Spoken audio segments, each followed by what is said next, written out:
Welcome to the final day here for the closed qualifiers for the FISSURE Playground 1 Eastern European region. You are watching the official stream presented by FISSURE, and we are ready to go. 3 teams remaining. One of those teams after this series over the next couple of hours will have to be saying goodbye to their hunt and the opportunity to play in Belgrade in front of a live audience. And the other team will move over and play in a best of 5 versus the underdogs in 4 Pirates. Exactly. Underdogs is probably the understatement of the entire year, right?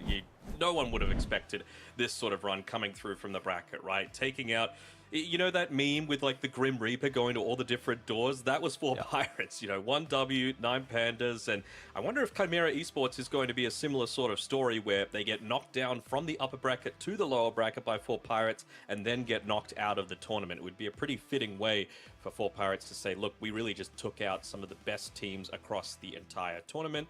And if you have a look at it, I mean, 1W was first seed, Chimera's second seed, Liga's third seed, 9 Pandas fourth seed, and 4 Pirates, they were 8th seed. By far the lowest coming into this one just through that last chance qualifier, and it would be not one of these instances where people could say, oh, they got lucky with the bracket. No. They definitely earned their way to these grand finals, and they would have absolutely earned their spot in that LAN event at the end of January if they were to be victorious today. But it's going to be a best of 5 for them to get to that stage. But before then, we got to get through that lower bracket final where it's still best of 3 territory, and it's still, like you said, knockout territory as we see the schedule there. Through the Eastern European region, we've been doing the follow-by schedule, so, probably about 20 or so minutes break. Not sure if it's going to be a little longer or not between these two, just because there's the potential for this first series to go to 3 games, and then you've got another potential 5 games after that. I've just been informed as well, actually, that it will be a 40-minute break between Series 1 and Series 2. So if it is a 2-0, we're still going to get underway with that second series of the day a little bit sooner. Yes, we will indeed, but of course, like you mentioned, teams are going to need a little bit of a break, and the players as well. And we'll see how they're going to be able to perform after this first series. And if we take a bit of a dive into this series, we have already seen these 2 teams play. We unfortunately did not get to cover this series in particular, but we saw it earlier on in the second round, I believe, of the upper bracket where Chimera, they were able to get a 2-0 victory over Liga. There was a 27-minute victory and a 41-minute victory in that series as well. Yes, they were, and really the sort of thing that my eye instantly gravitates to, is what was Dacha playing, because that's really been the story for mine. In the previous series that we saw yesterday, didn't look all too impressive on the heroes that he was able to pick up. Yes, they still get the win in game number 1, but that was on a Beastmaster where he wasn't really the focus. He got absolutely trashed in lane. It was a bad lane, to be fair, but it still was just this sort of thing where they needed him to come online before they could do anything. And I don't want to see these sorts of drafts where that's sort of the equation. I want to see them playing more around Lorinov, more around tier 2000 if possible. And I don't want to, down talk Dacha too much because he's a very good player. He's been to multiple different high quality events, but maybe a role similar to what Toby had been playing previously for, Entity and whoever else, where he does play this more sacrificial style. So, the Brewmasters can work. You can have even a Centaur who does need a bit of farm, but at least you're going to have that big team fight ultimate to be able to play around from any point of the map. Dawnbreaker as well probably fits that priority, but we're seeing it first phase banned a lot of the time. Yeah, that we are. And we're probably not going to see it in this series. We've got the coin toss Chimera with the first pick, Liga playing on Radiant. So some other heroes that I feel like we need to prioritize and what the team's going to be prioritizing, at least taking a look again at that previous series, the 2 games. We saw the Magnus first phase once, first picked once by Chimera, and Liga even first picked it as well.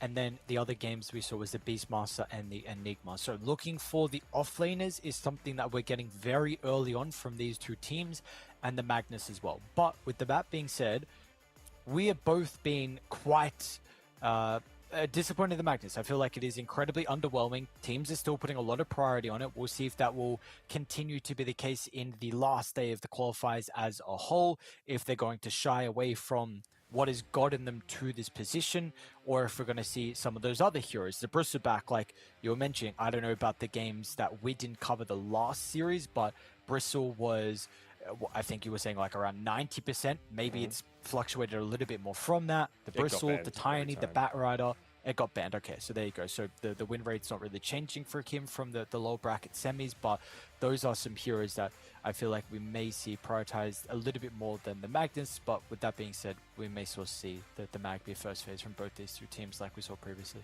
I think we're going to see a lot of priority on the Mars as well. It's something that Alberca plays at a really high level, so I want to see if he's able to bring that one out. It does provide, again, a lot of that extra protection that you see from the best offlaners, at least in my opinion, while also still being able to output the damage. You know, you could pick a Tidehunter or something like that, and you're the body, you're the great ultimate, but you're not a whole lot beyond that, and maybe the Aghanim Shard. You know, Mars is able to dish out that damage. They are able to throw up the Bulwark and force projectiles into them. Against ranged heroes in general, the Arena of Blood is great, just because you're not going to be doing any damage into that, and you take away the potential for, like, these saving supports to be able to have that impact as well. So really, I feel like Mars is still one of the best offlaners that exist in the pool. I'd rate it top 3, probably. Bristleback, I think, can still be in there because of the flexibility to be able to make it, you know, the Seeing Red versus the, I'm just going to call it Snotty build that he goes for. And then Dawnbreaker has to be up there as well. But Magnus, not so much.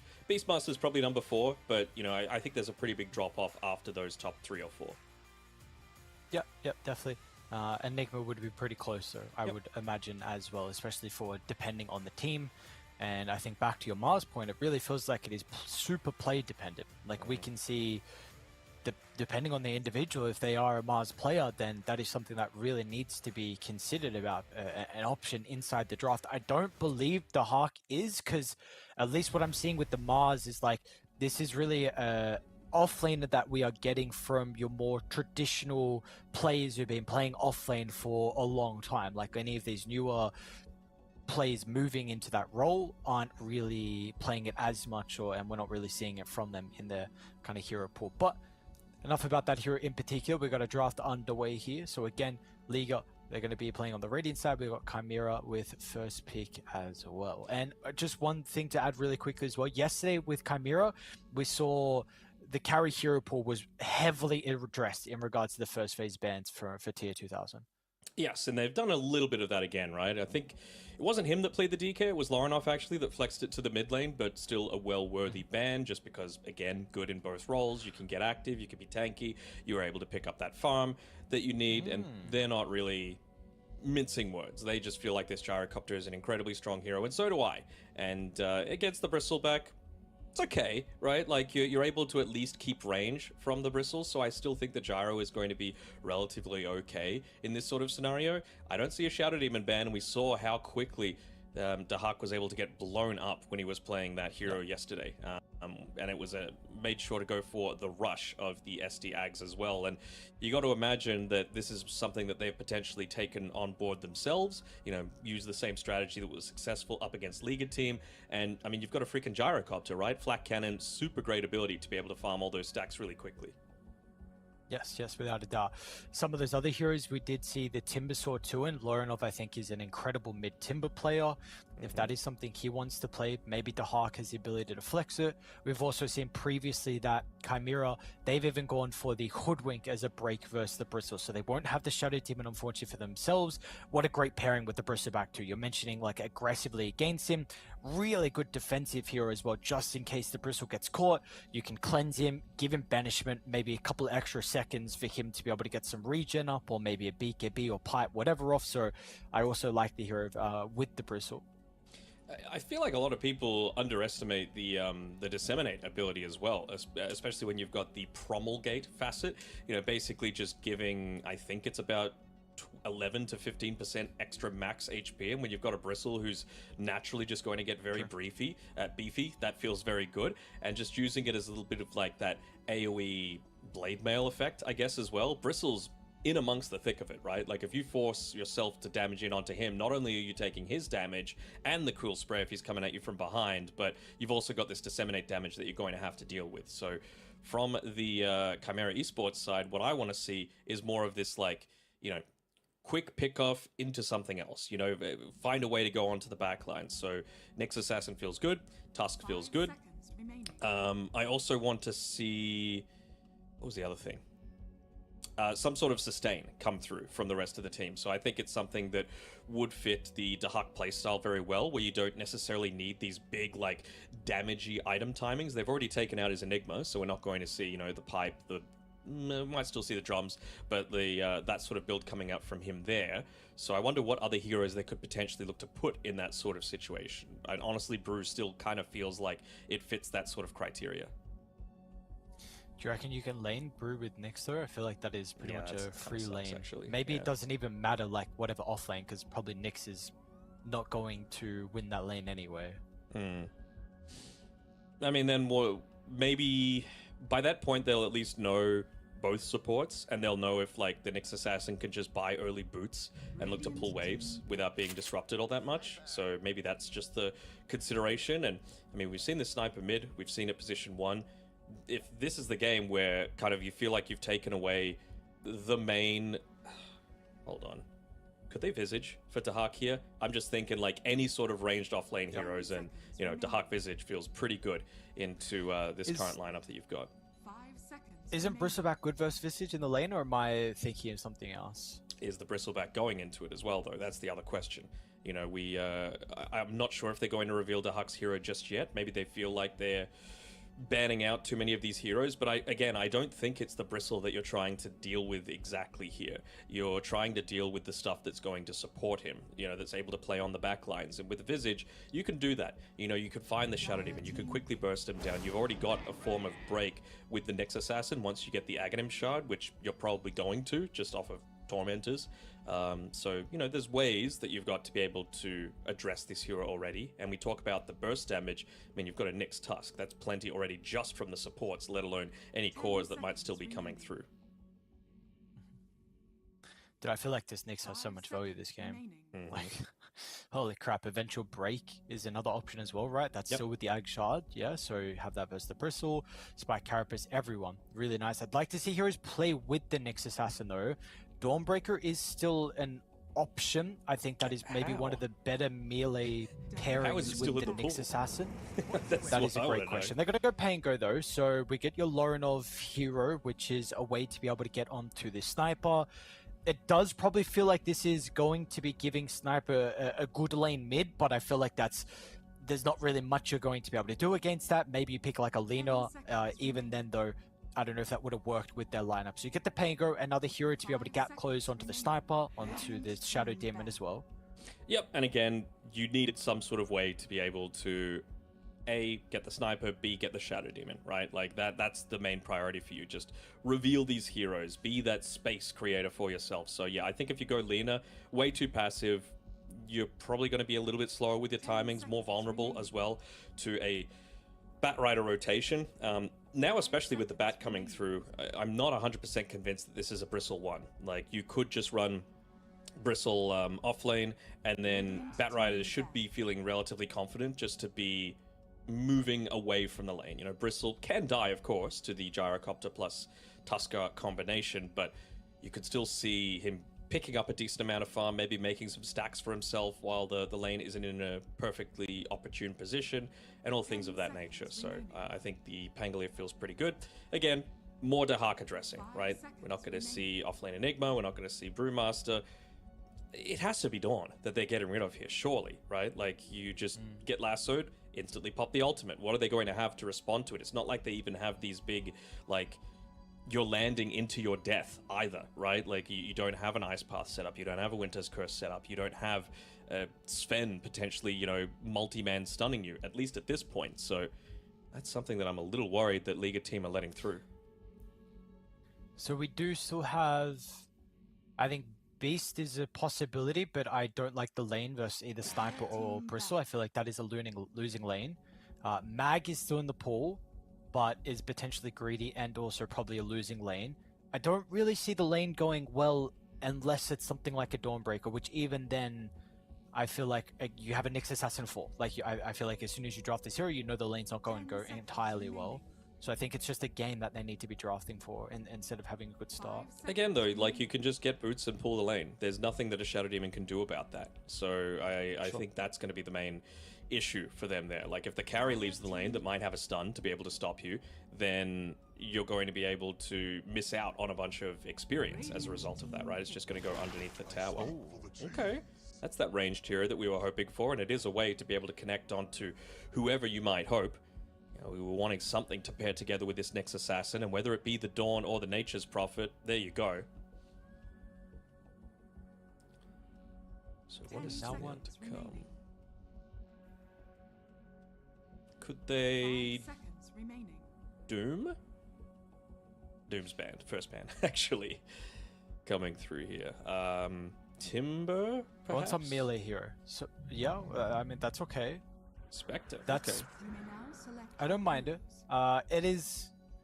I really need the Spectre to go not a greedy item build. I really, really need the Spectre to go not a greedy item build. I'm... don't know how you feel. I really don't like this Nature's Prophet pick.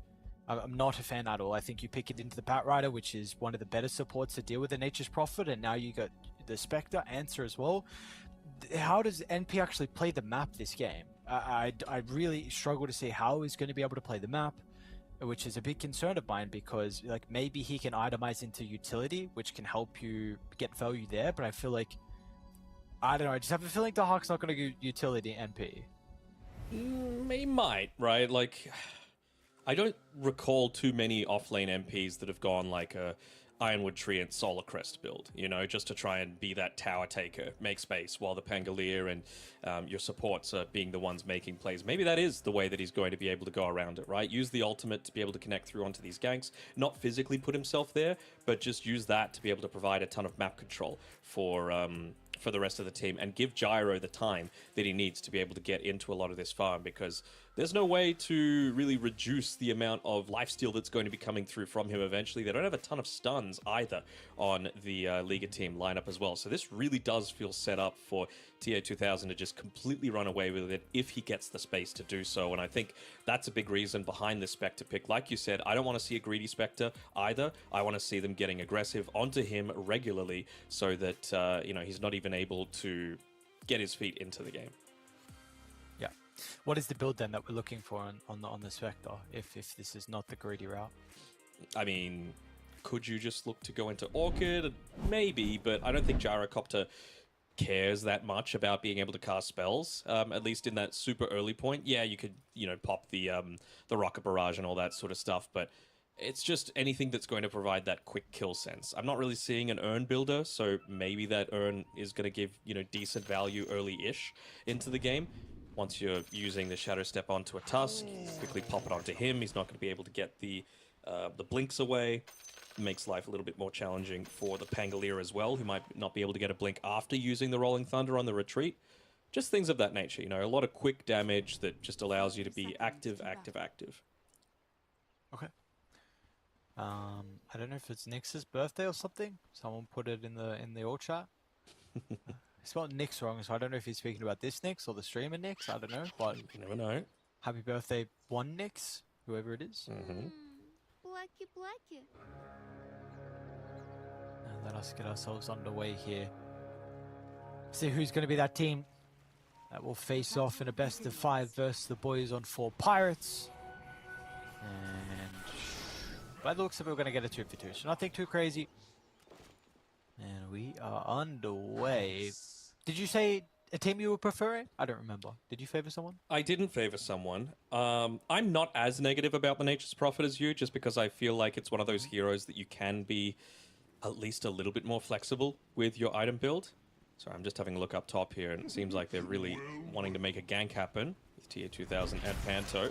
Immediately just diving in onto Alberca, really not wanting this Bristle to have a good start, but nice flame break coming through from Queasy there.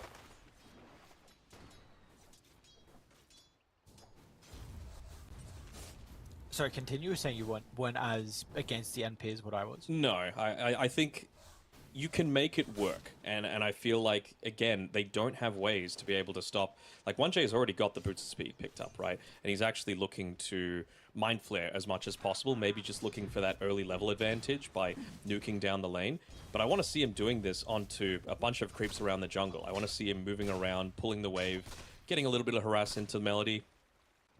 Because, you know, even just disruption only lasts for about 3 seconds, so it's really not going to stop too much of this pull shenanigans. Okay. Oh, actually, they might be okay. He was kind of in two minds about protecting Dahak or not, but yeah, he's just not laning at all. 1J just feel like this might be the game where you're not actually going into too many points of the Impale. You're not going to get a ton of value out of the Spike Carapace either. Maybe just 1 point to be able to stop like a Bat Rider TP away.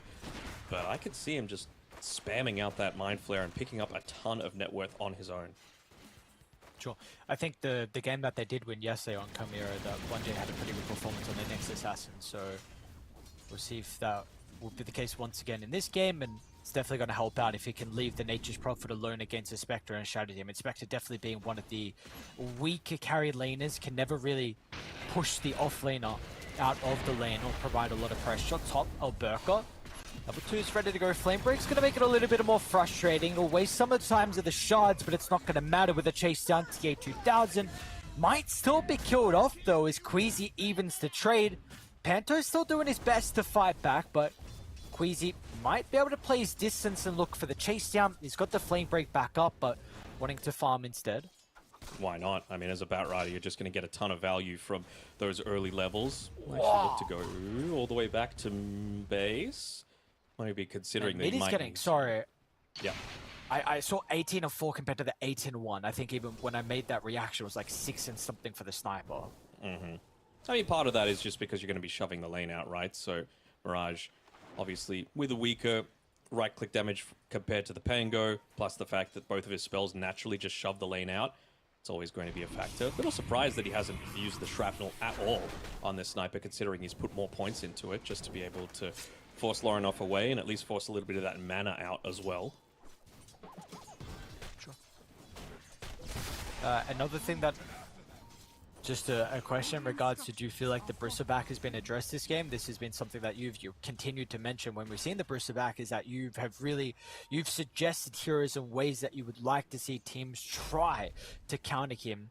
Do you feel like they have done enough against the first pick? Okay, Lorinov, solo kill under the towers, just speaking about how good of a start Lorinov was having, but Mirage is able to get a solo kill. Unfortunately, will not be able to sidestep the stuns, so 1J is going to be able to get all that solo experience in gold as well. The next assassin is at least happy. Mm-hmm. It's his birthday, so you got to make sure that he's getting a little bit coming through from him. Look, he's even wearing his party hat. True. Yeah, the Bristol, do you feel like this hero has been addressed enough? Like we were saying in the draft, the Aghanim Shard feels really good against him, especially with the start that 1J has had. Ironically, like, with how much he's leaving Dahak alone, the Tormentor Shard might actually go over to the Nature's Prophet instead if he continues to get as active as he is. We're actually looking for a bit of a gank attempt here onto Alberca, trying to save Panto, but won't be all that successful. 1J might be dead. No Carapace. So much spam. It's so frustrating. Sticky, Goo, Quills. A lot of spells being casted inside this lane. It's going to be a double kill for Alberca, which pole vaults him into the top net worth position. Nick's needed a wand coming into this lane. You know, he's been able to dominate across the map, but he's a very scary prospect up here, and that is actually going to make a little bit of space as well. Melody could look to start building up a few of these stacks for his team. It's not even like he needs to farm it or... Mid lane Mirage. Nice shots. Panto. Beautiful position. Means the Hawk is going to be able to TP aggressively into the river, and Mirage was just playing too far up in the face. Once again, looking for an aggressive solo kill onto Lorinov, but this time that will be punished. Will indeed. I'm just having even a look at the Spectre. Like, you just have to have a comparison of levels. Like, Dahak is playing this lane really well. He's been left solo pretty much the entire time, and he's about half a level ahead, maybe about to be a full level ahead compared to the Spectre, and he's got equivalent farm as well while getting active and making sure to secure a lot of these kills. So, very, very solid start from Dahak in this role. Looking to max out like the Nature's Call first as well, right? So I really do feel like he might be going down this push towers build, you know? And you can still force the situation as... Hold on, Queasy, is he going to be okay? He's got boots, so he should be just fine. You can force the situation with just ulting to push out lanes and join in onto team fights, while, you know, and that just enables you to be able to just secure a lot of this map control a little bit quicker. And the fact that like he's had a really good lane, well, like pretty back and forth between the Spectre, may even get the kill down bottom. 1J, rotation down. The Floatus getting eaten, Violent just surviving on a minimal amount of health. Was even teetering on the edge of going back over to 1J, who is under a little bit of spam from Melody. Melody still going to be cautious about himself as well. Gets enough poison to at least get the Nyx Assassin kill, who, I mean, that was a high level in the Nyx Assassin. Meanwhile, top lane as well, Alberca, he will ulti in deep. The nuke from the Hawk is showing that this Nature's Prophet, no concerns about this hero here in the early stage of this game. Oh, yeah, even going for a scan onto the Wisdom Rune, maybe feeling like he doesn't have the mana to be able to get back to lane, and especially with playing the majority of the time solo, wants to hold on to as many charges of that magic wand as possible. We're seeing big rotations actually coming towards this bottom lane, feeling like he's gotten a little bit too far out of control, and it should be the death of Dahak. Although, Mirage though TP'd in, and all of a sudden Tier 2000 and Panther come through the portal. 1J's here off the back of the respawn as well, and now Melody hit TP'd down to try and set up for the kill onto Dahak. So that is going to be a long walk out to one of the lanes. Very well done here from Chimera, and they want to continue to put pressure up. This is a level 6 already. We're not even 8 minutes into the game. 1J with a Vendetta already up, and that is why the ult chat is out from Dahak.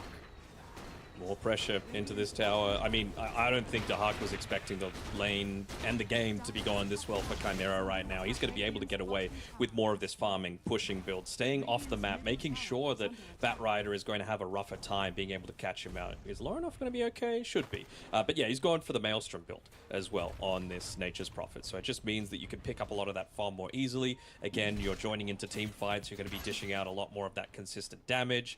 And yeah, really couldn't ask for too much more out of a Nature's Prophet. Position 3, by the way, at this stage of the game. Yeah. How does 1J look to play the map now with the Vendetta 2? Like, we haven't seen him play around bottom because the Nature's Prophet's been fine alone. Would you like to see 1J still stick around here because the tower's being claimed? Maybe there's an opportunity to roam into the jungle, or where would you like him to try and hunt? Well, you just have to have a look at the minimap and see where a lot of the ward game has been played, right? Like, Spectre right now is farming right underneath one that was placed down by 1J 3 minutes ago. So I have to expect that that's where he's going to look to make a play, with Nature's Prophet having that Wrath of Nature now back off cooldown. The issue is, do they think that they can do it with just the two of them onto the Spectre? I mean, I guess she doesn't really have the chainmail, she doesn't have a wand or any other tools like that to be able to protect herself, so maybe they feel like they can. But I did see just a little while ago the Shadow Demon Melody as Mirage. Nice sidestep. Nice sidestep. Lorinov still going to be able to use the Rolling Thunder, regardless, even if the stun missed Lorinov. They've done way too much damage for Mirage still to be able to live to tell the tale.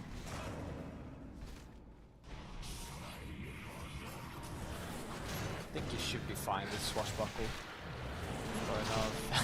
They'll keep the wisdom for him. Still has a bit of one charges to work with.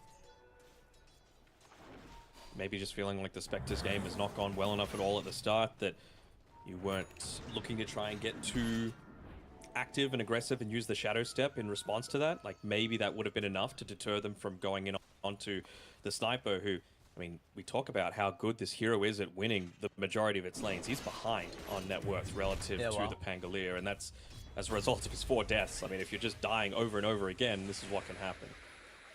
Yeah, and it seems like that may continue to be the case this game because of the Nyx Assassin, who we saw yesterday, right? Versus the lineup from 4 Pirates, and we just saw the Drown and the Sniper not be able to play across the map. Top lane, Panther. Now put a little bit of damage into Queasy. Panther, there will be the Shadow Step first part of the game here from Violent. Instant TPs will come out though, and Alberca, he's in a lot of danger. The smoke is coming, but it might be too late to keep the Bristle alive, and it is, but the response, it'll still result in a couple of big kills for Liga.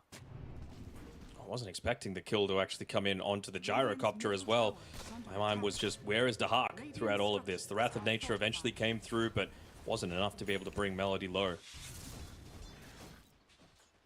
So again, liked how Dahak played the early game, but I want to see him just continue to keep this up. You can't let the enemy Spectre, who you had a fantastic time in lane against, looked to just sit back and recover off the back of you being a little bit too passive, you being a little bit too farm intensive.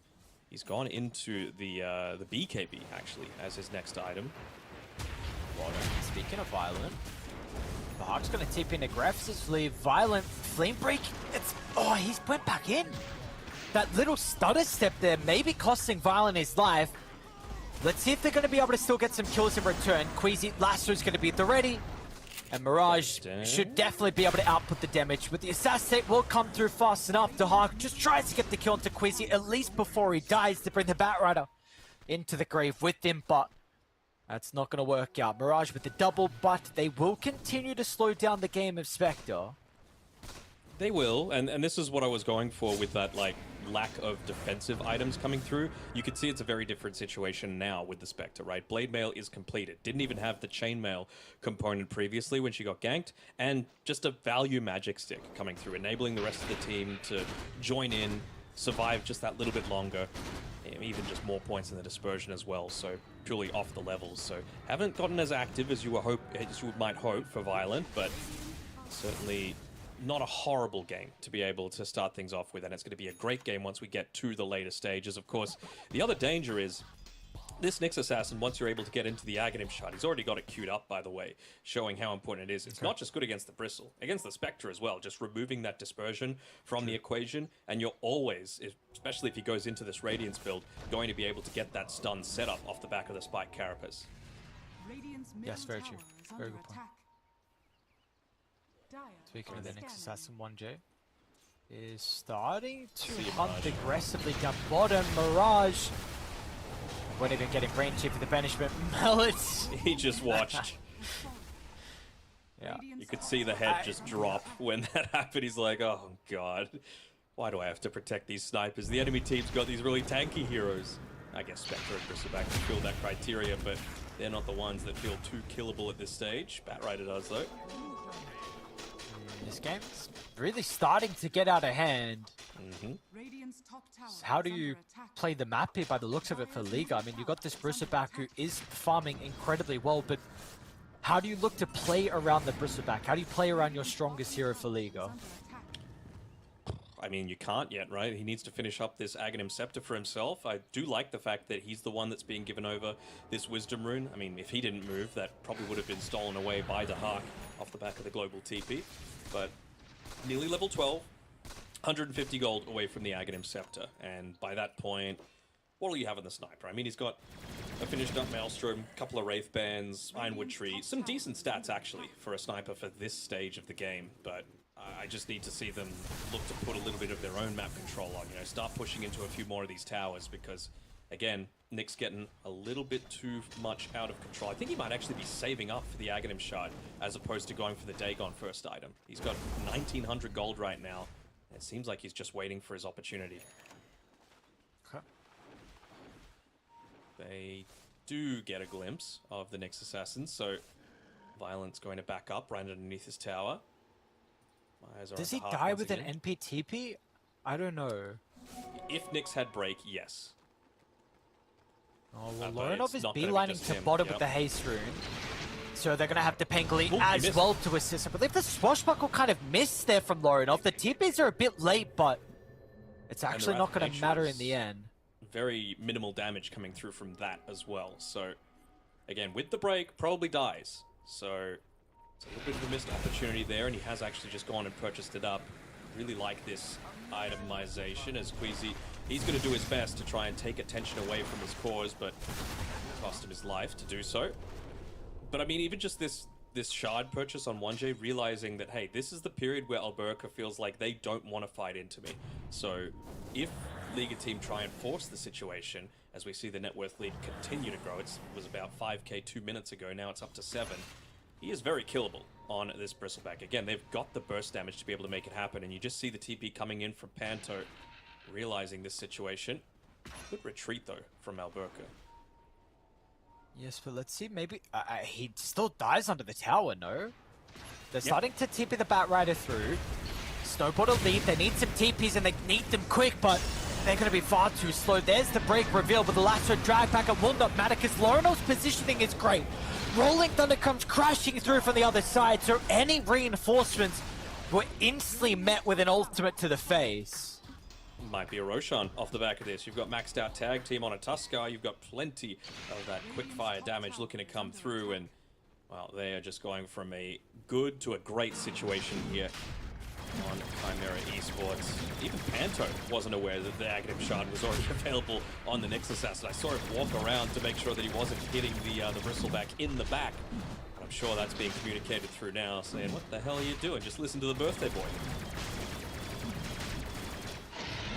Oh, he's putting the team on his back at the moment this game. It's been a great performance from the Nyx Assassin so far. So incredibly farmed.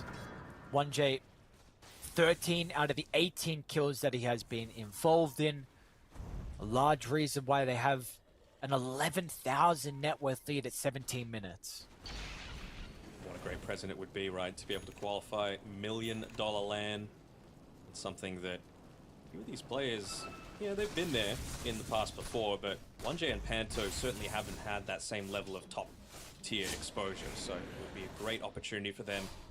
Even if they get through this series, though, they have to take their revenge against the 4 Pirates, so it's a long way to go.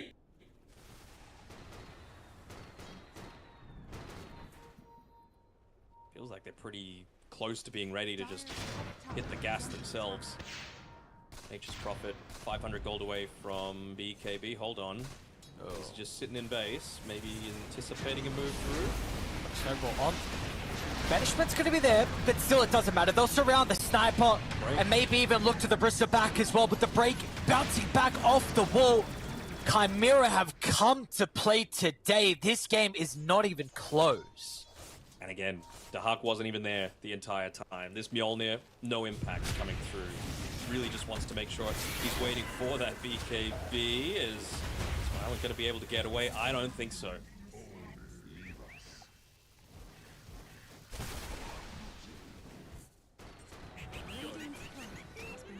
Where can you go on the map? That's the real question that you could ask. Like, where can they actually look to play?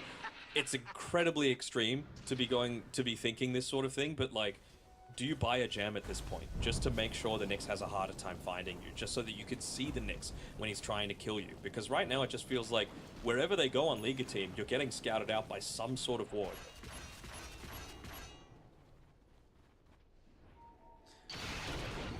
Yeah, I mean, you're right, it is extreme, but maybe this is something that you need to do at this stage of the game. Melody's it doesn't seem like anything... Okay. There you go. We'll see how long it's going to take for him to get the 81% probability, which I feel like is currently far too low for this. Yeah, for the state of the game at the moment. So it's still a Spectre and it's still a Bristleback. Let's not get it twisted. You know, they have the potential to be able to come back. It's just that for right now, the aggression coming through from Chimera has been good to be able to address it. I mean, they've pretty much hit all of their timings that they need, though, right? Like Nyx hasn't even got a Dagon. Not even part of his thought process right now. He's gone for a 4-staff, just wanting to make sure again that they're making space away from this Bristleback. That's still one of the main damage sources coming through. And they're looking for every little freebie that they can get at this point on Liga team, wanting to secure that Tormentor the second it turns to 20 minutes. Yeah, they saw the toss moving over as well, so they said secure it straight away, get the shard. Chimera will be a little bit too late, but still they might try and force a fight with an aggressive jumper to the middle. Panto, they got a glimpse of the sniper. He is gone in a heartbeat, and everyone else as well. They are so far ahead, dude. But it's Violet. We should be able to shadow step out, right? And he does, may be able to get the kill as well, but Lorinov jumps in to protect 1J. All right, they didn't see the gem. That's a plus. They were able to just move out the courier and yoink it back, but oof, doesn't feel good, and you've still got a minute 20 left on this Aegis as well. Looking to just push into that mid lane. I don't think they're going to anticipate another glyph coming through. They're going to save that for some sort of high ground defense, because it really feels like that's the only option to be able to come back into this game. Blink Dagger up on Queasy. So he's going to be able to get that quick burst through, but now with the Spike Carapace available from 1J, not sure if it's going to be too easy to be able to get that move back. Oh man, I don't like seeing the net be 11-2-6. He's gonna have a rough Not game, without- you said. This not isn't with looking how good, strong you I- said. No. This Shit. hero, Not good. I don't know why we haven't seen this hero. Like, I think it is a top tier hero right now. Just Wrath of Nature on its own being uncapped is insane. Plus just global presence, nuts. Yeah. Just makes everything so easy, knowing that you've pressed one spell and all of your lanes are going to be shoving in. It's so good. You can make it work in any role. Oh man, the smoke from League. First time they've tried to make an attempt. Okay. One. Lasso there on the Bristle. They're going to hold him into place. Oh, Lorinov actually gets out. It's gone back in. Lorinov is fine, and meanwhile over to the right side, Dahak an aggressive TP with the BKB. He's trying to deal with the Shadow Demon, but now has a bristleback issue. Dahak is stuck on the higher ground. It looks like the quill should... Oh, this... Okay. Nice attempt. The sprite down to low ground, but it is not enough. Meanwhile, Panto is onto Violent, who I believe is okay. They're actually starting to TP down. They're going to ward, so yeah, you're not being able to hide up on the higher ground, but Panto will give another kill over to League. Oh. Will he? Nice TP. Sorry, nice blink TP. Oh, very well done. Alright, forces TP's out. Now they know that they can basically play this top side of the map however they see fit. You know, we mentioned Spectre with the Radiance, who finally just has it, by the way, so you're at least going to get a little bit more impact coming out from Violet now. Able to take stacks, same sort of thing with the Bristle, same sort of thing with the Bat Rider, but with everyone down on the bottom side of the map, Lorinov just says thank you very much. Looks to take those away pretty damn quickly. And I mean, he still doesn't have the day going queued up, but 1J, he got lucky enough to be able to claim a Philosopher's Stone, so whatever he wants to get, he can, pretty much. Like, he is just having a phenomenal game.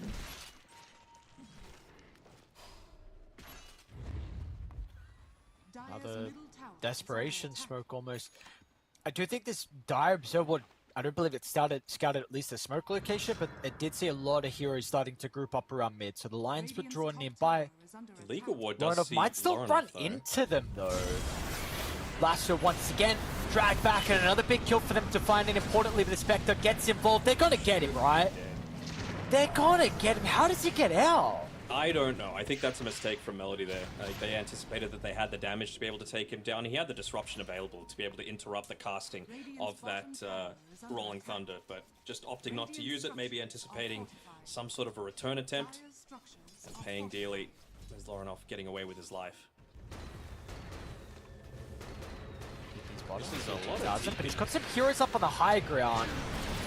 So Panto's playing nearby to be able to protect the Gyrocopter. May not matter though, Snowball's going to push him further in. They're going to go for the kill into the Bristle as well.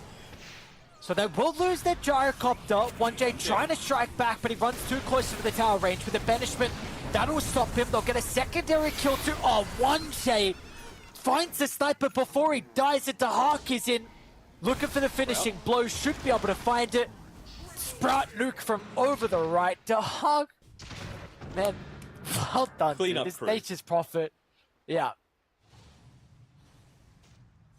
If this was a pub, people would just be yelling at him about baiting this team fight, only coming to be able to clean up at the very end. But if you're dishing out the most damage in the team fight, you can't really begrudge him from being able to do that sort of thing. Takes a tower, takes some more farm, continues to extend his net worth lead, and well, maybe he's getting close to actually wanting to fight because Sanjin Yasha completed, and he's just going straight into a Satanic after that.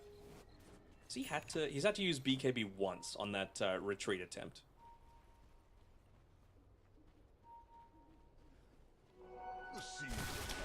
Level 20 from him. Jesus. What a showing. What a showing, Dahak.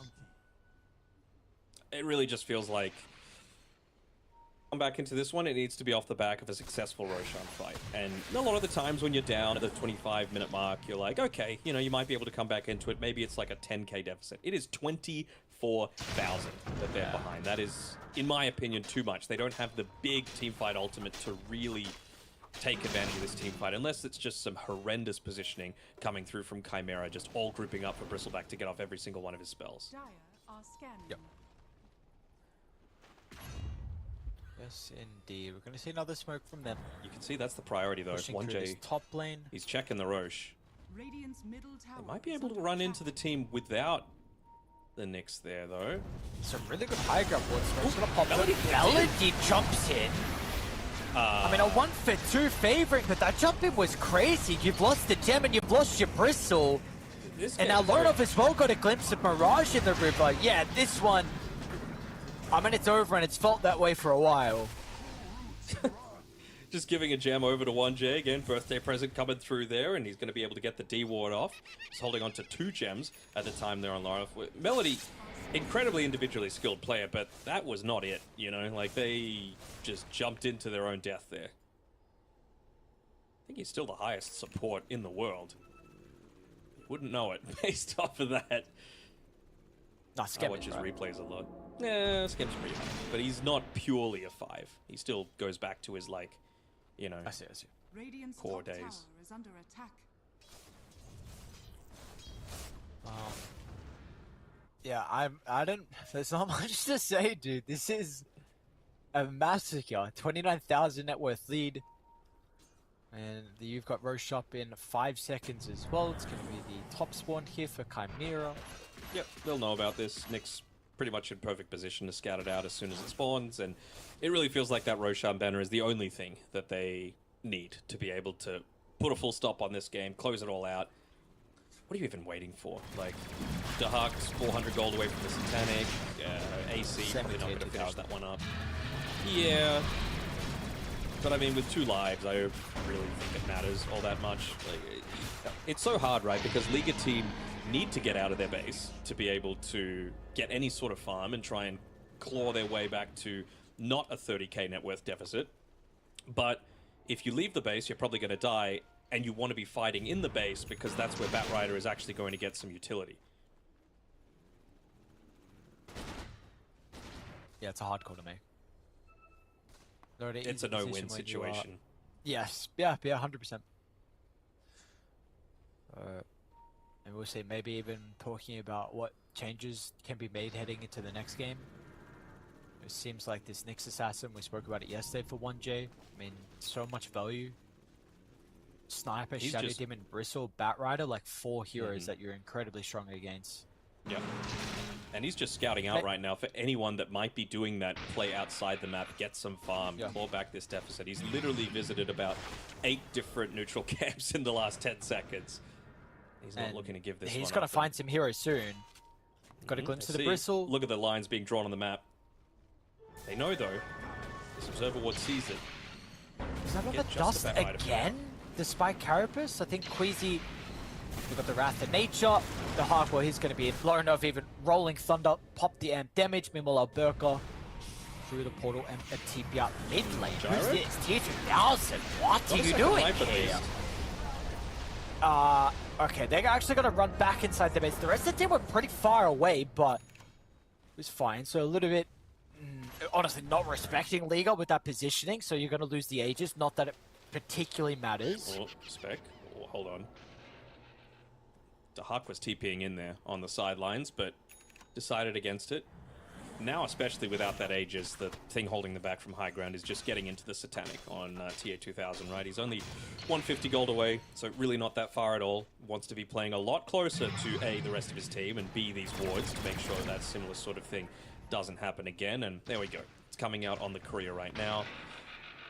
It just feels like they're so rich and spoiled for choice that a lot of different people on Chimera will be saying, oh, just one more item. Oh, maybe one more thing. I'm so close. And maybe that's what's going to punish them. I'm really grasping at straws here, though, and looking for any sort of chance for Liga to be able to come back into this one. And they're going to try.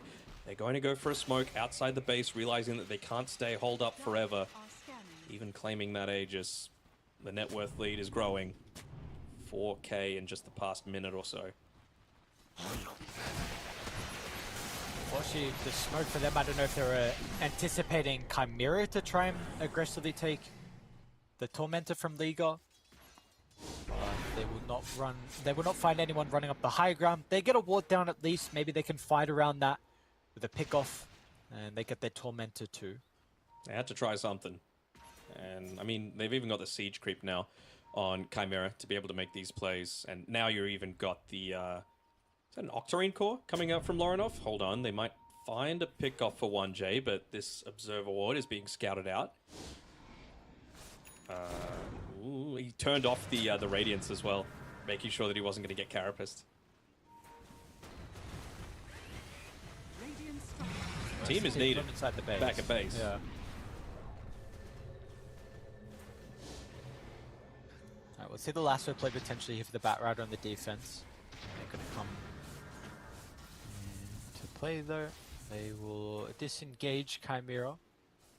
They just want to take away all of their map control. That's it. Tusk is just going to walk up onto this high ground under the smoke, get rid of the Observer, claim back this outpost. There's really just nowhere they can go. What level's the Hawk? 23.5. And he's going for, I assume, what's going to be a Silver Edge as well. He's got the Shadow Blade just queued up at this point in time, but again, against Spectre, Bristleback, why not?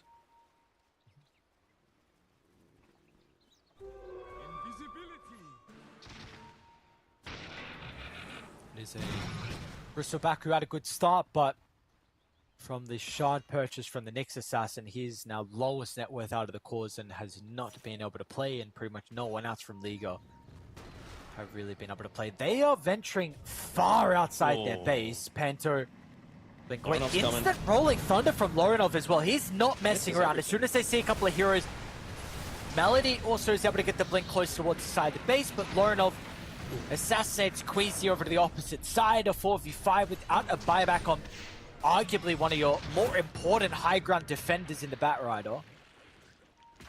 Still not going to be able to make that push happen though with the Batrider in the grave. Maybe they will actually.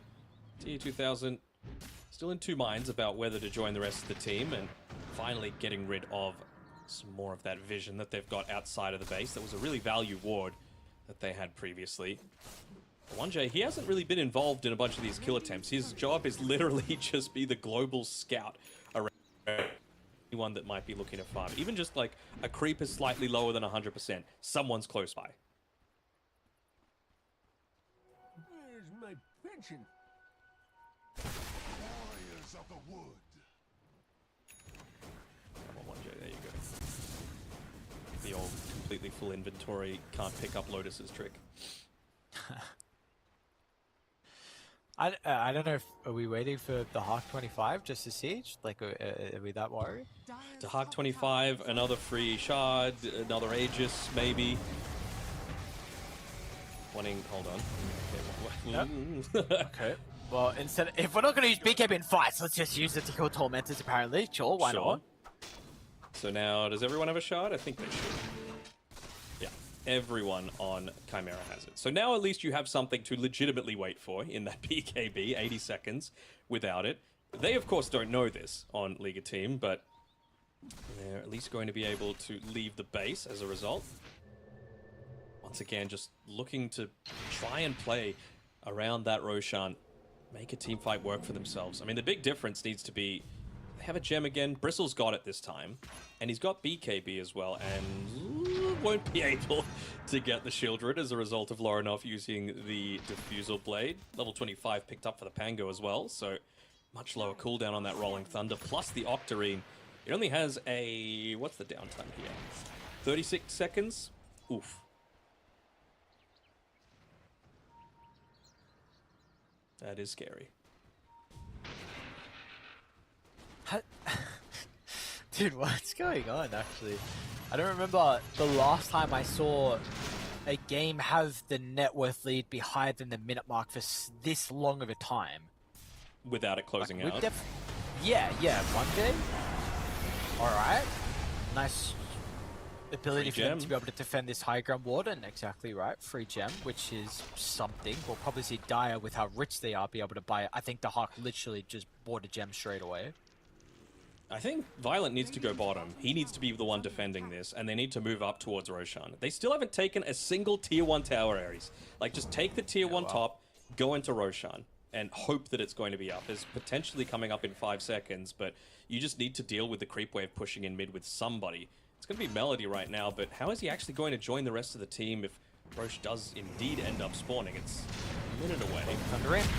Aggressively onto Mirage with the BKB. It's not going to stop the raw physical damage that Tier 2000 has with the items, but they're going to try and falsify it though. Violent on top of tier 2000, tier 2000 falling a little bit low, but of course he's going to have the Satanic to heal himself back up, repairing the damage. And now they are stuck in no man's land. The only safe place is their base, and that is not going to be safe for too much longer here. Again, it's just don't feel like they put the right hero inside the base, right? Especially with how deep Mirage was, like right next to the tower. They don't have that reposition tool yet. You don't have the walrus kick coming through from the tusk. He was basically just asking to be ganked at that stage. And gotta be a little careful there on the bristleback because they were hungry for more. Roll in once again, speaking of the bristle. Looks like they're gonna get more, but the buyback out of Melody will protect him momentarily, but Alberca not gonna be able to get under that shield crash. 70 seconds without the bristleback, another full set of barracks, it will be claimed. Manta style on the Spectre, and he's going to go in, but is this going to be all that successful? Probably not. No, it does not look like it at all. With the break, the G's are dropped.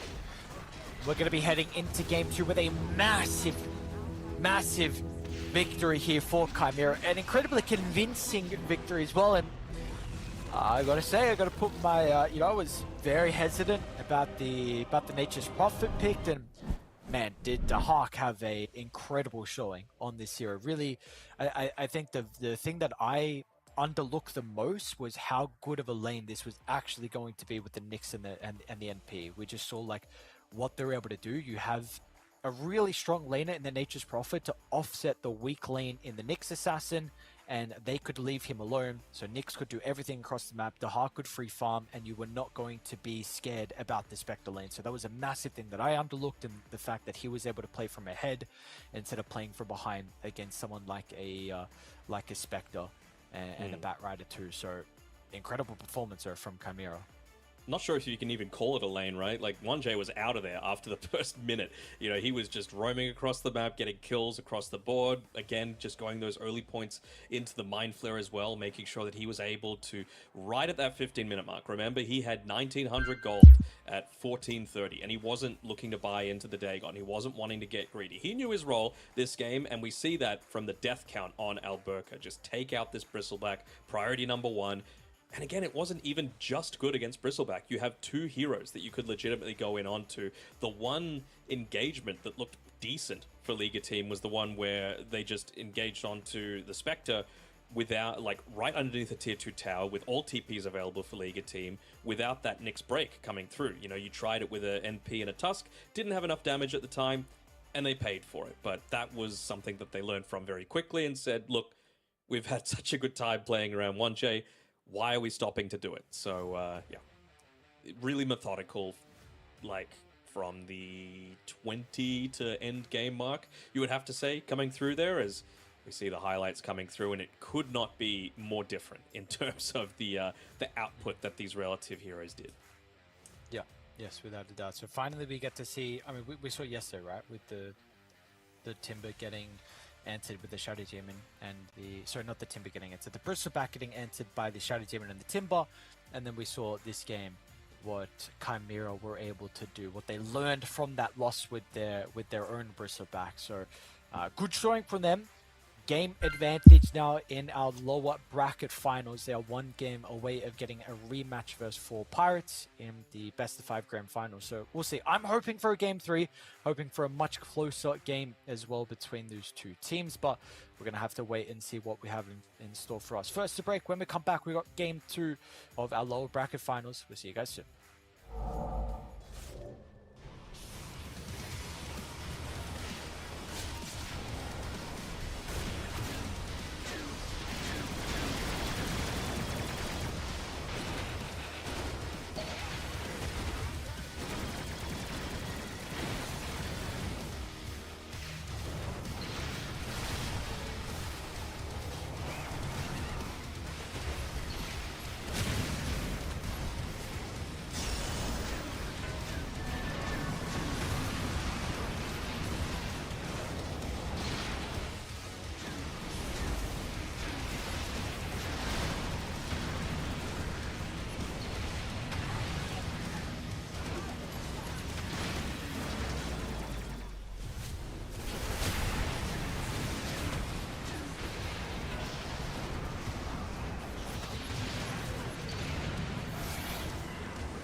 incredible Game 1 performance from the boys on Chimera. They are now 1 game away from that rematch against Four Pirates in the best of 5 grand finals to make it over to Belgrade and play at the first Fissure Playground event. We'll see, of course, it is a long road for them in Liga. You know, this is a team who have played at some lands very recently within this year for this organization. What do we need to see a little bit differently from them, though, Denok, heading to this upcoming game, potential final game for them? I think just being a little less counterable. Like, sometimes the simple thing is the easiest thing, right? And I've been screaming out for break throughout this entire tournament. You know, you've had a front row seat to it, and we've seen it have massive success 2 games in a row now. Once today and once yesterday with a bristleback that just gets absolutely demolished by it. Nyx Assassin probably even better in the fact that it does counter a bunch of heroes, plus you can get it so much earlier than the SD Ags. So I want to see stuff where you're not necessarily revolving around like a really early timing for one specific hero that's going to get countered, because we saw that the Nyx immediately was looking to play around that bristleback as soon as he had any semblance of getting into the Aghanim Scepter, right?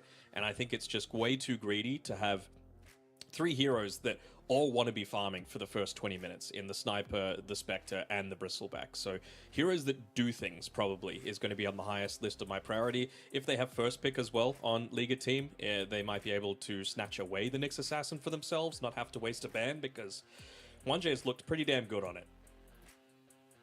Yes, he has indeed. This is 2 games that we've seen from him recently in this series, and again the series yesterday with the Lost vs Four Pirates. Both of them were game 1, but they were able to play the Nyx Assassin, and then didn't get the Nyx Assassin in the following games, and we saw what happened afterwards. So we'll see if it's going to be a similar case. A Chen ban from Chimera, so a little bit different heading into the second draft. We've got a Gyrocopter getting banned out as well to make sure they don't snag the Gyro with that Morph ban to protect it.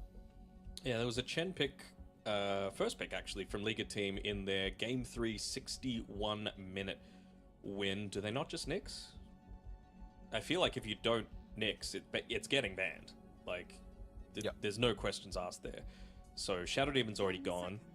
What are your other early break options outside of, like, maybe a Hoodwink? But it's just a little bit... It's not harder, necessarily, to be able to get that break off, but it just doesn't feel as simple to be able to do it. Okay, they're going to go for something else that they feel like is going to, I guess, enable them to lane a bit more with Dahak, because he was just left completely solo, right? So now if 1J is able to play the Muerta, maybe they don't even consider the Nyx Assassin, and they're still able to get it, like run it as a 5 even, which still not the worst, because you're going to be able to... I guess the lane against the Bristleback doesn't feel that great. When he had mana burn, it was, but I don't know. I don't know how I feel about this. I just need something again that's going to deal with this Bristle, because you can't let Liga team get away with going super greedy. Maybe they just feel like they're going to be able to push early enough that that's not the case, but Chen's already gone, Beastmaster's already gone, Dragon Knight's already gone, Alchemist already gone. These are 4 early game heroes, so there's not that much left in the pool for Chimera to get, at least in terms of like the top tier early game pushes to really get value out of this Muerta before the Bristleback becomes truly scary. Sure. I think another thing just to add really quickly is the fact that the Magnus once again from these 2 teams has been unprioritized. We saw that in their series in the upper bracket round 2, that in both games we saw it first phased. This time it is a very different story. I don't believe it was banned in the previous game, and this game it's probably, unless it's picked in the second phase, I think going to be unavoided. So this is something that we were kind of expecting, considering the games we've seen from the Magnus and where the Bristleback has been playing so far. They get rid of the Nature's Prophet, so some respect to Dahak, but also T2000, because we also saw yesterday that the Nature's Prophet was getting first phase banned because him being able to play it to success. Does mean the Timber gets let through as well, which is something we saw have a lot of success versus the Bristleback yesterday. Yes, we did see that. I mean, I'm just thinking of some other Lorinov heroes as well. I mean, he just played a pretty damn good Pango game, and the Diffusal can feel kind of nice if we're talking about those early timings that are going to hit before Bristle gets truly scary. So, you'll probably have about 6 minutes or so, and maybe a couple of siege creeps that you can look to try and play around with. So that's still a possibility for mine. Maybe still a little bit early to be picking that one up, but Could certainly see it with the second 2 picks in this second phase that's about to come. Spending quite a lot of time on this reserve. I wonder if they are considering this next option for themselves. Like, the only question that needs to be on your mind right now is how do we deal with Bristleback? Either outpush or Team pick. make him killable. And it looks like it's going to be just playing around that early game as much as possible. Probably one of the better melee heroes to be able to play into it because of, again, the mana burn that you're looking to play around. I don't want to see Battery Assault being prioritized for the lane. Hell, we might not even see the Bristle be played as a 3 this game, right? It might be a 1. But if it is played as a 3, I want to see the Clockwork maxing out the cogs instead of maxing out the Battery Assault, and just looking to make Bristle not as capable of, you know, the harass, the last hitting, the stacking, all that sort of stuff that comes through from just being able to spam out that Quill Spray.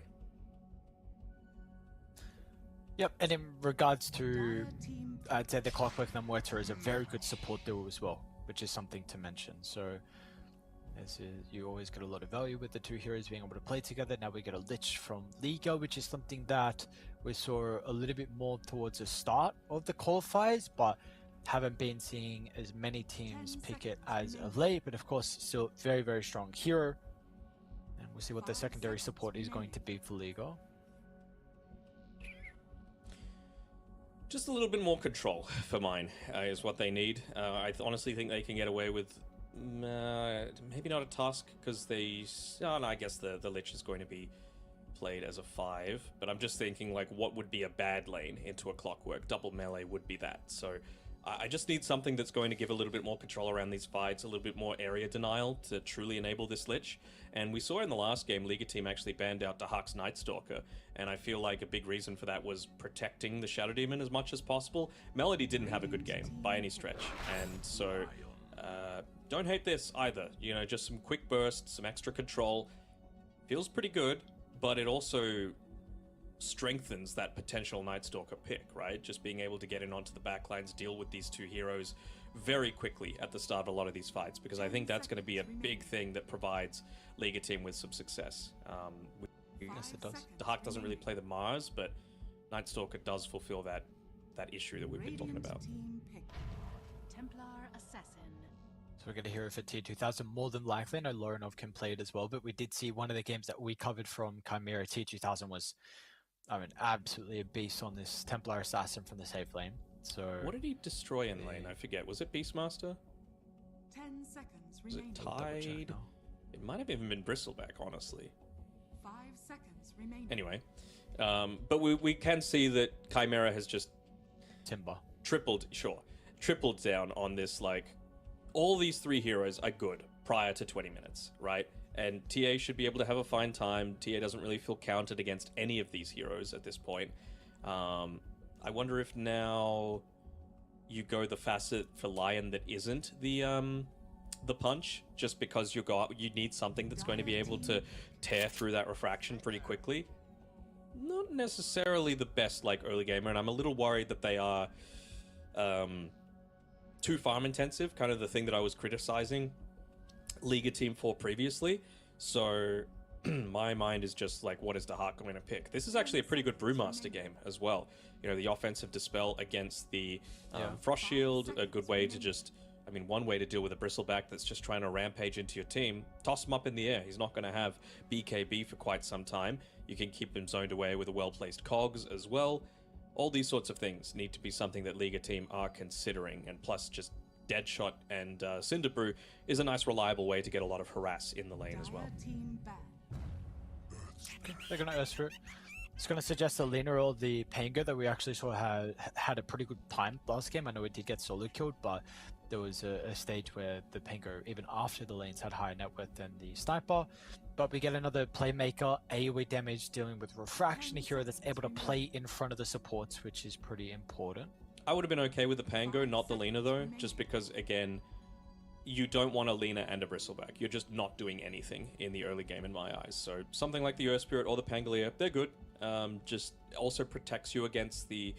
Like, if you went Puck, for example, you just throw the TA mid, and then Puck gets demolished. So I feel like you've kind of covered your bases here with the Earth Spirit being not great, but fine against both the TA and the Sniper for the mid lane. And then, of course, that aggressive potential that you've got going back the other way. I really feel like you're going to be looking to make a lot of these early game plays, but I think it needs to be dependent on the supports having ultimates still, because Earth Spirit on its own, probably not going to be enough. And there's a ton of pipe value coming out this game as well from Chimera. So I wonder if whatever they pick is going to be a hero that's looking to go down that avenue. Do you feel like we're looking for an offlaner still for Liga?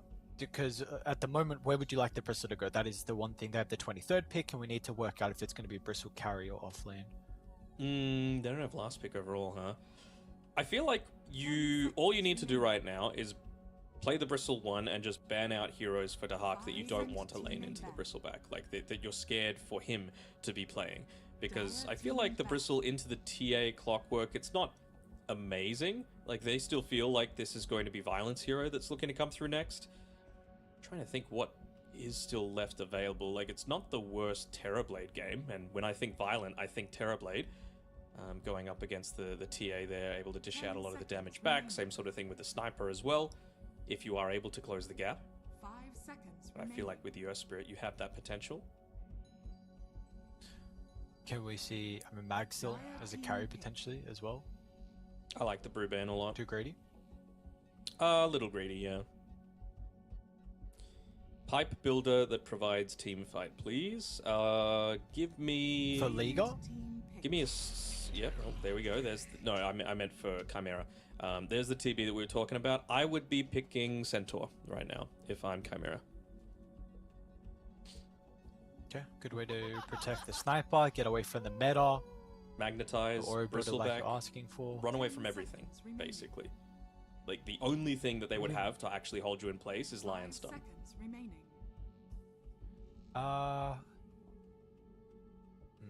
You can't Enigma, can you? Double ranged. I feel like TB has a free lane, but I don't. I think maybe you need a melee hero, to be honest. I would like a hero to go in. Just thinking of Dahak heroes, and they've been playing that lately. Yep, no, Trying to see what works. I'm on the board with you, but yeah, I just feel like the lane would go too well for TB if they went down that route. I mean, honestly, if you Centaur, there's some kill threat there against the Lich and the Terrorblade with a Muerta Centaur combo, just level 2. That's enough to be able to get some early kills on the board. Really comes down to, is he comfortable playing into it though? Doom is also still in the pool as well, It's okay. which is another thing. Yes. It's Could too. It help. doesn't do enough though. Like, I want something that does something that for the team fight. I want to say, like, Doom is good individually, but for the team fight, okay, there's a hero that does something. Dazzle into a TB though. Not sure how I feel about that. I mean, it is going to be. This really feels like they want to close the game out in 20 minutes, and I don't want them to fall into the same trap of wait, 37 minutes. Like, that game was done at 18 minutes, it felt like, the previous one. And I feel like if you wait too long, where's the break coming through on this team? Like, Alberca is going to have a freer game, at least from that 20-minute mark onwards. So it's really just about how you're going to be able to make the most out of 0 to 20. Dazzle, mostly physical damage as well, so it's not even going to be that great against the TB. Aghanim's Shard still going to be quite nice at just being able to remove a lot of those TB illusions in these engagements, plus, of course, the Aghanim Scepter. If you don't choose to remove them, you could just use the Shadow Wave to be able to deal a lot of damage in that closed range, but again, physical damage. So it's the sort of thing that you're not feeling overly confident about that, but I really just think they wanted something where it was group up and go from 15 to 20, try and take away as much of the map as possible, prevent them from being able to farm, and try and close out the map through probably still second Roche, but you know, I think first Roche they'll be considering going high ground as well. So by at least what I'm getting from you and what you're saying, you feel like Chimera are on a timer, and it seems like a pretty quick timer where they can't go late game, and you're concerned if it gets past second Roche and they don't have a big lead. I mean, there's a reason that Bristleback just towards the end of yesterday had a 90% win rate, right? If you let it farm, if you let it get out of control, it's just way too nuts. And I feel like if you're not getting these early engagements, if you're not able to directly counter him, he is going to be that hero that gets out of control. And not only that, now you've got Violent playing his signature Terrorblade against pretty reasonable amounts of physical damage for the lane, which, again, not the greatest at being able to prevent him from having a high amount of impact. So your lanes are going to get shoved in, they're going to get farm, all this sort of stuff. So I have higher hopes for Liga team. This we're going to be seeing a lot of action in the first 20 minutes. Yeah. And like you're saying, I do think the items is something we need to look at because they have 30 not. seconds Last game we to saw the go. Bristol back was very much addressed. This time we've got no break, so you need to go into the Silver's Edge, but Yep. you need to nullify this game, dude. The Frost Shield has so much value. Yeah. So yeah, who's going for these? Are pretty some these are some pretty expensive items to nullify it along with the Silver's Edge. So, and are you even going to be able to get on the Lich as well? That's another way that you can maybe minimize his effectiveness in this game. So we're really going to have to see what Chimera can do. I like the draft from Liga in the second game. Hold on. Contest Violet. Oh, they okay. miss. Violet.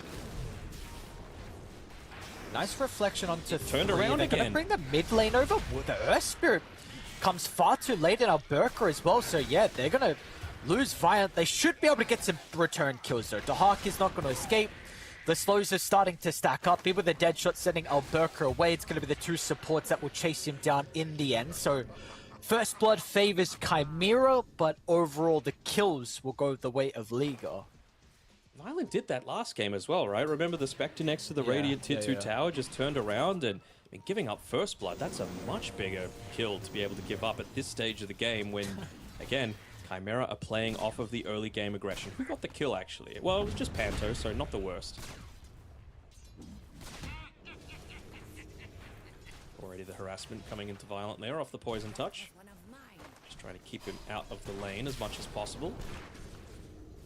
Not sure if that icon above his head is a new one or if it's just, it's red, so red-green colorblind me isn't able to see it a lot of the time. Oh, sorry? When you use Poison Touch, there's like a red skull and crossbones over the target that is used on.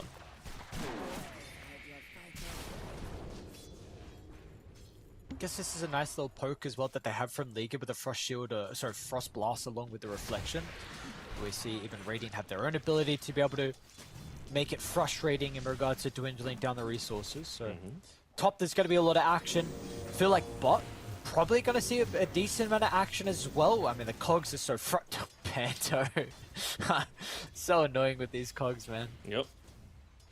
Still want to see him go down that route again, as forcing an Earth Spike out onto yourself. You're going to feel very happy about that. And they might actually go for a bit of a chase here onto the line. He's going to need to have his juking shoes on, and I think Panto just didn't. 2 left feet there.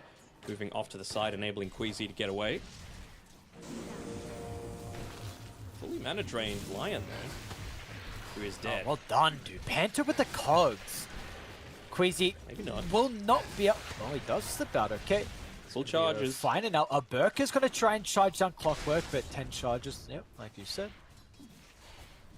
And still a couple of tangos left, feeding one over to TA 2000 now.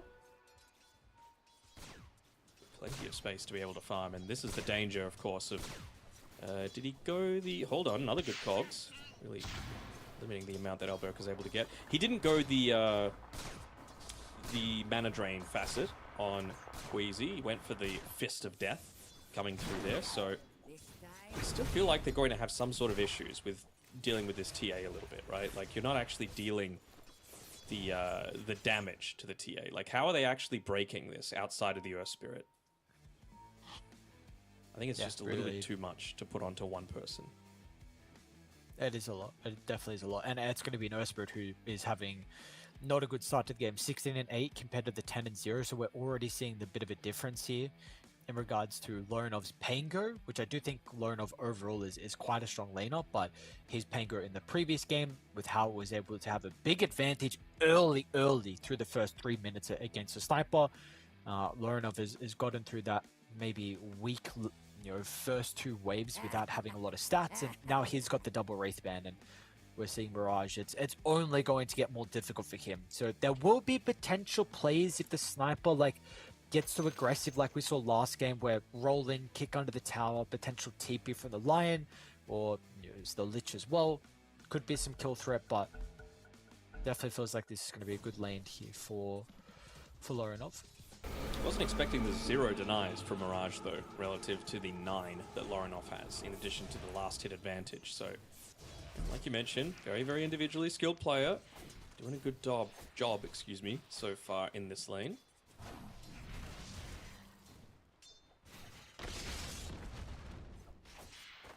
Did you bring up the double meld already from tier 2000? I did not.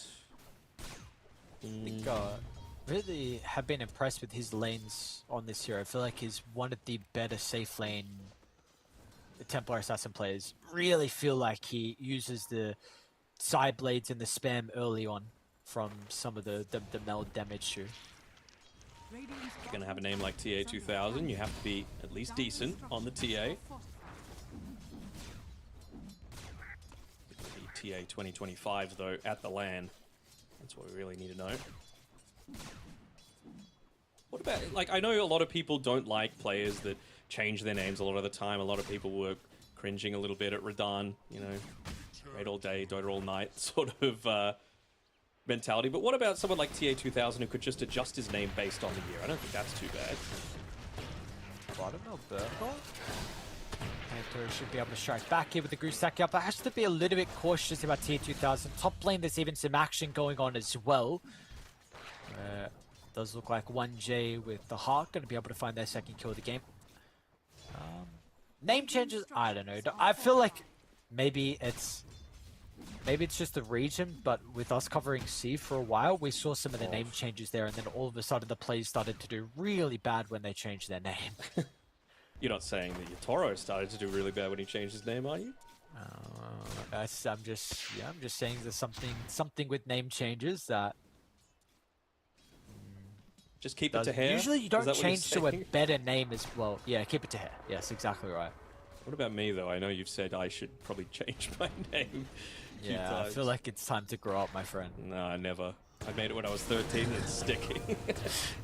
Panther gonna run into Melody, who does put himself... I mean, the cogs and Panther had a big one, the Lotus. Not sure what it was, but was not expecting that. And hold on, very nicely done. I mean, that is a quick and easy kill for the... Keep an eye up top as well, because that was Lich that had just respawned and TP'd. Still 30 seconds left on that, so if they were wanting to get a little bit more aggressive onto Violent, they absolutely could.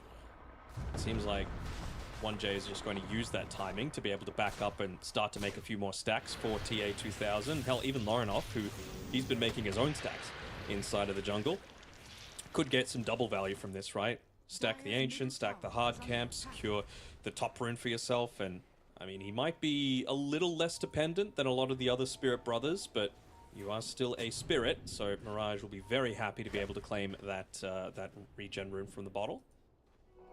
Yeah, especially in a losing matchup. Like, this is how you potentially are able to influence some of the side lanes, which we are going to see from him. 1J, they scout up the Mortar away from the Dazzle, who Melody is trying to solo. He will. And he may be able to do so as well. Sinus' gaze back. Melody, one more right click. Oh, he'll use the blood grenade instead. That's some value, though. I mean, against this harass coming through. Sorry, I'm just having a look at TA 2000. He should be okay, but he's running a little low on mana to be able to play without the refraction against the Bristleback, especially with a couple of stacks built in onto him. Will Panto go for a dive / convert it into a Wisdom Rune steal? Might just use the fact that Lion was away from the lane, but I think they know this is coming. Actually not wanting to engage at all. So I guess happy enough with TA 2000 being able to secure his own farm. Really felt like they had the potential to go in onto Alberca though. Speaking of, that is the target. He's maxed out the cogs. Runs back into the lane, does Alberca. Panther will be able to close the distance, and Queasy's doing whatever he can to slow down with the Templar Assassin with the Earth Spike, but it's not going to matter in the end. So, very nice positioning. Panther doesn't go for the Wisdom Room in the end, comes back, helps out the TA, gets a big kill, slowing down the Bristleback, lowest net worth out of all the cores. By a mile as well, not even remotely close. And I love the fact that Panther, who by the way, starting to maybe move up top, cancels that thought just to be able to stay down bottom. It's going to harm his mana pool though with that sort of situation happening. Maybe just anticipating that there might be a few stacks being built up inside of the Liga Ancient Camp or wanting to Lorinov? protect potential? Might be in trouble inside the river. Mirage actually has the Clockwork just running down with the Earth Spirit. He's still going to try and roll in aggressively with a Frost Shield given over. Maybe he feels a little bit safer. But Lorinov should be able to get the kill into Melody, but the silence actually preventing Mirage from keeping up to Lorinov. Albergus even here as well with the Bristle. So yeah, you're going to get the kill on Panto, but importantly the sniper, are you actually even going to get him? Deadshot Cogs making it frustrating. Nice. Even traps are getting spammed out over to the right side because Tier 2000 wants to put his stamp inside this little skirmish we have going on. The Deadshot and the assistance, as well. They should be able to get Alberca just out of range of the traps. The side blade is off the mark as well. Very close to continuing. Go the guessies. Go the guessies. Go into the lane. Come on, you know you want to. Might duck into the bait lake for now. He's actually got his eyes on that Lotus pool a little bit more, but if he's got his eyes down there, he'll have the position revealed as a result of that animation that you can still see inside the fog. It's a glimpse of him. Ooh, there we go. That is a dead Bristle.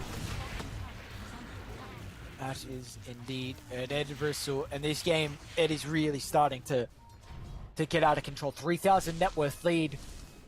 The Bristle is 500 ahead of the Clockwork.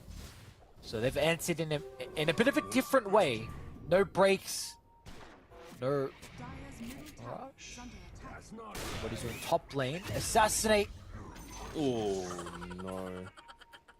You cannot let that happen. I mean, they already won the exchange off the back of forcing a meta to be popped and not getting any value out of it. Now you make a rotation through with Mirage where he's not actually feeling confident enough to be able to dive on in. They see him underneath the sentry that's just placed down, and Melody's going to be able to get rid of it. Oh, great Observer Ward as well.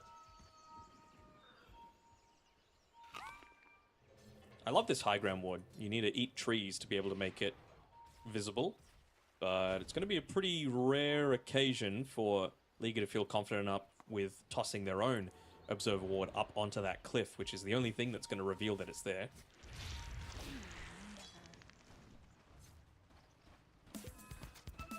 Oh man, how do you get back in this game, honestly? Like, what do Liga need to do? There's a 5,000 net worth lead now all of a sudden. It was 3k just before, and it's getting out of control at a quick rate.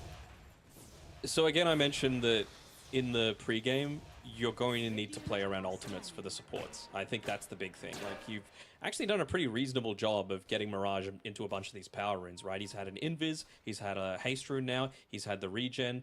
But unless you're actually able to get some additional damage off the back of that, where TB, he's focused on farming. Bristle, he's focused on farming.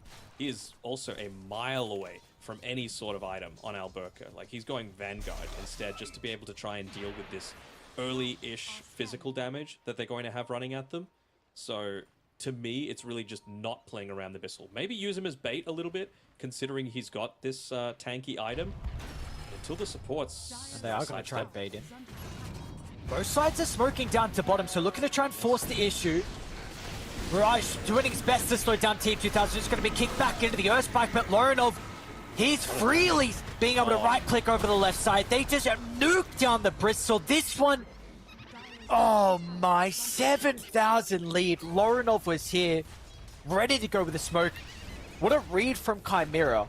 They knew exactly what the play was going to be from Liga. They wanted to slow down the carrier who's been playing pretty aggressive up in the face of the Bristle back, and they were there ready, already anticipating that movement. They couldn't take these stacks as well, could they? I mean, there's a bunch that's been built up, even just putting down a TA trap for a little bit of that vision that might be coming from the tier 2 tower, but you were already having a rough time in terms of your net worth on Alberca's Bristleback. He's barely 500 ahead of the Clockwork, and this was his backup plan. And he is just about to have it vanish right in front of his eyes as Lich, he's just going to walk into the meat grinder as well. It's been a rough day for Melody. 5 deaths, 12 minutes in now for him this game. This is lost like that previous stacks. fight. You weren't able to play around your ultimates. That might have changed things, but even just the initiation coming through, right? This is why I don't like Earth Spirit, in that it is an unreliable form of initiation. It's not like Dream Call that hits an area. It's not like, you know, Sleight of Fist, which is pretty damn hard to miss. You are Speak for vulnerable. the Earth Spirit. Hook shot in. Mirage stuck inside with the cogs, but he's okay. Violent's even going to TP in as well, but Violent's actually going to respect the damage from Lorenov. Hang on, Violent. At least he has a hero to be able to sunder. Under a teammate. Is he? Oh, man, that was too close. Hit him It with the scared cogs. me. Oh, I thought that was a long-range cogs being used. Dire's top tower is under attack. This one's done. Yeah. This is not good. Oh, man. What a frustrating way to potentially go out. And there's back-to-back series now versus Chimera. Like, one game, I think, was 20-something minute victory. The other game was a little bit closer. I think like 41 minutes, but this game 1 and game 2 is just looking like it is going to be an absolute wash. And You cannot let this happen. You cannot let Panto walk and claim your Wisdom Room when it's 14 minutes and Lich doesn't have ultimate. This is the most important thing this game. It looks like they're at least going to be able to protect it for now. Even just giving it over to Alberca, getting himself to level 8. And Malady finally gets that level 6. So this is the chance that they have to be able to come back into this. Get a bunch of kill streaks back in their favor. Probably Sniper is who I would be looking to try and take out because he's got a 5 kill streak. Doesn't have the same level of defensive items as a lot of these other heroes. He's actually revealing on the lane. But 1J, just the positioning as well. Putting himself on the front lines. If he dies, it's not too bad. Surely he doesn't get he might get a kill, actually, before he even dies. 1J He's not going to get gets the lining out. I They think pop he magnetize, may. They're a little bit dude. hesitant. Well, that's Melody different. comes over. Okay, but the Chain Frost, that's a big kill. Finally, you get one, but it may only be one, and you may lose in another as well as Mirage doesn't have the armor to stand strong against the TA and the Sniper and assassinate with the assistance of the Hawk. It's the 3 cores getting kills 5-0 and 6, 5-0 and 2. Dire's middle tower This KDA is looking good. Did they even lose a tier 1 tower in the previous game? I don't think they did. No, I don't know. That's a pretty impressive thing to go an entire series without losing a tower, and it feels like that's going to be the case because they've got this big net worth lead. This is what the Chimera draft was made for, right? But with this much lead, you're not as concerned as what I was initially. Like, I thought, you know, they might have a 5k net worth lead. They might have taken a bunch of their tier 1 Violent towers. don't do it. Oh, he thought this area of the map was going to be safe, but he'll run into 1J. Might be able to get the kill, and let's see if he can TP out. Maybe the illusion can stop a hook shot, but the assassin's there, so we can't TP. We'll have to do it now. Oh, jeez, the cogs was close. Well, it's something. You pop the meta for it, though, so it doesn't feel amazing. I do want to see, like... It's such a weird state to be in, where, like, you kind of want to push the lane out as Queasy, just to be able to force them to make a defense happen, but you also don't want the creeps going underneath the tower and making your own farm a little bit more difficult to get in the future. Right now, they're just grouping up for Roshan, because why not? No one's hitting into the tower, no one's doing anything on Liga team, so they're not actually getting any value out of this movement at all, and Mirage is just forced to go back into the jungle, not wanting to continuously get this farm while not revealing something. Maybe they can imagine they're going to go through the Twin Gate to defend this tier 1 bottom, and that is actually the case. And they've got some vision to play around as well. Every single member from Liga are down bottom. Oh, Maybe trying to bait a fight into their junk. Oh, Violence gone. Tier 2000 Queasy's gone. is looking for the next free meal. A Hail Mary Chain Frost in the middle, but the AoE damage, Mirage is trying to do what they can, but there's just no hope. There's nothing. Absolutely no way for them to be able to fight back here in this second game. They And just he's call just, it. yeah, That's he's a out. Rage. GG. Rage call. Oof. Oh, not the way you want to be eliminated from the closed qualifiers. That is... Oh, that is devastating. I mean, that's a 17-minute GG. The hopes of your top 3, maybe you can make it to the grand finals and play in the best of 5, but they won't even be able to... It's not even a competition. There was no contest here in this series. No, and I really think it did come down to the draft at the end of the day, right? Both times. You just had so much more agency on Chimera to be able to make things happen across the map. And either in game 1, they had literally 0 heroes that could do that sort of thing. You were just excuse me, focused on trying to win your lanes. And in game 2, we saw that even though Earth Spirit has some level of agency to be able to make those moves, they're not reliable moves. And the side lanes had gone so horribly that the supports didn't have the tools themselves to be able to back that up off the back of, you know, Finger of Death, off the back of Chain Frost. We even saw TA2000 in that last team fight kind of grief his team. He had the Chain Frost spinning around him and just walked back into it, getting full value out of it, and it didn't even hinder them in the slightest. You know, they were just far too far ahead, and this Dazzle turned out to be a pretty good pick at the end of the day, just to be able to rally around. And even just Violent giving up that first blood must have been super demoralizing.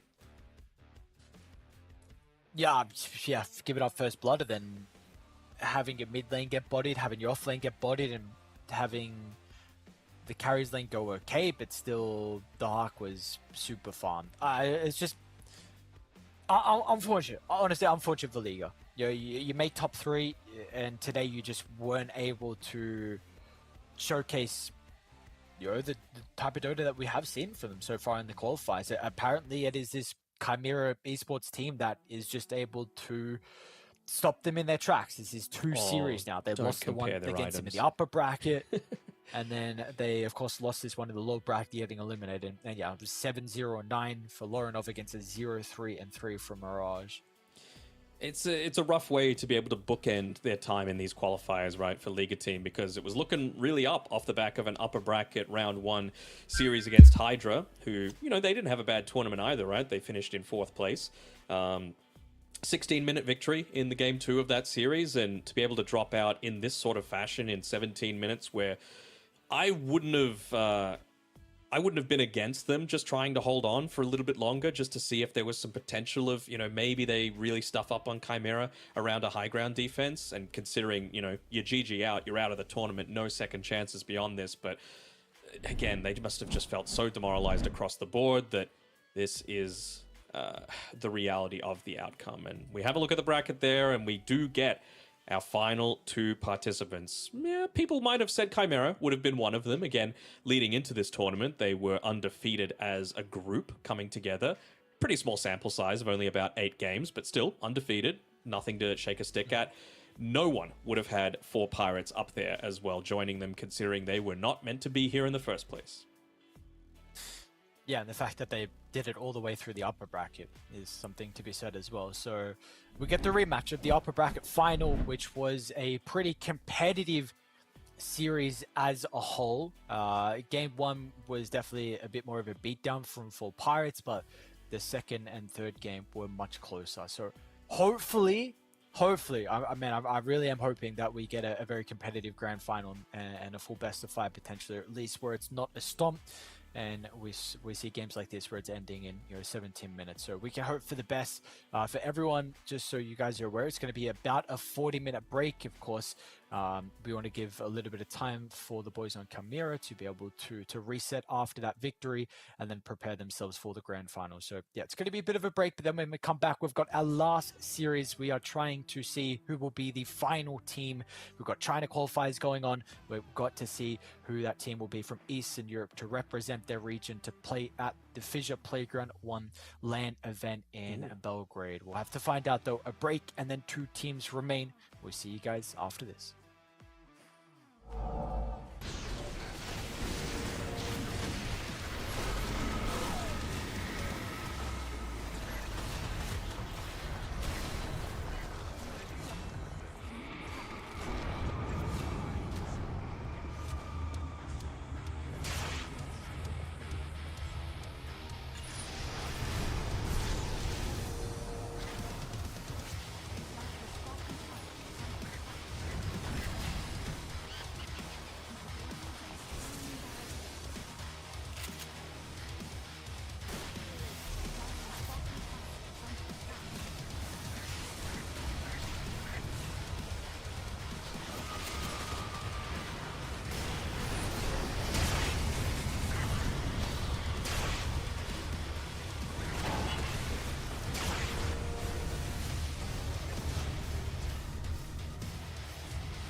Well, the long wait is finally over, and it is down to the final series, and we'll find out who from the East European qualifier is going to be playing in the FISSURE Playground 1 Dota tournament, brought to you by FISSURE in Serbia, Belgrade, and it is going to be between seeds 8 and seeds number 2, with a very tight matchup. In a sense, Chimera versus 4 Pirates, Harry, here with T-Panda, Harry Freak. We have to find a victor out of these two, and you know, watching that previous series, Chimera looked very strong versus Liga, expected, but maybe I think that was just a warm-up. I'm not sure if it wasn't even a warm-up, because apparently they made that one look pretty simple and easy, but for Pirates, they already have a dub against Chimera in the upper bracket final. So we're looking at a rematch, we're looking at a team that is hungry for vengeance, and we got a team that is filled with first-timers on a LAN event if they can make it that far.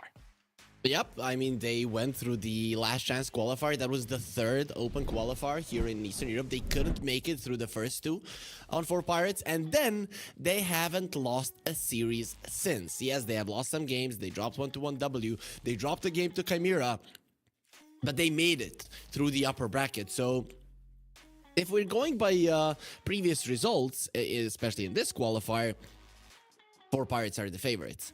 But we all know that's not the case. Chimeras are coming as the favorites. 4 Pirates are still going to be considered as the underdogs. Winning a best of 5 is a completely different beast, especially because you've already beaten them. You've shown them that you know how to play against them. So now Chimera had some time to prepare themselves. Did they underestimate 4 Pirates, or are 4 Pirates just that good? I think we're going to find out today. Indeed, it is going to be a tight challenge. It's going to be a real battle between these both two teams for Chimera to get that victory, and most importantly for 4 Pirates to adjust to a best-of-5 environment, because I don't think they've played a lot of those in their Dota careers. Probably 1 or 2 here and there, but never in a high-stakes situation like this. I can guarantee that. So, very tight, and who handles the pressure better, right? Because for Chimera, let's slightly talk about heroes here and there. Dacha hasn't really been getting to play his most comfortable heroes. He's only played them once or twice throughout this qualifier. He has 8 different heroes played so far. And maybe now they've clicked together, like you said, they've learned and got to the point where this is where the best Chimera is going to show up. And I hope they do, because I think Dacha's offlane and his hero picks have been a bit all over the place. Yeah, I think that's because he has been targeted in the banning phase, not gonna lie, right? His Visages, his Beastmasters taken out, Nature's Prophet as well. I mean, we're gonna see a Nature's Prophet ban in the first phase. Does that happen in this qualifier? No, it doesn't. But versus Chimera, well, yes, it does. And very interesting, Chimera, they chose 2nd pick. So they think that 4 Pirates can beat them, but if they cheese them with the last pick, so they don't wanna allow that to happen. So this is actually quite cool. Also have an interesting stat regarding the sides choice, because 4 Pirates decided to pick up Radiant. Okay. There's a funny thing here. So 4 Pirates have played Radiant 100% of the time. They have not played a single game on Dire, hence why their win rate on Dire is 0. They have not played a game on it. And on the Radiant side, of course, 75% win rate, 75% as a whole throughout this qualifier. While Chimera, they only play 33% of the time on the Radiant side, so they are happy with the Dire, and 4 Pirates are happy with the Radiant. So I think it really just comes down to who gets first pick and who decides to take second pick.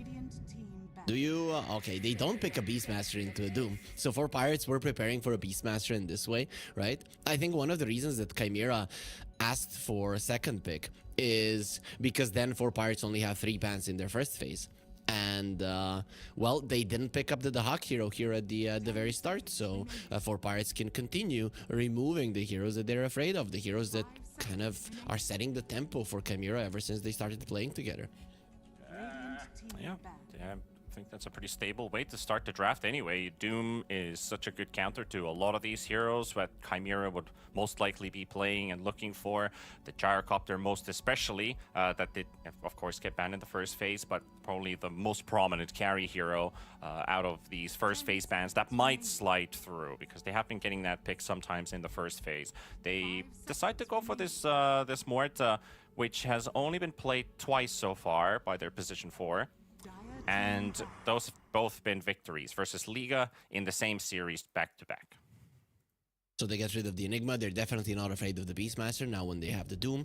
What does that leave for the Hawk heroes? I mean, he did play a Dazzle We're probably not going to be seeing that again, especially not versus the Doom. One thing that we could see is a Lycan, so we'll find out if that's where he wants to go. With the Shadow Demon ban, I'm kind of leaning towards that not going to be the case, and we are going to see a Dragonite, a hero that is not going through at all. But when you're playing versus Chimera, some different bans have to be made. Still, Doom, pretty decent hero versus this. Doom's okay, but I think SD is the real big issue. Like, letting DK through, this hero he's in such a brain-dead state right now that he's so strong and he doesn't really need to do anything extra. Like, he farms super fast, he can't really be shut down, you can't really poke him in a good way. But the Doom works in one good way, right? It's the armlet that DKs are building all over and over again. But he's also a good S&Y builder, so you could opt to just change one item in your inventory and you're still fine versus this Doom. So we get to see a Tiny. I think they've played that as a mid lane on 4 Pirates. I don't think I've seen them play. Oh, they played a carry Tiny, actually. Okay, I take that back. So they can play it as a carry as well. Yes, because I can't find one. I only see 1 mid and 2 pos 5s. No, they played it versus 9 Pandas as a carry, unless it was an off lane. Let me check. Is that game 2? That should be support, right? Yeah, that's it's support. Oh, they play pos 5 Tiny on this team. Ah, they play the pos 5 Tiny and the carry Dawn. Yeah. I remember that game. You're right. You are right. So they can play a position 5 Tiny. Okay. The Beastmaster comes out. Yep, the Beastmaster comes out regardless. So, Doom or no, we do not care. They don't have the Sunray, so you're gonna do one of these two, but the other one will get healed. And really, at the moment, 4 Pirates have nothing for the Phoenix. So, Ursa, is that what we're gonna see? Well, there's also the Lina in the pool, right? Block in your mid Lina potentially in this game. I think that would be great versus the DK too. He's one of the heroes that can actually delete a Dragon Knight. Yep, really, and Natty Narwhal does play a lot of it. You have good setups. If these are your 2 supports, let's say, the rotations to the mid lane are going to be amazing. Lina looks pretty good. I think the only downside of picking a Lina is you don't have a save in your support duo right now. And of course the Tiny is a flex, but if you pick Lina, you lock in the Tiny as a 5. You could maybe play 4 Lina, put 5 Lion, but I'm pretty sure with that Tiny out there, it has to be mid or 5. That means that that's probably what they're wondering. Is Lina safe enough to be picked here?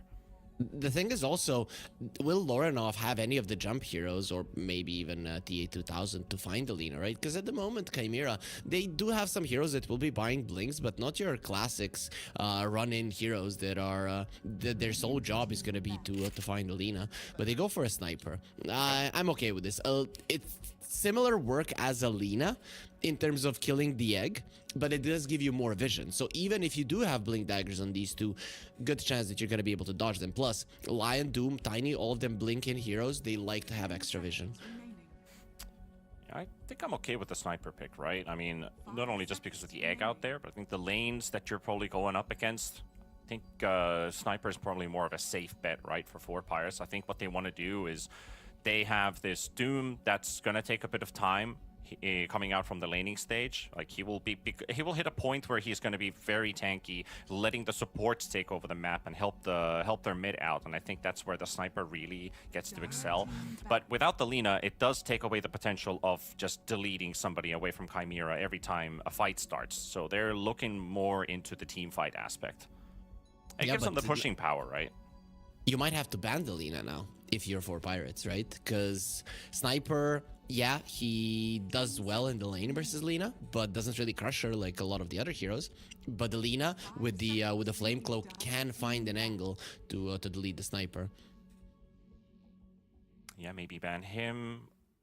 Is there any other mid laner that comes to mind that would be good versus the Sniper? I mean, if you're desperate, you pick up Viper, but Sniper's still alright into that matchup too, and I don't think Viper's really a Lorinov hero. He wants to be a playmaker instead of just an AFK hitter. Puck, you don't want to pick into a Sniper because the lane, but for the game it would be pretty good. Shaker used to have enough armor to withstand against some range heroes. Not a Sniper. Sniper just hits you way too much. He hits you way too much. It's too annoying. You can play it, but it's just too annoying. Lorinov has been playing only the the Storm and the Pango thus far. So Pretty much. and Alina, I guess, but he's gonna have to be finding something else. I think they might just put the DK mid, right? Like he's got one game on it, and they haven't. It is a lower Anybody enough else hero. hasn't actually played the DK, so based on numbers, I'd put DK into the mid lane potentially versus the sniper, and still get a pick for TA 2000 here on the last one. You have the 24 picks, so they can decide where the DK goes. Is he 1 or is he 2? Yeah, but what would the A2000 play? That is also a question. But we still need to see the pick of 4 Pirates. We are gonna assume that this Tiny is a 5, considering that's how they played it. And we're seeing that Chimera are banning out carries for 4 Pirates. So what would Otaker or Otaker take here? The DB is in the pool, but with that ban, I don't think we're gonna. With be the Doom, I seeing think it. Spectre would be great here. I think that would allow them that global presence, the +1 to go with the Doom. It would help their front line as well, just quickly jumping on someone. The Spectre could be all right here. Also, Sucks the feeling the you know, supports. These supports are good versus the Spectre, so I think that's the gonna supports are dissuade them. good. That is true. What about But a I Monkey still, King? but I still mean, he's think in the late pool. game scaling wise, maybe Lifestealer-esque heroes could work. Okay, they wanna shift things up a bit here, and I think we might be looking at a Tiny carry potentially, unless they wanna swap the Tiny and the Sniper around. Oh, what about a carry sniper? Carry sniper and a mid Timbersaw sounds pretty good here. I mean, you're playing versus 3 heroes that either universal or strength. 5 seconds remaining. Maybe, but that sacks the Tiny, the Doom probably. I don't know. Maybe they could do that. I mean, we play the It's a offlane great Doom Timbersaw once. game though. Yep. It's an amazing one. So what would you get here? Maybe some OD. mixture of physical and magical. If it was in the meta. There's Alright, the Monkey King, that's pretty self-explanatory. That works pretty well. Now you have 2 Doom targets as well, so the other gets to shine. TH1000 for the carry DK and the mid Monkey. Send the Timbersaw to the safe lane. Just do it. Come on, 4 Pirates. Don't be afraid. Just send the Timber to the safe lane. Don't allow him to lose the lane to Lorinov, because that's what's gonna happen. Even though the supports from 4 Pirates, their rotations to the mid lane could change it. And they're playing carry Doom and an off-lane Timber. Either way. they're Carry sending Doom, okay. Yeah, they're sending the Sniper to the mid lane. I mean, their position 1 is gonna be the Sniper. There's no doubt about that, even though the Doom might get a ton of farm. But I like this. I actually do like this. Yeah, even if they didn't get the Shadow Demon, still that Timber answer I feel could be very good. Mr. Moral, as we've dubbed this Timber player, he's got a good game in terms of blowing up the Hawk and TA2000. I think we're in for a game where like Timbersaw could easily hit, say, 13, 14 kills at the end of the game. And that might be just Sniper providing as much as you can. And I just don't know how to feel about this Doom carry, because I think it's a little bit off in my eyes. It has worked. It has definitely worked in a lot of games. But it's not your traditional carry, right? So you need to understand what this game needs to be like. So I think that goes with your theory that Sniper is the true carry of this game instead of the Doom. Well, yeah, for sure. Doom can be a problem in the game in terms of scaling, but you have 3 scaling cores on 4 Pirates. That's about it. The only thing is, can you make this work during the laning stage? And I think you can, right? Because for Chimera to do well in lanes, or right outside of the lanes, the Monkey King needs to rotate. But the Monkey King generally shouldn't do that great in the mid lane. Plus, the rotations of 4 Pirate supports are better than the rotations of Chimera supports. So I think 4 Pirates are onto something here. They've actually managed to make themselves a really good draft out of this, and the adjustments in terms of their flexing potential with what hero goes where, and how do we approach this draft, getting a 23rd Timbersaw and swapping the Doom into the carry position. I think they're ready for the challenge, and I like to see that. It's not like your most basic standard draft into the grand finals and you're going to make it work and then you just fall in skill level wise. They have something of their own, and that is respectable. Yeah, for sure. And Otaker, he's the most experienced guy in this lineup. I think he can sacrifice himself, quote unquote sacrifice, for the team for it to work. He has been in enough teams, have played from a very greedy carry to a carry that is just completely sacrificial, so he knows how to put himself in this role. So I'm curious to see what he does. A lot of it is gonna depend on how he finds good impact in this game. And this is what sets the stage, right? TA2000 is right nearby. Sniper is going to give the info, but TA2000 He spotted going to them. be able to walk away. He got the avalanche off just in time. The blood grenade slow into the shrapnel. And they are trying to retaliate onto the Timber, but this DK, I think, looks like he's done for. And Natty Narwhal will pick up the first blood.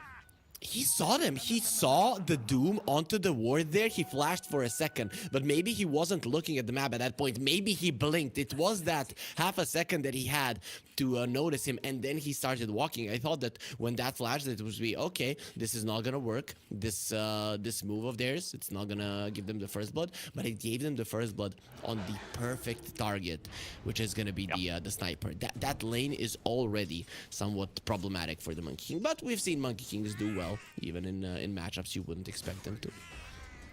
Maybe that does come down to 1J Muerta rotating to help him out. And of course, with the Monkey King playing around his timings, the moves he wants to make on the map. And who are you really looking to kill, right? Like, you could keep farming this Lion. I think Ariel has to play his positioning very carefully on this Lion, not to overextend. And when you do, you need to have the backup of your team for it.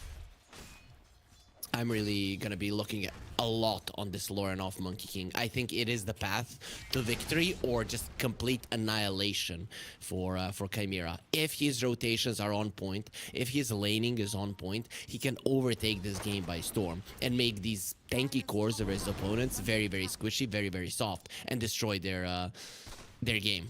But if he's having a bad time, I don't know who's gonna be making things happen. Yeah. Activity might just be everything in this. Especially when you're playing this ghillie suit sniper versus Simeon Stride, Monkey King giving a lot of vision, a lot of mobility.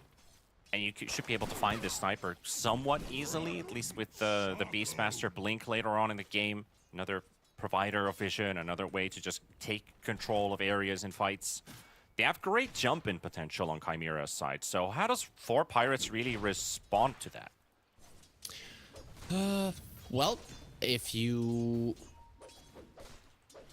the Monkey King is not strong, if he cannot make his moves super, super quick and get those kills quick, you have really good counter plays because both of your supports have a lot of stuns. What are the Lion and the Tiny very good at? At heroes running at you. What does the Chimera lineup want to do? Well, run at you. So I think they do have ways if they're prepared. If they're expecting a move, they're gonna be ready. For a moment, there was also a really big creep wave down in bottom, but Beastmaster's been able to pick up a hefty amount of denies so far. Probably a couple of them have been Boars and Hawks. Taken rid of them to prevent Otaker from getting too much out of this lane. Gone with the Devil's Bargain. Will be very cool to see if this Doom decides to swap around items during this game, knowing he's the carry. If he has some other itemization choice in mind, what kicks in at what time of the game? Swapping an item for a quick BKB change, then maybe getting rid of the BKB, buying something else. It's a pretty cool concept for a hero, and very high skill ceiling as well to use Devil's Bargain correctly. Yeah, but the way that people are using it is buy Midas, sell Midas, buy Midas, sell Midas. Buy Midas, sell Midas. Yep. That's what we get to see. So I don't think it is gonna be that cool. I thought about that as well when the facet was added. But I still think that there's still a lot to be uncovered with that facet choice. I mean, it should bring us some type of flavor at some stage of Dota, but right now, you are right. It is just about the Midas, really. And I don't know when this hero is gonna be fixed. This Dragonite is crushing the Timber Saw. Like, how is this legal, Panda? That a hero that should naturally be like your go-to counter versus a DK can't do anything versus him. I've even seen mid lane DKs crush a Timber Saw. So this has nothing to do with the support. And you don't even have that strong of a support. I mean, Phoenix. Did I already mention Brain Dead Hero? yeah, you did. I've been spamming a lot of DK in my pubs, and I have an 80% win rate. Natty Narwhal? Taking in a very deep fight here with Laurenov and 1J. That's what we needed. The Muerta to rotate to help the Monkey King, and that is a bit of a shock value hit onto the sniper. Perdancic? Just a little bit too deep. Perdancic cannot catch them. Nothing to toss either. Yeah, I'm not sure why he went for that play. I think he thought he was gonna win versus the Monkey, and maybe he would have. That's a nice he toss got of 1J. both water runes, and I think he got a little bit too cocky with that. He got the first one and then contested the second from the Monkey. That's bad. That was the one lane that was going well for you. That is where you had the first blood, and now you die. It's not only about the net worth. Sure, you are ahead of the Monkey, but now the levels are going to be equal. And that is what the Monkey wants. Equal levels, rotations. Once he skills up the tree dance, we're going to know that Laurenov is ready to move out of his lane. All things good here for Chimera. Yep. For Pirates, we're gonna have to wait a bit longer to see how this lineup really clicks together and how they play. I haven't really been able to catch that much of for Pirates, what's the style of play that they prefer. But we have seen them having these somewhat early group up heroes, like some lineups that would maybe even group up as 4 at 15 minutes. But this is really not a lineup that feels like that. Like, of course, the Timber with his 2 supports would love to do it. You have 2 potential Blink supports. Then I really don't know where to put this Doom. When does he want to take part? Is it always the Doom on cooldown and then go back to farming and then return once again? How do you see this 4 Pirates lineup? What's their real perk here? Well, the perk is okay, just we're gonna wait a second because Perdancic is being smacked and he's probably dead. The idea of their lineup is Perdancic. Good trade. Keep them there. Yep. I didn't expect that was gonna happen, but not inaudible from afar. So the idea here is you have a lot of jumpers with the night vision of the sniper, so you're gonna have to be playing during that night vision together. That's basically it, and the sniper needs to be protected at all costs. That's yeah, that's the shock value. Level 3 Whirling Death, but Phoenix does more damage than he does. And they were pinging that quite early to take this fight. Panto, though, will just get slapped by the Tiny. TA2000 has more movement speed, and he's gonna clean up the Lion. Secure another for themselves. Wisdom stolen. Laurenov, very nicely done. And he might even stay here in the top lane to kill the Timbersaw once again, make his game non-existent, and that is a huge deal. You are gonna be destroying the tempo hero. And is he gonna come close? Mr. Moral. There he is. The Primal Spring is available. They don't have to use it. They get the stun out, preventing that Timber chain from going through. Nice avalanche, though, and Aerial follows up on it. Monkey actually low, and now it's Small Laurenov that's going to be dropping instead. And now TA2000 Snipers also brought in for the Assassinate, and he was looking for the last hit on it. He almost gets it. Aerial secures it with a final hit, so very scary moment there for 4 Pirates, but a great response. Yep, they had both of their supports there, and that's the thing. This is what we were talking about. You want to run in, these supports are very good. Bottom. The Doom. They tried to get the roar out on him under the tower, but the dead shot didn't bring him close enough. Did you notice that he hasn't been using the Devour to get the slow from the boars? He's been eating the boars, but for some reason, that's not good. Phoenix. Wrong place, wrong time. Yep. And he knew that was the wrong place to be, and he still went in. So they find the stacks as well. Now they see, what has this Phoenix been up to? Oh, hey, something extra for the Timbersaw. DK is already to work here. I think they see them. I think they see each other's maybe there too. The deep ward at least shows the location. Lion walking in first, Timbersaw to follow, and TA2000 getting hit by the first stun. Quick whirling death, maybe another one available. The toss will be enough. And now Laurenov and Pantoma with 1J look to reply. They'll take down the Lion and focus on the Tiny. Is there a TP canceled? Yes, there is. Yep. Laurenov secures him with a Boundless Strike.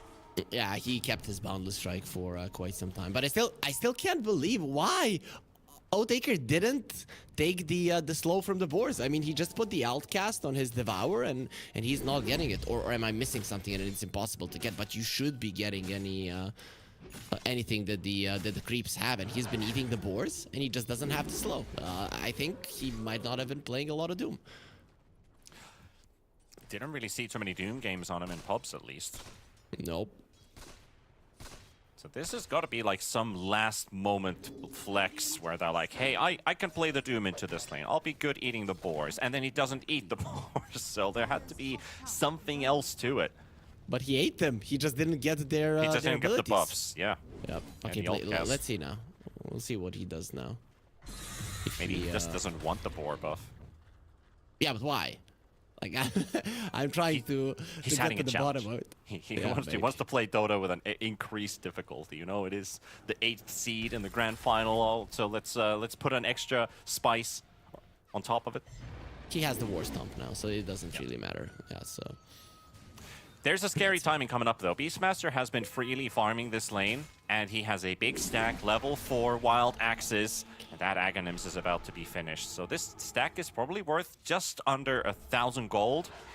That will give him one more piece. So I'm thinking maybe 13 minutes, maybe even 12 minutes Ags, and it's going to be ready. But Dunchik does get the jump on 1J. Audiker follows up with a War Stomp. But there's the quick Pierce to Veil, basic Dispel applied, and no damage can be done to the Morta. meanwhile, Egg used a very nice Timber Chain. That was the longest range Timber Chain I've seen recently. He really does travel quite a lot there in Pantomime. He couldn't dish out the damage. They're trying to annoy this Timber Saw, but he's still having a good time. And we've already seen Mr. Morale doing incredibly well on this hero. I think he's doing an awesome job in this game as well. All right, maybe a kill on Morta now in the bottom lane. Audiker almost gets the kill on 1J. Dahak does throw in the roar.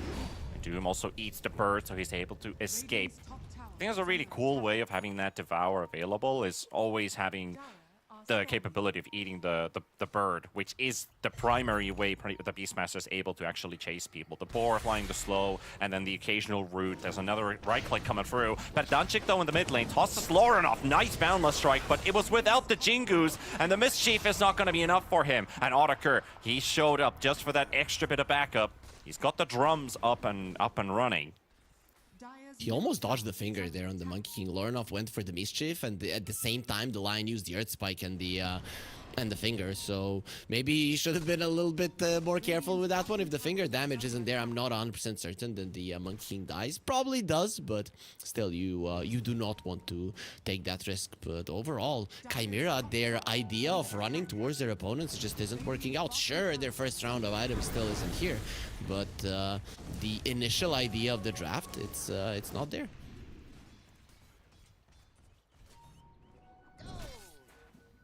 Monkey and the Doom slightly behind the rest of the pack in terms of net worth, so that is one mid laner, one carry, but Doom can always bounce back with the Devour, and his farm speed will increase as the game progresses.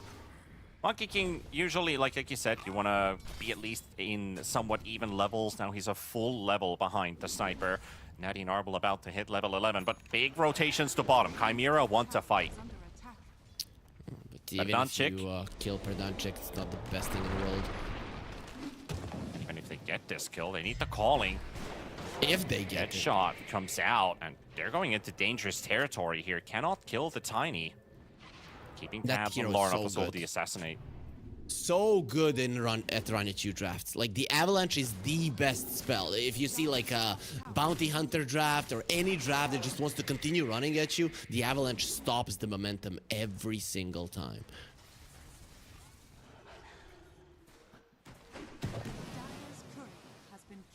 What do you think about the timings here on 4 Pirates? Still trying to get the bigger picture of this draft, right? We got 2 Blinks now lined up on the supports. The Pipe for the Timber Saw should soak up quite a lot from the Phoenix and the Morta.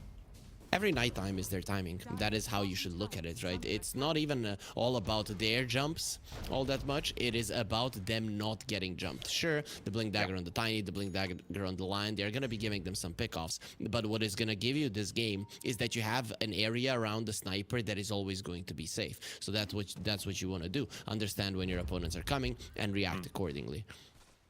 It'd be really cool to see if 4 Pirates are able to actually establish dominance on their own instead of just playing defensive on Chimera's moves. But their lineup is kind of suited for this early aggression.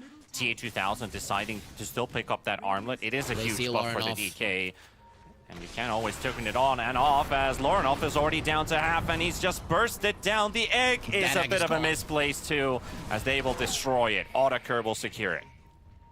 Yep, and even 1J has shown himself a toss in a couple of seconds. Okay, they're gonna let him go. The tower is better. So this is the thing. Pick off into objective, pick off into objective. That is during the day. And during the night, hold areas, right? You can still go for pickoffs then, but you would much rather be able to take areas away from the enemy and just farm everything. Okay, and they've been 1J playing this combo so easily, right? But Dunchik and Audiker get to play together, combining stuns. Waiting for the assassinate onto the Muerta, and 1J almost goes down, but the raindrops will keep him alive. Audiker is forced away, but we get to see a Doom use this game. They'll just send themselves on the Tiny. 1J does drop to Mr. Moral with a Chakram cast thrown in there. Yep, from afar. He just finds an angle to do it. I mean, 1J, ever since that mid lane, when they spotted him, he has been hunted, and somehow he has survived for a minute and a half. But in the end, the kill will still be there. Man, I'm loving how Perdanchik is moving with this Tiny. It's insane. Yeah, all good things come to an end, right? But now you just have to watch out that you don't get stuck with this pattern, because Chimera is starting to build up a way that they can defend against this Tiny moving pretty deep in. You know what will never come to an end? Dota. Right? This game is never gonna be dead. People have been spamming. Game Dota 1 will never end. Let's go. Yep. But I'm totally mistaking your message there. Does that mean that Dota is not a good game? That it's not a good thing? I think that's those the are message two that I'm different trying to things, send. right? Okay. If you want to measure if a game is good, depending how long the development continues, you can say from a different category of a game. If it's a single player, whatever, older skate, you're like, well, finally released a full amazing game. That doesn't mean that Dota, that has been in beta since over a decade, well over a decade, maybe even 2 decades when we talk about all the way to Dota 1. We love this game for a reason. That was a really nice pickoff on the Phoenix, and that is even before the Blink Daggers. The line is 200 gold away from his. It's gonna be even easier to go for these plays, but look at what they're doing. Deep wards, aggressive positioning during nighttime. For Pirates, perfect understanding of what they need to do. Like, how good is this team, honestly? Like, this is, of course, based on the first 17 minutes of play, but 4 Pirates have a very good snowball going their way. And Liga team that had been looking very strong against the other opposing teams didn't look nearly as good versus Chimera. Chimera, who lost to 4 Pirates already once in a best of 3. These guys have been well preparing for this best of 5 series, and it is a joy to watch how well these guys play. Like, they are reading moves very well, they're very active, and they don't halt. They don't push the brakes. Oh, we might see a fight on the Twin Gates. Nah, they're just gonna go into the pit. But 4 Pirates are coming. They might be under vision, but they maybe think they can take this one. Activation comes out. They're signaling it. They're trying to rush this Roshan down. Audiker charging into the pit. Dahak is inside. There's a nice calling though from 1J, silencing the Doom, and Doom will die. Ariel will die. Dahak will pick up the Aegis, and it backfires completely. 1J will survive from Mr. Moral, and now the Timbersaw is being hunted. Tiny might try to intervene, but this was maybe a little bit too ambitious from 4 Pirates, but can they still find at least a kill? Cypher got jumped on by TA2000. Follow-up roar from Dahak. It is the moment you start to say good things about a team, and they fight without their items ready, and with a big risk it could backfire. It absolutely backfires. Yep, but this is the thing, that their lineup is just not good at running towards Chimera, just as Chimera's lineup is good at running in, but not necessarily good at running in 4 Pirates. 4 Pirates need to be set up in an area, and that is why Chimera tried to make a play around this Roche, secure the area around it, and then when you have better vision with Chimera, you are gonna destroy them. This is exactly what happened there, but what actually did do a big deal in that fight is the calling, silencing the Doom mid-animation. Look at that. That is when things become really, really hard. Yeah, just an excellent use of calling from 1J. Once again, just the instant silence on a target that has a huge value ability. They can't do much in that inside that Roche pit. They lose a ton of heroes, they lose the Roshan, and then the Sniper is late for the party, and he also ends up dying because of it. Yep. Didn't even use his Hurricane Pike. I mean, he bought it just now, and he thought, okay, this is my timing, my item. They're not going to be able to catch me. And they just run him down. But that doesn't mean that 4 Pirates are gonna take this one lying down. They still have the aggressive vision that we talked about. Nighttime is still there. They're gonna be utilizing it. It got revealed now, at least, so they did find a kill, instantly pinged out by Chimera. But I have to say, just a classic example of a caster curse right there. As 4 Pirates, what can they not do? How well are they playing? And then Chimera shows exactly why this team has so many experienced players on the roster, and they will not hesitate, even if slightly behind, to take the full advantage of that situation. Chimera expect 4 Pirates to be lining up for the Tormentors, so they're already there with 2 of their heroes. Monkey King and the Phoenix, well positioned, could actually wipe out your entire team if you're not careful, but nobody there just yet. Perdanchik, pretty aggressive positioning. Natty Narwhal there to cut the wave. They will not jump just with the 2 heroes here. Monkey King will have to back out for a moment. Has the Shard queued up. And Courier brings in his BKB, which will be a very big factor. And here's the smoke from 4 Pirates. They'll bring in at least 4 heroes. Perdanchik will have to wait a bit longer. I think he's there to just cut another wave while the others jump towards the mid lane. He's there to show himself, I think, right? Because they expect some vision to be here, and they're absolutely right. So that ward might give a false sense of security to Chimera. Yeah, just waiting for the wisdom. And he is under dire vision. So they'll know where he is. Low enough, he read their move. He knew. Broke the smoke on the line. Jumped away. All is good. 1J on a smoke of his own, though. They walk into the Timber Saw. Mr. Moral, that's a lot of barrier to burn through, and that roar does absolutely nothing to start things off, but it builds up over time. It's just a little bit needed. Perdanchik with the toss. That was a very interesting interaction there with the Timber Saw's toss ending halfway, and Natty Narwhal gets the kill in the end. They force the Dragon Form off of the DK, so there's going to be a 40-second downtime after that runs out, which 4 Pirates might look to utilize. It took them some time to go through the pipe, right? So 1J pops his Pierce the Veil, and then he started attacking the pipe, not doing any damage. That's why it looked for a second that the Timber Saw was immortal. But they do a lot of damage to him once he doesn't have that barrier. However, still not good enough. Dire's middle tower is under attack. Sanj and Yasha equipped on the Doom. And that Midas, of course, that he has in his inventory, he can happily sell at some point. Place that with another item. Almost has his blink. SNY is going to be nice here. A lot of single target stuns on the side of Chimera, and he's probably going to be the first one. Or you want to be the one that's getting stunned up, basically. So having an SNY, it's kind of a necessity to be able to get out once you have been caught. Sniper in a dangerous position, right? Because Monkey King is hunting. Know where he is. Though. They know there's backup. 1J also takes the invis away. The Tiny showed up there to investigate. Now they just need somebody out of position. Aegis runs out.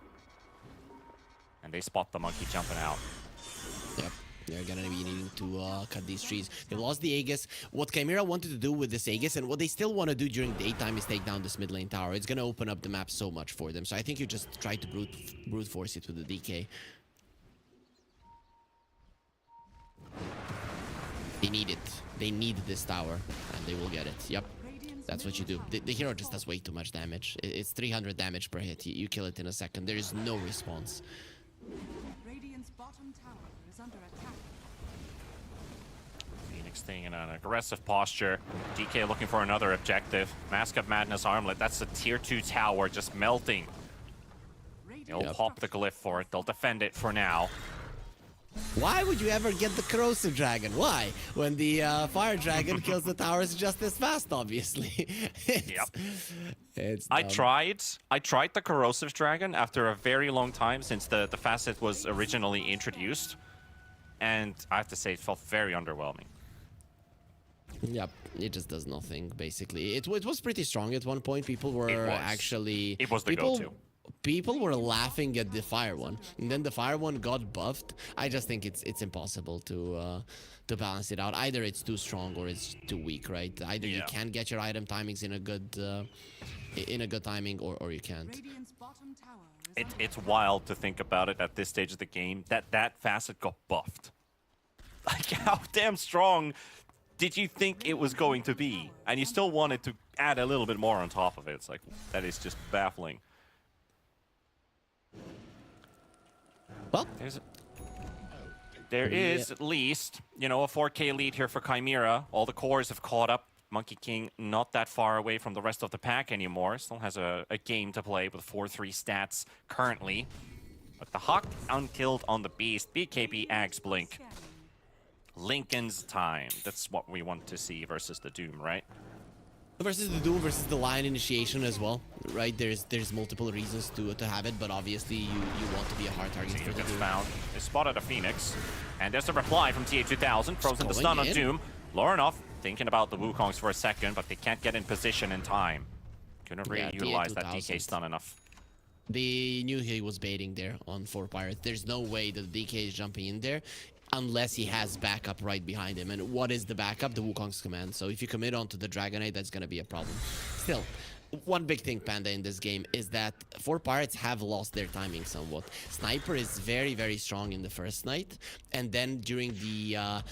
from minute 20 to 25, he should be so strong that you can't go on top of him. But during that time, the Chimera, they had the Aegis, and they were the ones they were going forward, which is something they want to do now. Oh, that's a very aggressive move from the DK straight to the high ground. Natty Narwhal, he will survive for now. DK going for the TP out. Doom cannot get his ulti off, but they'll doom the Hawk Beastmaster, and he dies in the fountain. So one gets out, the other doesn't. I can't believe they went for that. Natty Narwhal having the shard, though, makes all the difference. And for some reason, Ariel was there. This is what we have been talking about, that the supports of 4 Pirates, if they're in a good position, their counter-initiation capabilities are insane versus what Chimera's got. Gotta give a bit of respect to the high ground there. 26 minutes in, even if this DK is super farmed, that is still a tower getting a sizable buff, and you don't have anything like a crit in your inventory. Pantomime, 1J and Lorenov. In a 3 versus 3, Ariel hexes up the Monkey King. Timber coming out from the side. Just a quick burst, trying to force Lorenov's BKB. Tiny did get his blink off cooldown, but Lion and Timber, our spells are on cooldown. Oh, he can't do it, okay. While all this was happening, Natty Narwhal was just poking at the Dragonite without the BKB. The headshots really do hurt. Even a hero with as high armor as 26. Pretty hard kill, right? Yep. He does have the Mjolnir, so that can help getting multiple Mjolnir procs. That magical damage can definitely help you chew through this DK.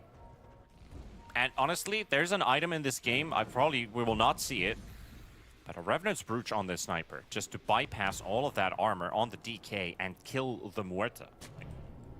Muerta's not an issue, sure, but against this DK's armor, and they are itemizing versus physical damage, I don't think it's a bad idea as a potential luxury item at the end. When you have like 6 slot, you know, if it becomes an issue, you can always swap over to the Brooch. Yeah, like 6th item, yeah, it could happen. Earlier on, no. Right now, he wants to get a Silver Edge, break the Dragonite, and kill them.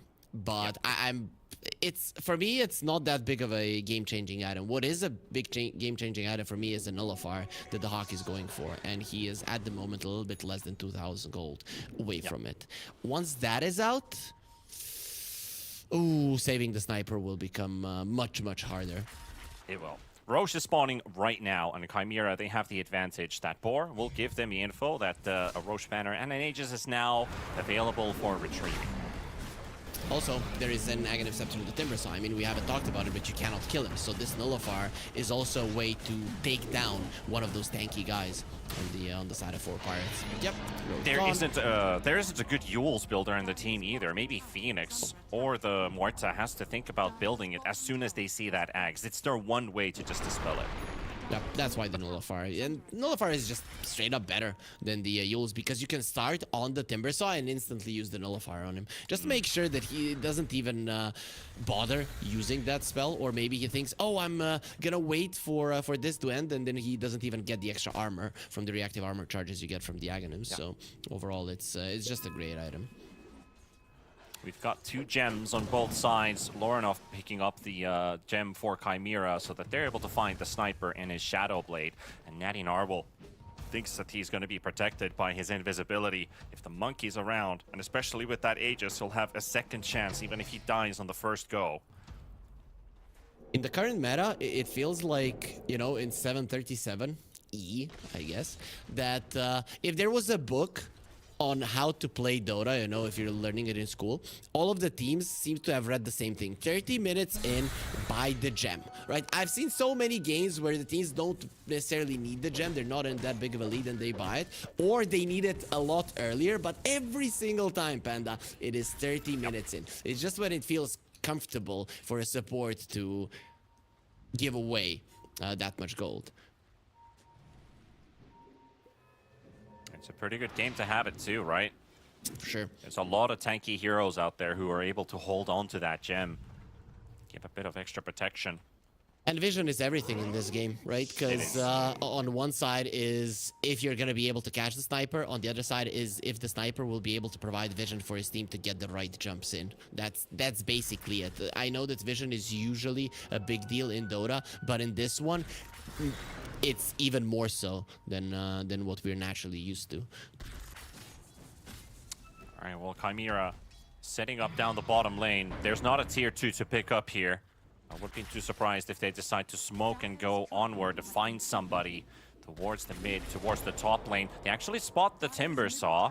Killing careers. I mean, Mr. Morale, is that really what you want to be doing on the enemy side of the map? They spot the Tiny alone. Instant roar coming out from the Beastmaster. Peredanchik will pay the price. Yep. For being too deep in the lane. Monkey still looking for that Timber. Jumping around the Simian Stride. And of course, with that gem, might be able to find a sniper, but not willing to go on the Radiant side of the map alone. Wait for his team. Still, with that Tiny dying, and with the time Chimera has spent since the Roche Pit, net worth has constantly grown in 4 Pirates' direction. It was a 4K lead for Chimera, and with the lack of action, they have turned that 6,000 to 7,000 gold in their advantage. They're just simply farming faster than Chimera is. The thing is that Chimera gave the Aegis to the Monkey King, so it obviously shows that they want to go hunting. They could have given it to the Beastmaster or the Dragonite and went for towers, and I think that the gold lead would have done better for them. But they thought, guys, it's daytime, it's time for us to break them. And unfortunately, it just didn't work out. So once this Aegis is out, the nighttime, the big nighttime for 4 Pirates will come, because they're gonna have all of their core items, everything they need. It all comes down, can they position themselves well enough to start mowing down towers? If the answer is yes for 4 Pirates, they might just have a good chance to take this game. They have been very patient with the usage of Doom's ult. Use Have only not once. been willing to drop it instantly on a target. If they get the DK, he's the first one to use it on. Monkey King is a good target, except now with that Aegis, he is not really a favorable one to use it on. Maybe even the Huck, although he's able to use his items, and that Nullifier is still a threat to the Timbersaw Ags. And there's the invasion. We've been waiting for this for a while. Look at that instant D-ward, so vision is taken away from 4 Pirates. They give away the triangle.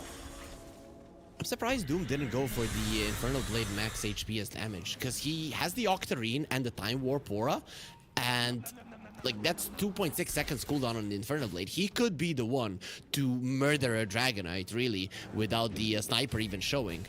But he decides that the Scorched Earth cooldown is more valuable in this game. I'm not sure if I agree. We'll see. We'll see. Mobility is quite Mobility important. is key, yeah. 10 seconds is a lot of time. And I guess with the pace that he's leveling up, you know, he is already level 20. He is just behind the DK at level 21. He has a permanent Scorched Earth, so that's how it is, right? The duration is 16 seconds and the cooldown is 16.5, so you can permanently have it. Yeah, with the Octarine core, yeah. And here is our smoke up coming out. Nero and Natty Narwhal.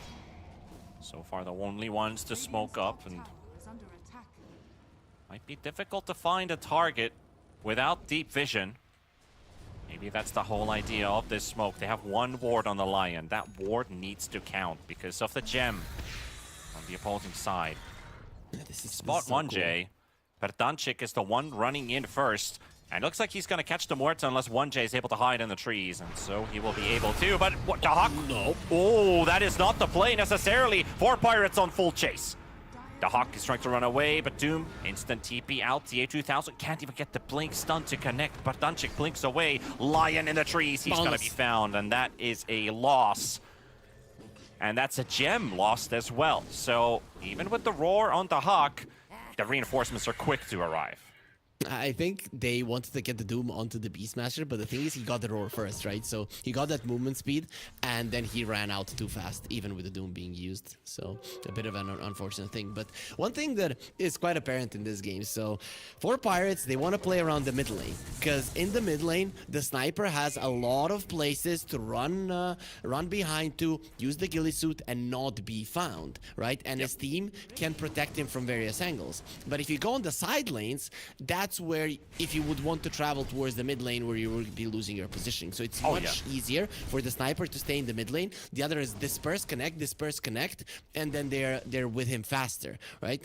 And then on the other side, you've got Chimera, who are very good at catching people, and they're completely fine with running from one side of the map to the other. And then they are trying to play the side lanes as much as possible and control the twin gates. So two completely different approaches. That's why we've been seeing so many dodges between the two teams. And the second Chimera sees somebody on the side lanes, they jump in. They're just not expecting the rest of 4 Pirates to be there.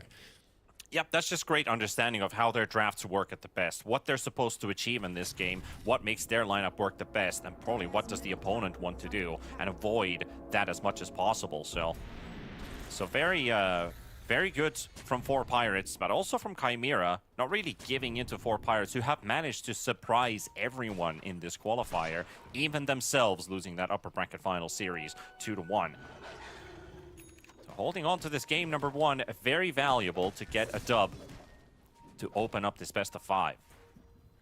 But one thing that we haven't discussed is that the Dragonite is getting huge, right? The A2000, he really hasn't been a part of these fights a lot, but if you look at his damage without the armlet turned on, that is 320 damage per hit. You turn on the armlet, 350. You've got the Daedalus. He's gonna murder everybody if he even so as gets a chance to do so. And I kind of feel like he's gonna be smoke right on the Timber. He's got no idea this is happening, and he gets instantly jumped on by Chimera. Gone for 70 seconds. Big kill, but a lot of spells used for this.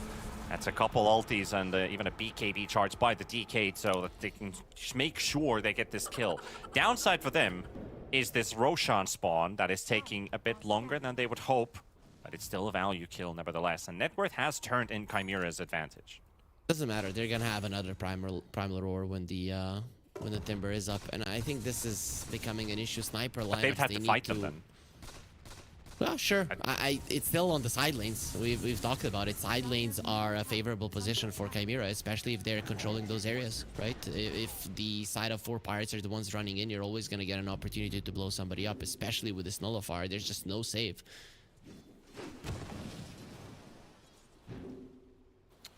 I just hope they don't do the same thing as last time, which is take the twin gate. Now things are on a whole different level. Anthemum. He takes a quick glimpse on the other side. Nobody there. An 80 rune as well for 4 Pirates. Maybe that is a key forward. Natty Narble to pick it up. And with the smoke, they've got a lot of mobility. Roche is up in 30 seconds. Chimera, you're going to have to fight for this Roshan without Roche being up. So they will not be inside the pit. They're going to be around it in good position, waiting for the smoke to approach. Oh boy, if their smoke breaks on that ward, it is going to be a problem. Still better vision for Chimera. Aggressive scouting, Lorenov, but he's on the other side. This is the one entry place they might be entering from. They see couriers. Scorched Earth is popped. They are moving further in. Timbersaw's coming through the twin gate now. And they see him. He's the bait, by the looks of it. Trying to scout. They did scan him, so they know that he's somewhere there. That shot flies in, almost connects. Timbersaw gets info on that. Roche is home. Chimera Smoke has run out, so they decide to just cut the wave.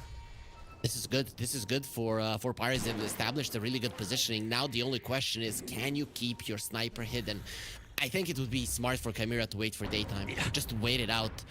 Cut down every single tree so the monkey doesn't get close. 1J, he's very near. They're on the left side. Otaker, you need quick reactions on this one. The Shivas comes out. They'll find the DK, and they'll push them out for now. This is so enticing. Just wait daytime. If you're a Chimera, They're you wait TPing, daytime. but It's gonna be they're better. back. They know that the enemies have really, really low right-click damage. The sniper is pretty much the only one who contributes. Quick reaction. Yep. Okay, and they establish themselves again. Do they have wards on 4 Pirates? It's gonna be pretty bad if they don't. Yeah, daytime is there, but that just means that you do not have the night vision advantage. They're blind, and Phoenix is 1 ops ward, so they'll have vision, and it's daytime. The portal is activated. It's He's a little Roshan. bit late. He needs to get there faster. Lane's also in favor of Chimera, so 4 Pirates, you don't want to stay here for too long.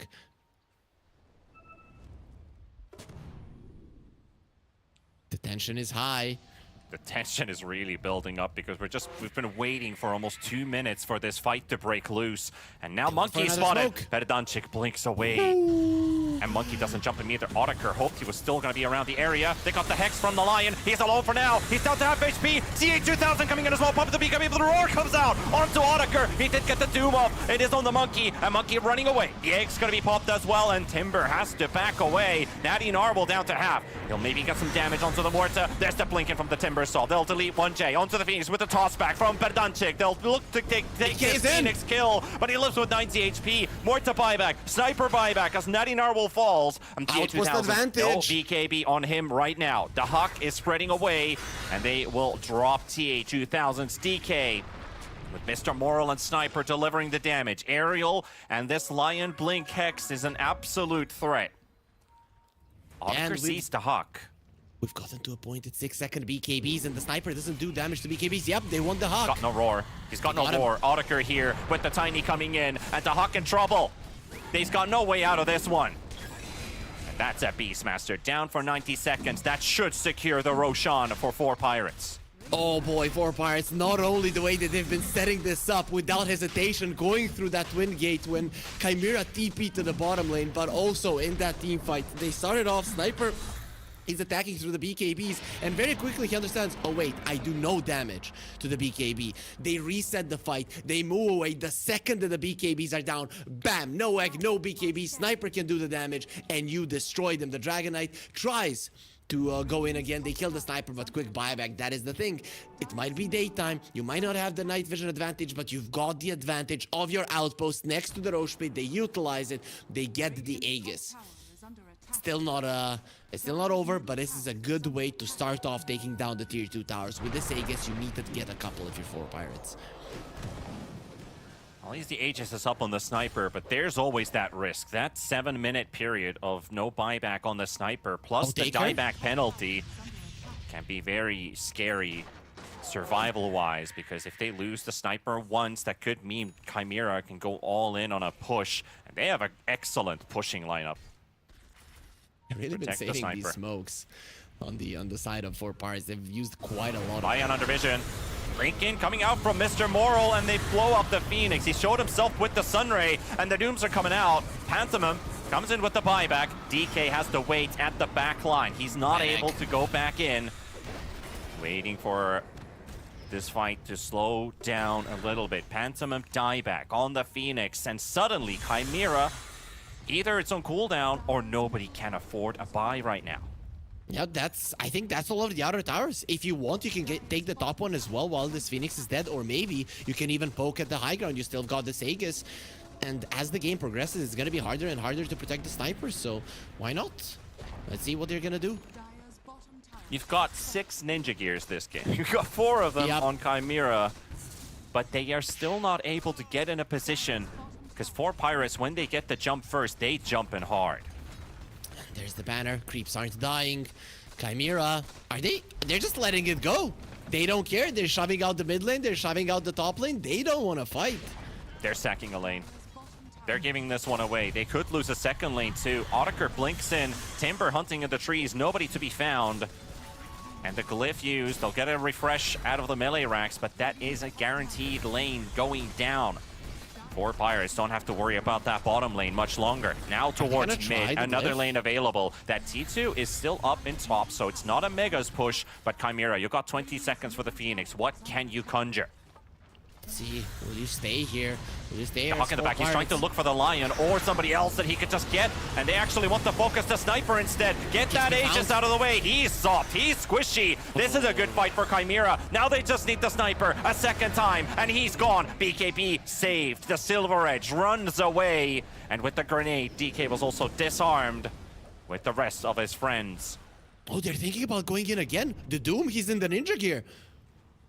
The fake back could catch Chimera completely off guard. TA coming in without an idea what's about to hit him. Doom comes out. TA 2000 hexed up. And this Dragon Knight, even if he gets to the fountain, you're not safe there. And that is Mr. Moral with the Timber charging in and taking TA 2000's life. They might have to buy back on this one, but a second lane of Rax is already falling, Harry. What a fast move from Four Pirates, and they made that decision. They know there's no BKBs. This is just the case. Without the BKBs, Chimera cannot fight, and they're going for the tier 4s. They want to be ahead in this grand Holy, finals. Looking for the lead here in this best of 5. The Hawk from and getting behind. the first win on the board. They would have to bring in the DK, but he's gonna have to fight without the form. Dahak roars in. They've got the Sniper, and Natty Narwhal down. That's a dieback for him. 120 seconds gone with Berdanchik, and Chimera forcing TA's buyback. Credits them with a couple kills. Oh, getting ahead of themselves there. They thought they could end the game. First, I thought, okay, maybe they don't go for the second lane racks. Just reset, get the glyph, go back. No, they went for it. They managed to save the Sniper, and then they went back and got it. But this play, especially with the Sniper not having a buyback, Chimera, they are gonna try to get at least one lane back. And this is one of those situations where Four Pirates could get forced into a mistake that can cost them this huge lead that they have accumulated. But let's see if Chimera can punish this. That is really the inexperience showing there, that they just feel like they can end this game this early, and giving a bit of disrespect to Chimera, they instantly bite back. Sniper gone for 70 seconds. Their damage source is the Timber Saw at the moment, and maybe the Doom can do a little bit. But they are looking for a push of their own. All the outer towers are gone. So now, what does Chimera do? Are they going to return the favor?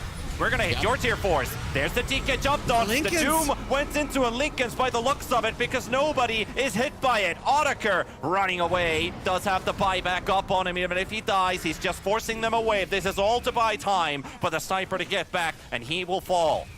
Roche Banner dead as well. DK back to work on the tier 4 towers. Otaker blinking in as well on the Monkey King. Lorinov surviving!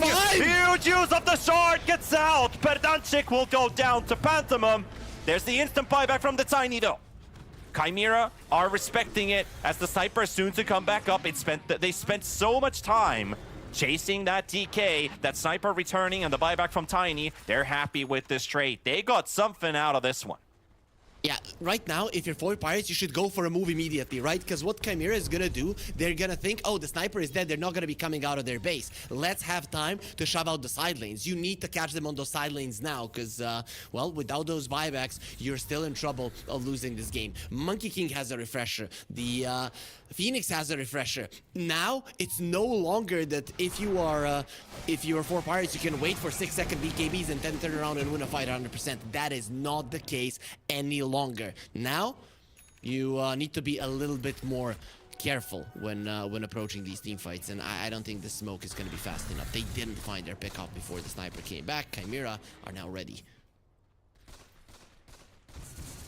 Just want to highlight how big of an escape that was for Lorinov. Using the shard cast, the alt cast on his Boundless Strike to escape with barely any HP remaining. And that allowed the rest of his team to just continue dealing damage. He gets his Wukongs off too. Absolute force to be reckoned with when you have that Aghanims with the Mjolnir. That's all he really needs. It's just the existence in the team fight. That refresher allowing the double BKBs, the double Lincolns even, and that second Wukong's command. He doesn't need to be this, you know, we see a lot of Monkey Kings with 5 damage items in their inventory. He just wants to survive the fights. He just wants to be around for as long as possible. Lincoln's not that big of a deal any longer. There's an Aghanim Scepter in the Doom, right? So he's just gonna be running in like a madman. He has a Shivas, Ags, Overwhelming Blink, and an Octarine. He's constantly just gonna And a have shield rune on him too. Oh, they're Werther's baiting. coming in for the They're wisdom baiting the rune. wisdom rune. 1J has no idea what's about to hit him. They'll lead it. Does have a buyback though. But tier 4s are taking some damage as well. So, I mean, tier 4, as Chimera have Yeah, there's already just lost one. Oh, they didn't get the gem. Forgot about it. Slight mistake there, allowing Chimera to have that anyways. 900 gold recovered for Chimera. They still have theirs on the Lion. This Timber Saw is also a problem. If you look at it, all of the heroes and 4 pirates are an issue. The sniper doesn't have to show himself at the start of the fight, really. He can just use the shrapnels, get him out, wait for his teammates to get focused on, and then show himself later on. It is now daytime, so Chimera are going to be happier to fight now.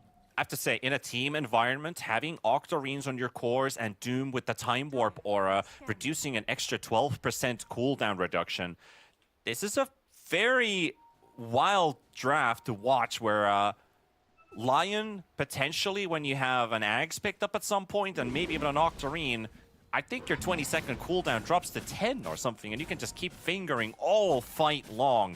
Not to talk about the short cooldowns on the Timber Saw, and those get improved as well with the Doom nearby. And Otacur definitely wants to be in the fight. So as long as he's there, everyone can keep spamming spells on those BKBs.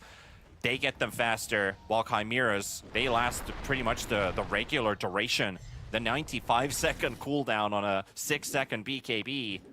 Compare that to Otacur with 62. That's a half a minute difference. Chimera are coming. They are ready to go for this fight. Last time in this area they lost, so let's see if they're gonna be ready.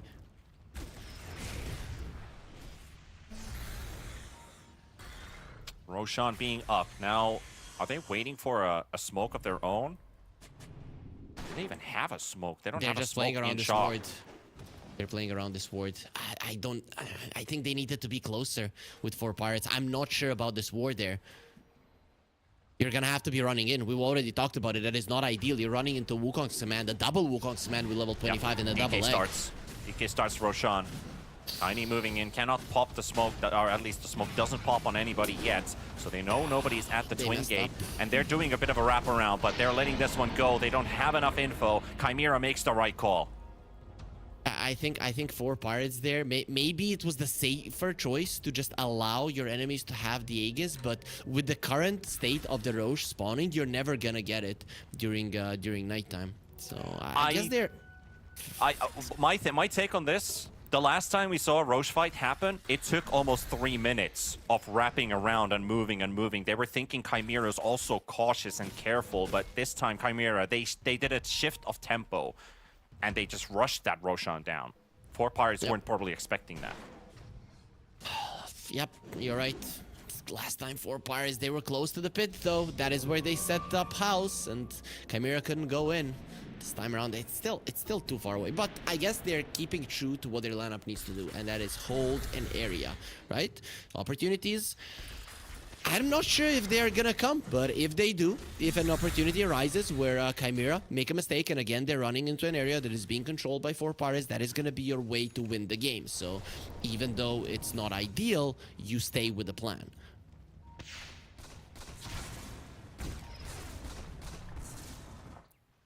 Bots too on the Beastmaster. They're just now being delivered.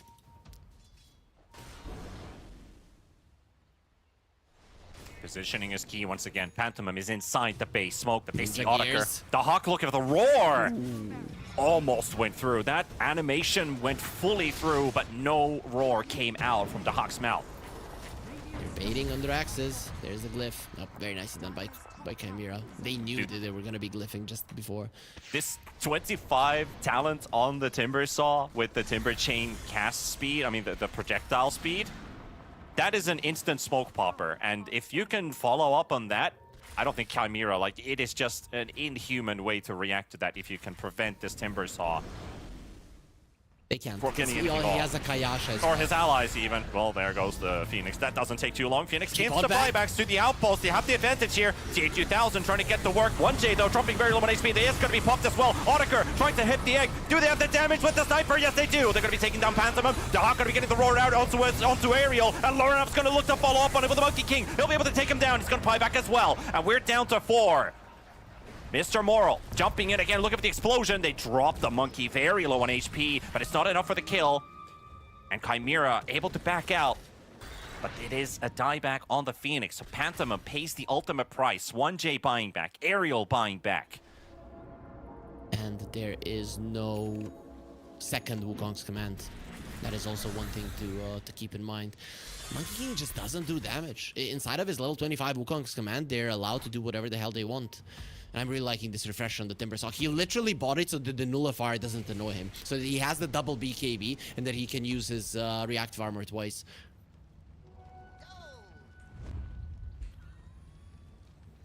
Chimera back into the base, but 4 Pirates. Last time they tried to hit straight tier 4 towers. Actor protection's off. Pedonchik in the base gets caught by 1J. But 1J is also going to get sent up in the air by the tiny Fuels. Muerta in trouble. 1J about to die back here. He's gone for 110. Dahak, they push the sniper down to the low ground. TA2000 doesn't have the damage. He cannot hit the sniper. They've lost Dahak. He's going to have to return. And 4 Pirates. They're thinking about the tier 4s. They're thinking about forcing Lorenov and TA2000 back to the fountain, whence they came from. But they have to make a judgment call. And this time it is not to stay in the enemy base for too long. Maybe a fake back and then play again. Wait for the spells to come back up. Chimera with 3. They need the Phoenix back at least to get themselves an extra player on the field. But this tier 4 tower is taking damage. Double catapults at work. The Hawk is hunting again. Trying to look for the wraparound. The Hawk gets the charge. In on they pop the Lincolns and Sniper to die. The crits from CA2000 is too much. Timber trying to escape as well. The Pantomim returns to the fight. Pops the egg. Audiker going to get hit by another bird as well. Down to 2000 HP. Burnt up by the Sunray. And followed up by TA2000. Aerial trying to turn things around. Pedonchik coming in as well. Lorenov is the one to die. And he's going to be gone for 100. But does have the buyback. That could be another one to use though. Mr. Moral in the front. Pedonchik fighting versus TA2000. The DK's too much to hold against. And the Monkey King follows up on him. Second egg use. They will zone 4 Pirates away. They have 4 heroes up. There's a fighting of the tiny. Ooh, this is dangerous. If you're 4 Pirates, you back out. You back out right now. You didn't even force out a glyph.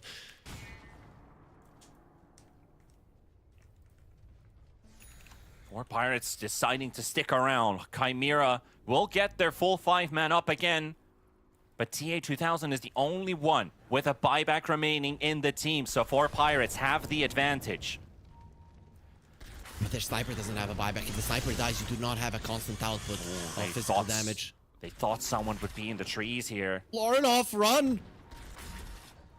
I think he's going to be lucky enough to actually dodge this one because previously they tried to look for him there. He wasn't around. And now the jump on the Timbersaw with 1J. Is it going to be enough? The refresher is popped. There's another Wukong's available. They cannot prevent this Timber Axe, though. He will explode in a matter of seconds, but he won't be able to get the damage. Okay, sure. He does go for the blink damage just as it was about to run out and instantly chains away. That's what I really love about Mr. Moral is the fact that he keeps using that Axe explosion to its ultimate limit. The Monkey King did use the refresher, so the Wukong's command is available once again. But the Timbersaw, he does have his refresher. He's probably gonna wait 40 seconds for that BKB. Okay, I take that back. Mr. Moral, he's just crazy. Goes in. He's got too many hats. He's got way too many hats. You know how that ended in the story, Panda. Don't say it. I don't know how those hats are holding on top of that armor, but there's the roar follow-up, and Timber blown up under the tower. And 4 Pirates are again down by a member. Quick smokes, quick ninja gears even popped by Chimera. Sniper gets to work. Tier 3 out of the way. Close to getting the megas. Audiker charging in. DK doomed, and he'll be gone for a while. But at the same time, Phoenix with the egg in the middle of everyone. Sniper doesn't get to hit it. The Hawk is on top of him. 1J is there. They're just trying to force him back in and out, in and out. The Sniper gone for 2 minutes. TA2000, the one with the buyback. That's the last one. Doc is gone permanently. 2 minutes out. 1J. The Timber Chain doesn't go through, but it does not matter. Down to 2. It's just the Monkey. Just the DK. DH is out there with Lorinov. The stun from Ariel. Otakar with the triple. And Lorinov versus the world. He's against Pirates. But these Pirates will sack him. And that is game 1. 59 minutes. And the Pirates take the lead. These are not honorable men. These are Pirates. They will fight you 3 versus 1, Lorinov, and they will take you down. They went for it. They weren't afraid of losing their sniper, and I don't know how they managed to kill that egg. The sniper was running away. He wasn't focusing on an egg, and then in the back lines, they did manage to get it down. The Timbersaw and the Doom, beautifully done. If that egg pops, completely different fight. There's gonna be the Phoenix diving in, and then it is maybe even 4 Pirates losing that game, but them finding the attack speed to kill that egg was the biggest thing in the world. Even though I loved what the Phoenix did, went in, had that A on disc, made sure that he pops the egg, baits the enemies in, finds the sniper, it still was not enough because they killed it. Very nice target prioritization. Usually you wouldn't see a Doom and a Timbersaw focusing on an egg, but in this game, it was just the perfect choice to get them the victory. Getting to that victory, though, had multiple steps getting to that point where Chimera would punish 4 Pirates from that first Roshan attempt. Way too cocky, and Chimera cleanly swept 4 Pirates in that fight. But it was a slow grudge. They get the tier 2 towers out from the map. And then we have this long stalemate. That second Roshan fight really told us a lot about what direction this game potentially is going to take. And still not a decisive move happening from that. We had a lot of wrapping around, a lot of repositioning, and great understanding of what these rosters want to do and how can they excel at their best. So this was truly a great opener for this best of 5.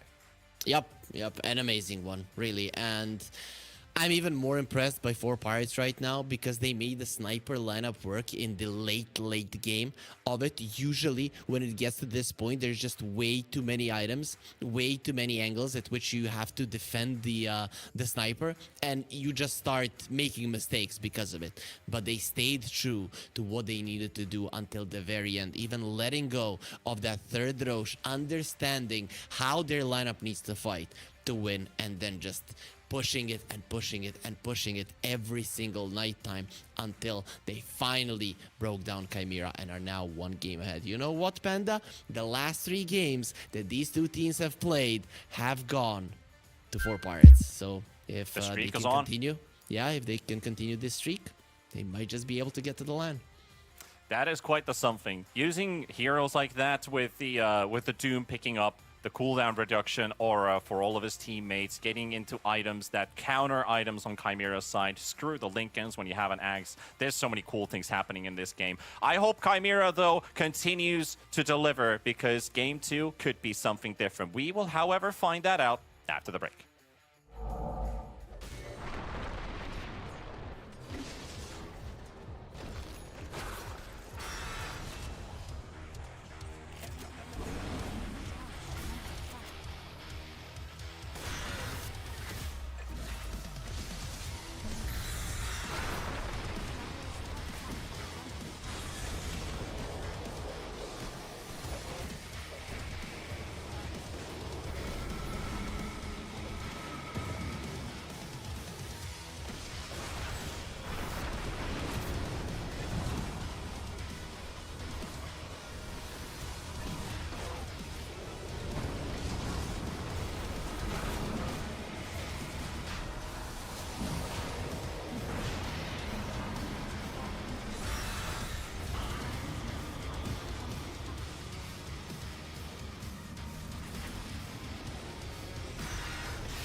And off we go. Game number 2 here in this best of 5 final here with the FISSURE Playground 1 Dota tournament brought to you by FISSURE, where we have the Pirates taking the lead over Chimera.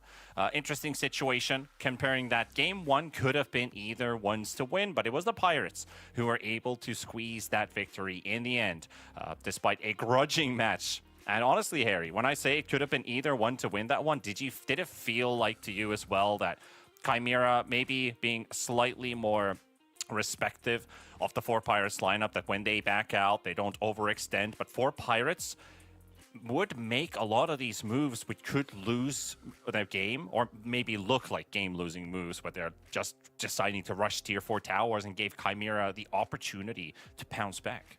Yeah, I think you're onto something there, but I also think it comes down to the way that these drafts work, right? Because Chimera, when they are backing out, they are kind of safe, right? Because 4 Pirates, even though they do have decent chase heroes, the main thing that their lineup is centered against, which is a sniper, cannot move that fast, and you don't want to break positioning. Whereas if 4 Pirates are moving back, they are breaking their position, they're breaking their the way that they're standing around their sniper, and they're allowing their opponents to have openings. So, you know, in some way, 4 Pirates, they force themselves into playing this way because of the lineup that they had. And sometimes it might feel like, okay, this is too much. But then on the other hand, if you start moving back, you might lose more heroes that way. So I'd just say that both of the teams understood what the point of their lineups were and how you needed to play it. They maybe went all in on it, which sometimes didn't look the greatest, but I'd say we got ourselves really high level Dota from both of the sides. The execution was there, so I'm pretty much impressed by both of the teams, right? Even Chimera, who are coming in as the favorites, losing the game, I think they understood what they needed to do to win. Unfortunately, 4 Pirates were just a little bit better. Yeah, maybe something in terms of numbers from that previous game too. Maybe the Hawk with this Beastmaster only dealing 2,700 building damage in the end. The majority was either creeps or the DK doing some sizable amount of damage against the 4 Pirates base. But because they didn't take any lanes of racks, those usually sum up to multiple thousands of building damage dealt, especially if in a situation where you get mega creeps or a lane or 2 lanes of racks even. They were not really pushing the objectives with their heroes and instead playing more on the map and trying to kill the heroes of 4 Pirates instead. So let's see if they find adjustments according in this Game 2 draft. That is live right now. We will continue with the Furion going out, the Bristleback that 4 Pirates has found success with. Yeah, now that you say that about the Beastmaster, it all makes sense, right? I think that was the biggest mistake, quote unquote, the worst read from Chimera in that game, even though it really wasn't that bad. They gave the second Aegis to the Monkey King, and their idea was to go hunting for kills, right? Their idea was to force 4 Pirates into the mistakes. And sure, good idea, because it has worked out for them versus all of the other teams, but not versus 4 Pirates. If they maybe gave that Aegis again to the Hawk, they would have taken down towers earlier and we would be seeing a completely different game. But they made that call. 4 Pirates didn't fall for it. And now we're in a situation where Chimera are 1 game behind. But it is a best of 5, Panda. We're only just starting. Absolutely. This is where the road truly begins. You might have gotten the first win on the board, but a lot of teams, I think the most common score even coming out from qualifiers is a tie score in the first 2 games, and then a 3-1 is what usually happens. It could also be a situation of you win the first game, but you get reverse swept 3 games in a row, and it's just a 3-0 straight up win for the other side. But anything is up. Anything is available. Anything is open. Let's not jump too far ahead of ourselves. I think 4 Pirates say it was a very admirable game, number 1, but it's a best of 5. It's not like the next win and you're through, which they're used to. And I will highlight the fact, again, that best of 5 experience might kick in for Chimera Esports. So they get themselves a clockwork here on Chimera. Interesting. So I guess you do not want the Nyx if you are 4 Pirates. Are they gonna go for a Dawnbreaker? The clockwork is not necessarily... Oh, it's So the- banned. Okay, my bad. So Yep, that's yep. so that's the same as they did in game 1, where they Yep. take Audacur's and Mr. Moral's 2 best heroes out. Instead, we will return back to the Muerta. That's now the 4th game Yep. played out by their pause 4. Wait, did they play it in the upper bracket finals? No, they didn't. They played a Shadow Shaman in the upper bracket finals. I was kind of hoping that we Yeah. get to see that. Twice in the 1-win series, 1 win, 1 loss, and then a win versus 9 Pandas. Okay. Dire team And now win versus Chimera.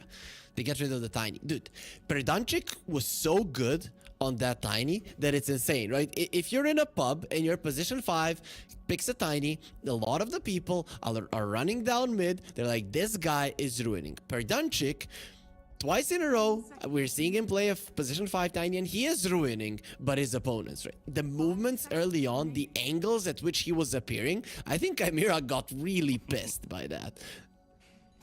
Yeah, I would agree on that too. I think with the plays Perdanchik made around the map, like the constant, pause 5 Tiny, right? Not something that everyone plays. Danog was very happy when he was highlighting that this Tiny should be played more and in multiple positions. Not just your 2s and your 4s, but as a carry, as an offlaner, as a pause 5, which he was selling the idea that this definitely works as a 5. And 4 Pirates were the ones, I think, that the only team that has been doing it so far in the East European qualifier that's willing to play a Tiny 5. 10 seconds. But now there's no Tiny 5.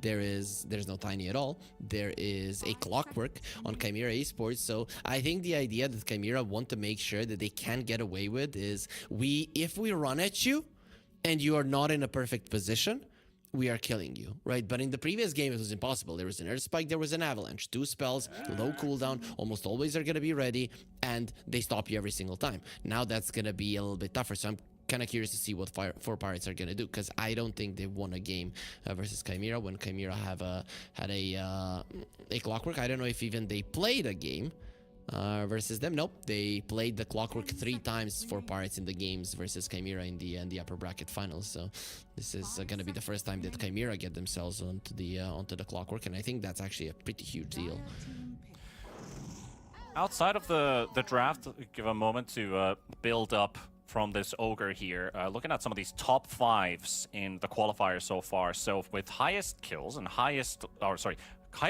least deaths is both for Lorinov. The highest amount of assists goes for Ariel. Second highest amount of deaths is actually Perdanchik.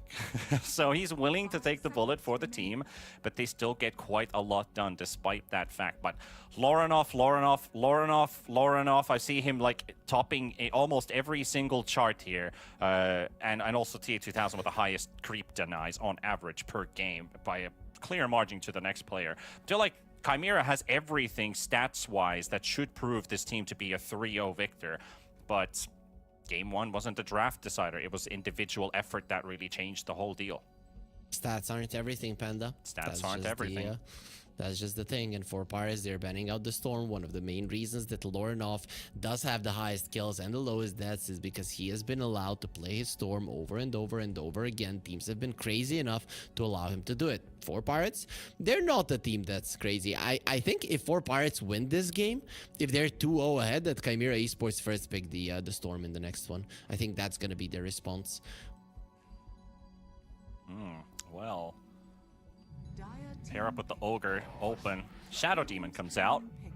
Even with the DK in the ban list, we'll be able to protect and set up. So we have a way to chase our opponents. We have a way to get to our opponents in Chimera's books. We have a fast timing on the TA. And this is also TA2000's classic hero, right? 10 seconds. Lorinov can play it as well, so that is the big thing, right? That they do have this as a flex.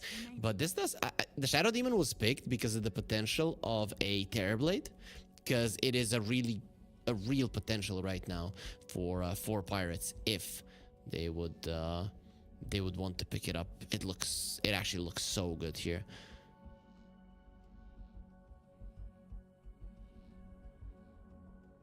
So what if they shuffle the draft a bit? You know, the Terrorblade, right? That has been a highlight hero throughout this qualifier. neither team has played it except for Dachak once in the offlane, and that was a loss versus 4 Pirates in the upper bracket finals. That's the only time a TB has shown up between these two teams.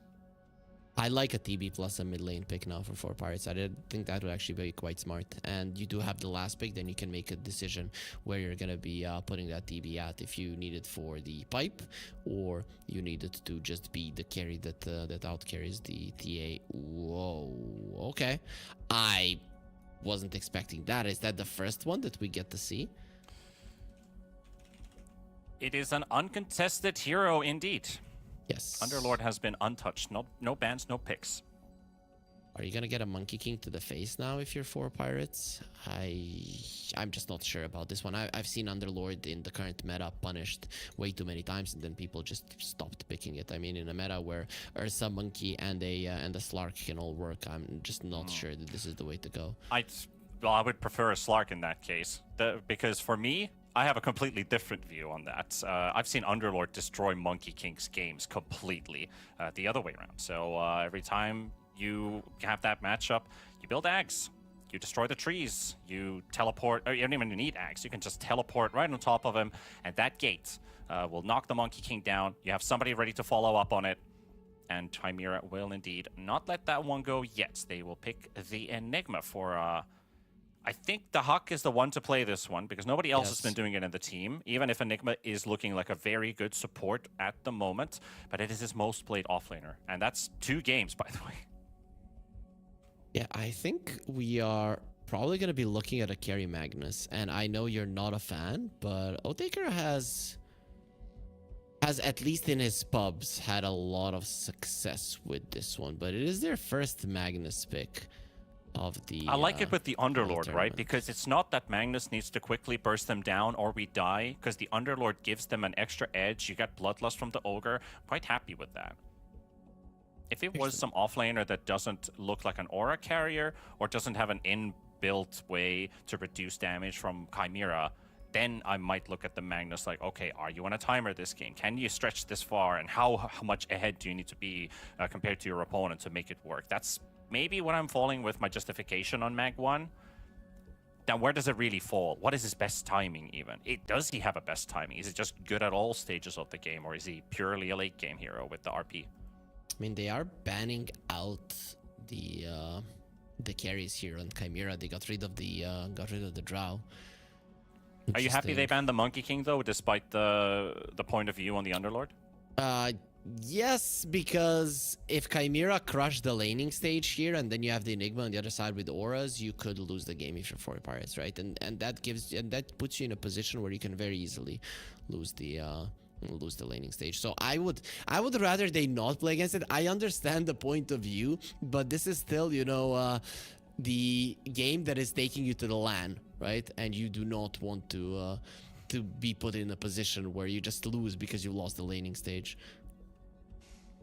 So we're going to put the TA2000 on TA and Puck for the mid lane for Lorinov. And now we have a lineup that looks very squishy. It's a very soft looking lineup. You just get a Lina 3 now range with your 4 heroes. Pirates? Sorry, is that 4? That's 4 range heroes actually with a melee clockwork. Dude, Lina. Get Lina. Deletion, right? Just delete every single one of them all the time. I'm down. Dude, I'm down for the Lina pick here. And it's like Nat and Narwhal's most played hero in pubs. I cannot believe that Lina is being ignored in this game, but nope, they're gonna put the Magnus in the mid lane, who generally does lane well versus the Puck. I think they're too afraid of the Dachak Enigma, right? And that is hence why they picked up a Medusa. Lina was a great pick to murder these heroes on Chimera, but this is just a perfect Medusa game. If you look at it, all of the heroes of Chimera, apart from maybe the Shadow Demon, suck versus the Medusa. Like, literally suck. They don't do anything to the hero.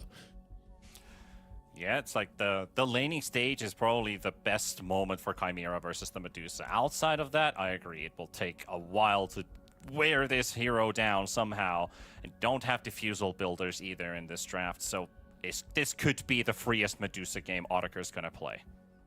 I love it. I really do love it. I think this game is on Lorinov for Chimera. I mean, a lot of the weight has been put on his shoulders. Even in the previous one with the Monkey King, he didn't deliver all that much, hence they lost.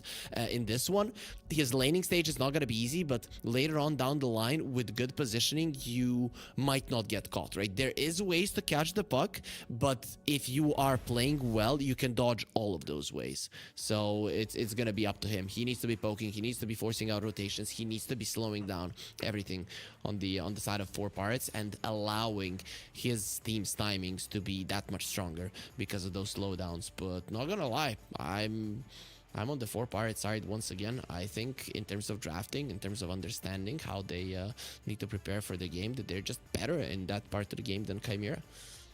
What is really cool as well is actually linked to these drafts here. So I said in game number 1 that I like the adjustments Four Pirates are making, right? They're willing to swap heroes in their respective roles, and someone plays maybe something that hasn't been shown in pubs lately. Maybe they played it in the past and they're happy with it. These are 3 unique cores for Four Pirates they've not played in the course of this tournament. So that adds an 8th carry hero for Audiker. That is a 6th mid laner for Natty Narwhal. So hero diversity is truly showing to be a strength for this team if they can pull this one off. And if this is a 2-0 based on this draft for Four Pirates, I cannot imagine the hole that Chimera has dug themselves into to try to counter Four Pirates somehow. So that's how big this game 2 means for them. If they win with a draft like this, it feels like this team is on a different level compared to Chimera, who is set to win this entire qualifier without a challenge. So what we are seeing right now is the side of Four Pirates literally drafting like a tier 1 team, or drafting like they're a team that doesn't care. You know who drafts like this? Yakov's brothers, right? There's not like, oh, this is a comfort pick for this player. No, no, no. Is this a good hero for the game? Yeah, then you're playing it, bro, right? And under some circumstances, some players crack under that much pressure of playing a hero they might not be confident on. But maybe the atmosphere and the Four Pirates team is just so laid back that they can just make these heroes work. They're not playing them perfectly, but as a team, they're playing around the strengths of those heroes really, really well. And is this a level 1 fight? It is close to happening. You're fighting with a majority of range heroes, right? So you'll get some guaranteed damage in, but how soft are they in the end? Shadow Demon has buffed himself up quite a lot, up to 750 HP. Muerta down on the low ground. Ariel gonna get caught inside the cogs. This is how everything starts. 1J isn't able to hit the cog to push Ariel, but the Eidolons at work. A couple body blocks and a Hawk for the first blood. Now they set their sights towards the Medusa. Got it! They say they come almost completely body blocked. The Audiker's got no way out of this one! You've got multiplied Eidolons. You've got Medusa illusions. You've got 3 heroes. And this is honestly straight out of a Warcraft 3 strat book of blocking every little pixel so that your hitbox does not allow you to escape. And that is just a work of art. Beautifully played there, Chimera. Yeah, especially because the Hawk got the 2 kills, right? In this lane versus an Ogre versus the Medusa, you're probably gonna lose. Well, not anymore. With the 2 kills to start things off, this Enigma is gonna have a much better time than you would expect. Because the funny thing is, Dota's a different game compared to like Warcraft 3. Of course, it's based off of it, sure. But there was this one game that I cast 5 years ago in Los Angeles when we were doing the Warcraft 3 qualifiers. And I saw a GG being called 7 minutes in because the opposing player managed to body block the enemy hero, killed the hero, and he called GG halfway knowing that my hero is now dead and there's nothing I can do to stop the oncoming push. 7 minutes GG because of that. Luckily in Dota, it doesn't quite work that way, but it's just a cool reference to see that happening as the TA will drop in the top lane and Four Pirates get themselves on the board as well. What the hell? Like, it's an Underlord. How can you allow him to run you down? Meanwhile, Verdanchik... Just a level 1 Underlord, right? Yep. Verdanchik being poked by 1J and Audiker, or Audiker actually keeping that clockwork at bay, and the Venomous Volley. It's a very interesting one. I think we discussed this at one point, Harry, how the Venomous Volley can work in interesting ways. We didn't only discuss it. There was a play for a Beastmaster that jumped in, got hit by the venomous volley, and then it was like, nope. He got the roar off really late. It'll be cool to see animation of an Enigma, or maybe a puck dying because his waning drift animation is way too slow. Yeah, 50%. So that basically almost doubles the duration of a cast, and it takes forever. Yep. So a black hole that is almost instant feels like an eternity to get it out. Yep. Especially because you feel like, oh, I'm jumping in and it's gonna get used. I'm impressed by Lorenov's CS though. Usually versus a Magnus, versus these tanky heroes with a lot of damage, the puck suffers. Not Lorenov, man. He has been the saving grace of his team. Definitely the MVP of the tournament, even if they go out. He has been doing an amazing job.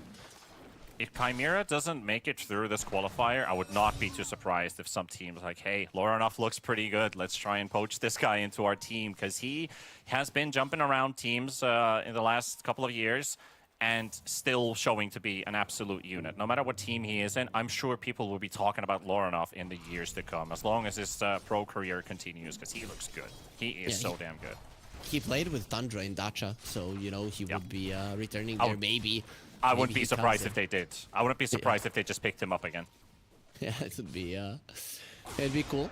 But he would like to make it there through his own efforts with his own team, which for now still very much likely to happen. Pretty low mana, 1J. 4 stick charges for Audiker and huge amounts of damage coming in. He goes to the creep wave though, so the battery assault level 1. He starts hitting creeps and Medusa lives a little bit longer. Just love the pressure they put on Audiker, because now he's just down to a null talisman. And they do not have a Lotus, they do not have mangoes. Ogre is drained. So this is great for Chimera in their lane. The Hawk has full control. Yep, and it all comes down to the top lane though, the TA. How does this keep happening? She's alive. 20 HP is all she has. I guess they're just utilizing the death shot too well, right? To get him into the Pit of Malice, to get him into the Firestorm once again. But this I can understand. The first time he died, no, that's just not happening. Just like that. That's almost too easy for Dahak. Picking up Perdanchik and looking for the Medusa. Eidolon's coming in from the other direction. He's got no boots. That's a very slow Medusa. Maleficus is coming off cooldown in 2 seconds. This Odeker is going down. That Medusa will be given. And a 4-0 for Enigma. He is doubling the Medusa. The carries, they're not in the safe lane. This should not be called a safe lane, because these two guys don't have a game. And Perdanchik? Is he gonna continue with his streak of being the most dead player? Well, seems to be the case. Yes, number 2 is imminent. If he can't get to Roche, Roche is walking right past him, but he's blocked by the Cogs. He's not even interested in denying the Ogre by doing a little bit of a drive-by. Oh, that's just left for Dahak and 1J to pick up yet again another kill. Man, if you look at like how bad the carries are doing, but take it from a perspective how good these offlaners are going to be with the basis of the laning stage. Underlord's feeling all right. You know, he's ahead by 700-800 gold to the TA, which is good. But Enigma is a full-on late-game hero. Not only that, but Enigma is also a tempo hero, right? So he's going to be able to be opening up the map. But I think that's where there's going to be a fight between these two offlaners. The Underlord is one of the best heroes at defending towers. Enigma, one of the better ones at getting the early towers down. So maybe this Underlord with such a great start will be able to keep those towers alive. Mainly I'm talking about the mid lane tower. That one needs to survive for 4 parts for a long time if they want to have a decent game. TA2000, again, they're bullying him.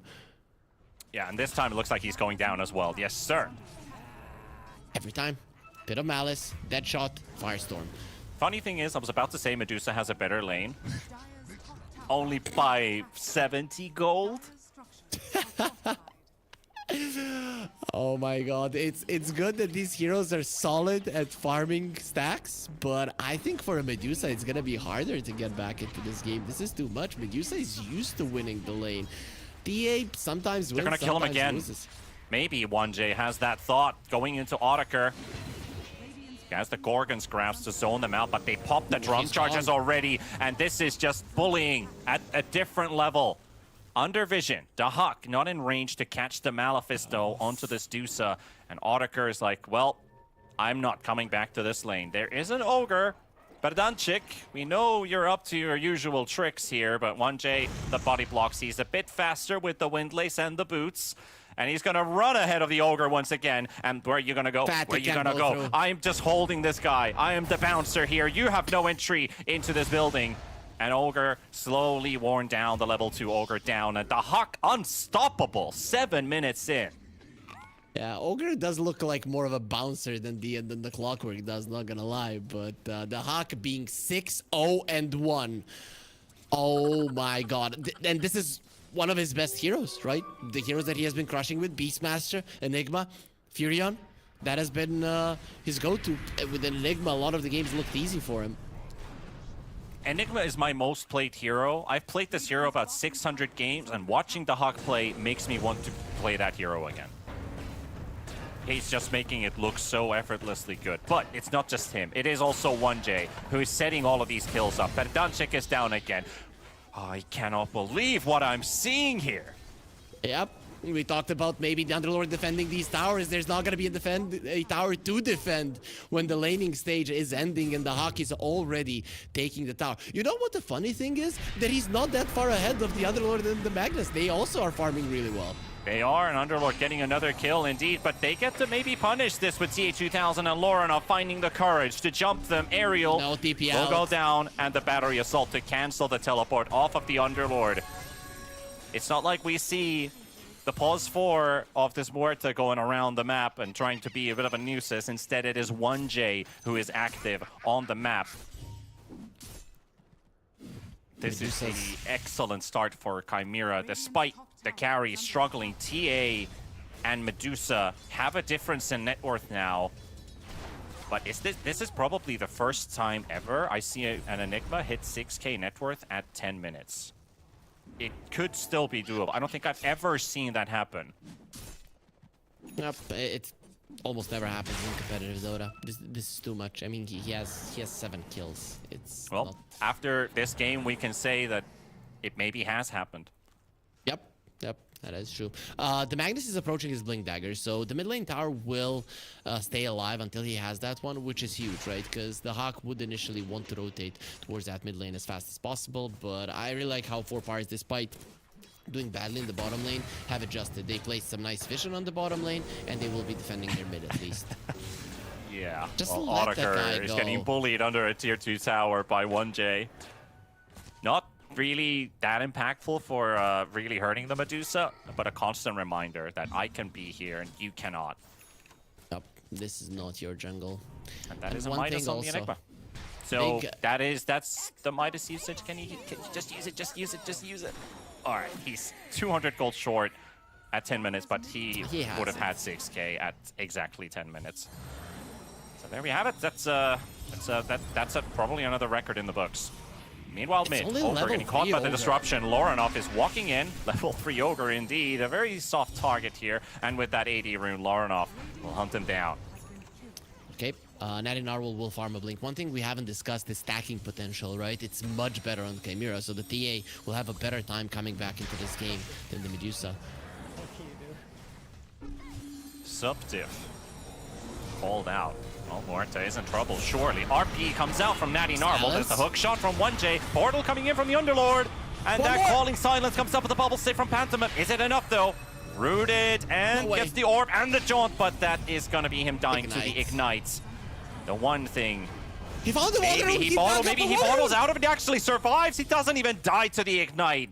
Had some bottle charges and another phase shift available, so he's dodging some of the ticks and regenerating just enough. Lorinov doesn't die to this gank attempt. The RP used and no kill. When he stopped there, I thought it was because he accepted his death, but no, he was shoveling out a water rune, and then he survives just because of it. This is a complete disaster for 4Pires, because you've just revealed your Blink Dagger. You got this close to killing the puck, potentially a start of a comeback, and, well, it just doesn't go your way. Nothing is going their way in this game, too. At least they got some stacks farmed, right? So Medusa can slowly start to build up, and 1J will go down to Aerial. Clockwork didn't... He isn't the one who's been picking up these kills, so it's not even a streak. That streak is still on the Hawk.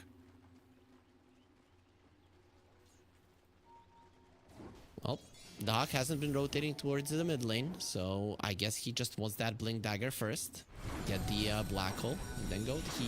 He's level 9, he's only used 6 of his points for spells.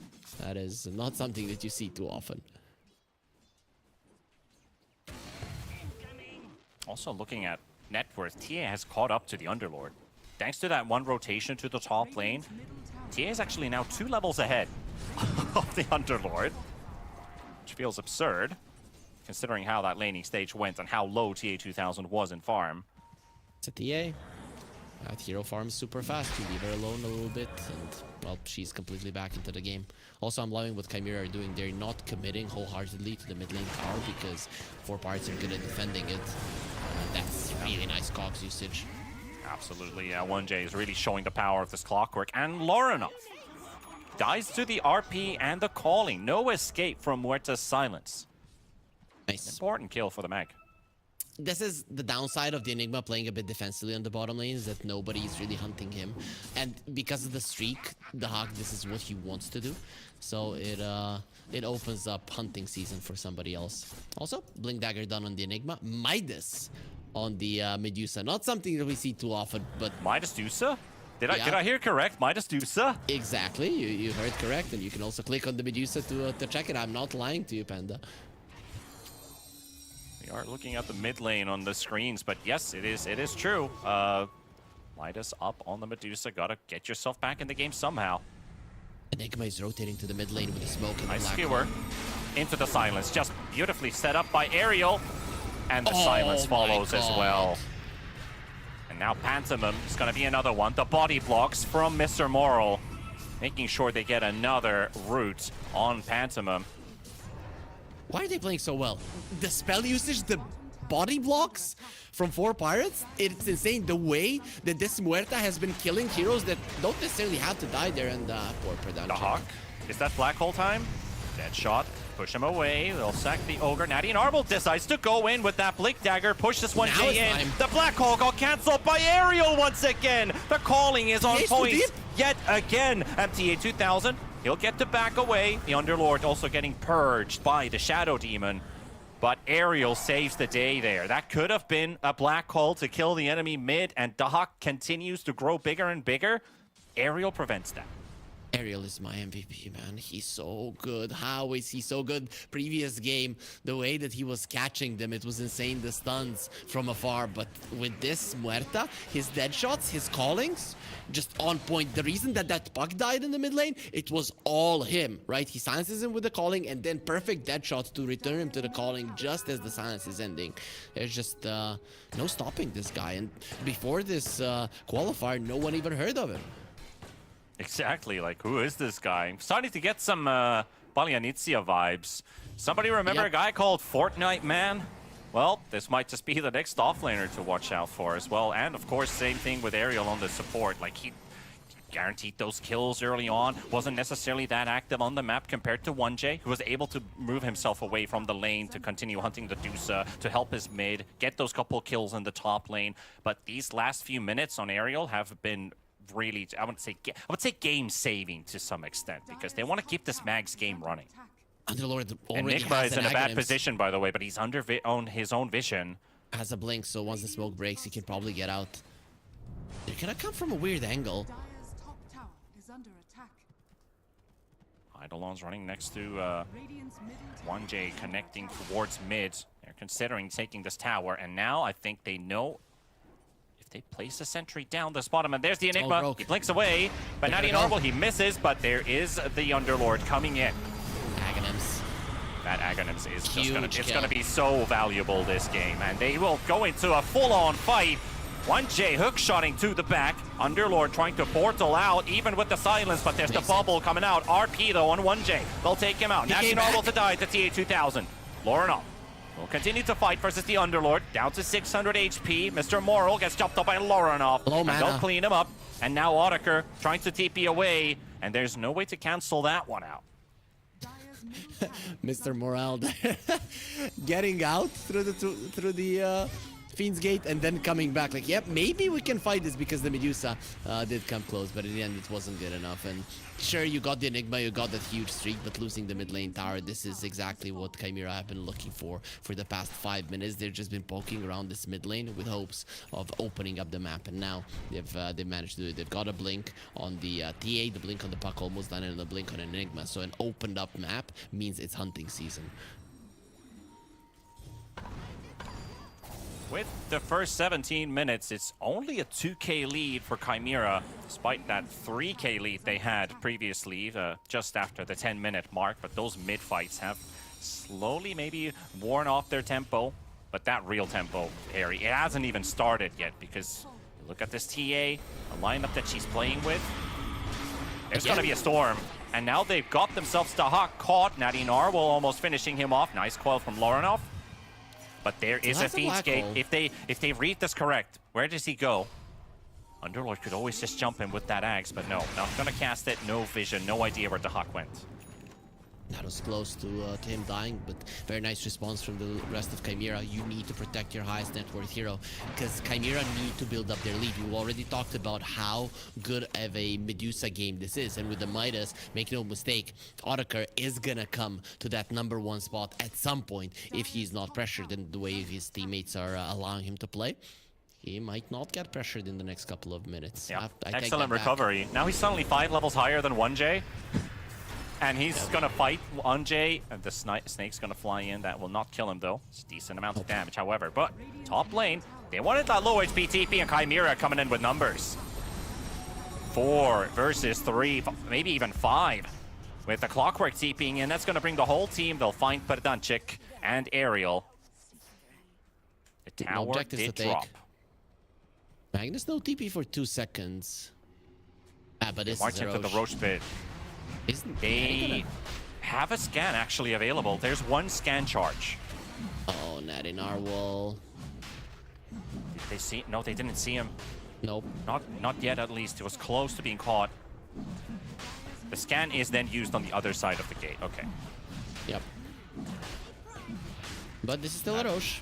At the A lineup with the first Roche. That's quite nice. Just before he gets it there. So it's go time for Chimera. They have all of the items they need. Now is the time this Aegis needs to be used to push this lead. Get it to 5, 6k. Get the second Roche.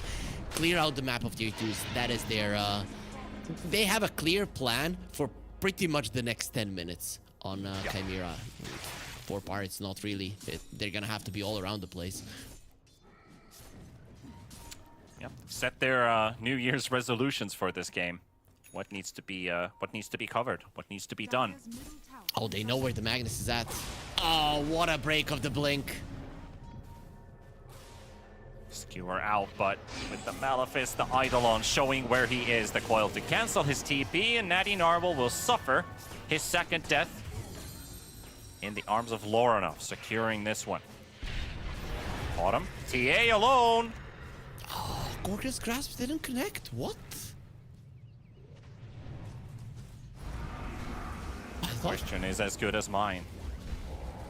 Well, Perdanchik, I don't think you're killing him on your own as a Shadow Demon. Nice attempt, but not good enough. And he waited out the Demonic Purge quite nicely to use the Bloodlust right after it. So very nice presence of mind. I think this is still okay for 4 pirates. If Chimera are not getting kills, if they're not getting tier 2s with his first Aegis, Medusa becomes more and more of an issue as time goes by. This is one of those games where a late game Medusa is untouchable, right? You have nothing versus him. He cancels out your black hole. The puck doesn't do that much damage to him. TA hates playing versus a Medusa. You just have to win this with tempo if you are Chimera. And in the late game, you need to be far ahead if you are to be beating this hero.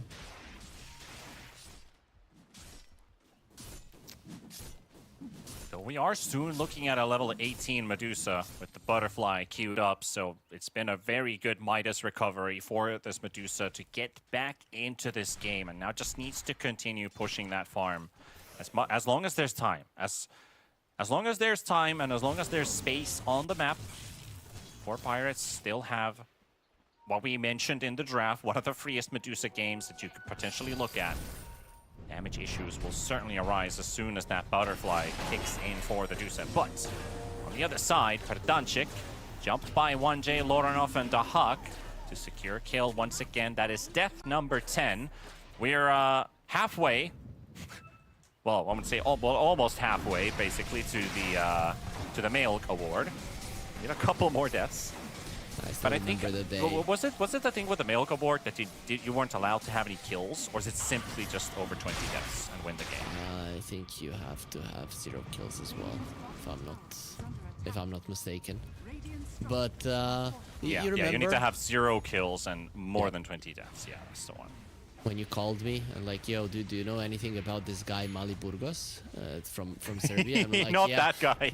Yeah, I'm like, what I can tell you is that he dies 30 times in a game and somehow he wins. Verdanchik seems to have a similar pattern. He's just giving his life away all the time. Yep. For good reason.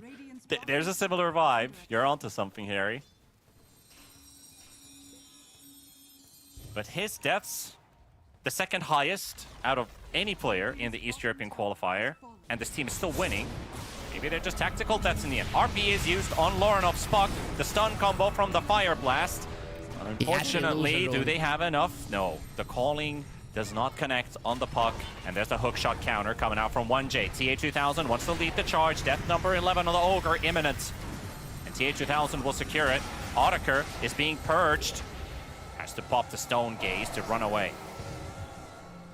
That is a good catch on the puck. Unfortunately, he had the illusion rune, and this is one thing that happens if you are not controlling the map. Your enemies are going to have every single rune, and sometimes they're going to be making a difference. So that's one of those situations. The puck was 100% dead there. He wouldn't have been able to get away from the silence if he didn't have the illusion. But unfortunately for 4 Pirates, he did.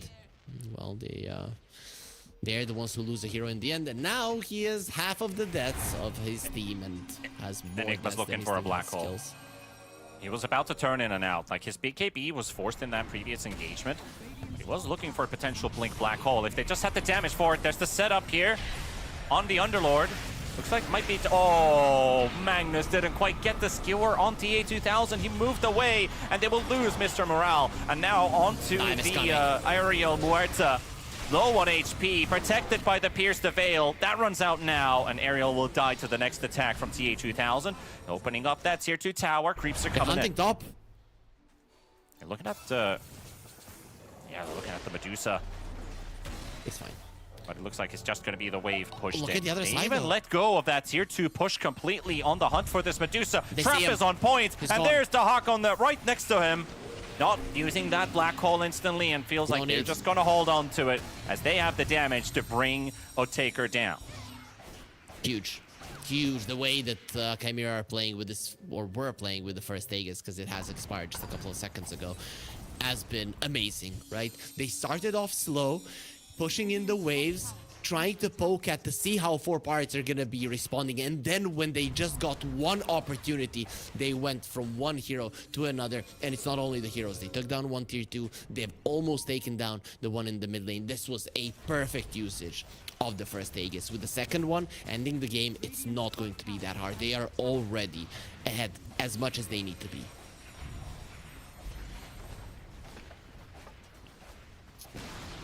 Do you think 4 Pirates can still stay on the defensive and just AFK farm this Medusa?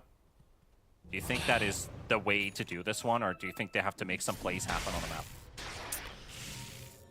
I think maybe you've gotten to a point where when there's no Roche on the map, right now in the next 3 minutes, they can make plays, or they should make plays to slow down their opponents. Once the Roche is up, you let it go and you defend the tower and farm the Medusa. I think that's the case. Yeah, because it feels like wave cutting is probably the way to go, and you can see the Ogre can posture aggressively, but Verdanchik can also, with that Midas, just go around the map. It's building up that Halberd, which is going to be very useful versus the Templar Assassin. Underrated item versus range cores. 5-second disarm. It's just not something that is bought too much after the removal of the status resistance on the status Senge. resistance. Yep, but one good thing, Ogre Magi can disarm multiple heroes. He might be able to disarm the puck. That is a big deal. A lot of his damage does come out from right clicks.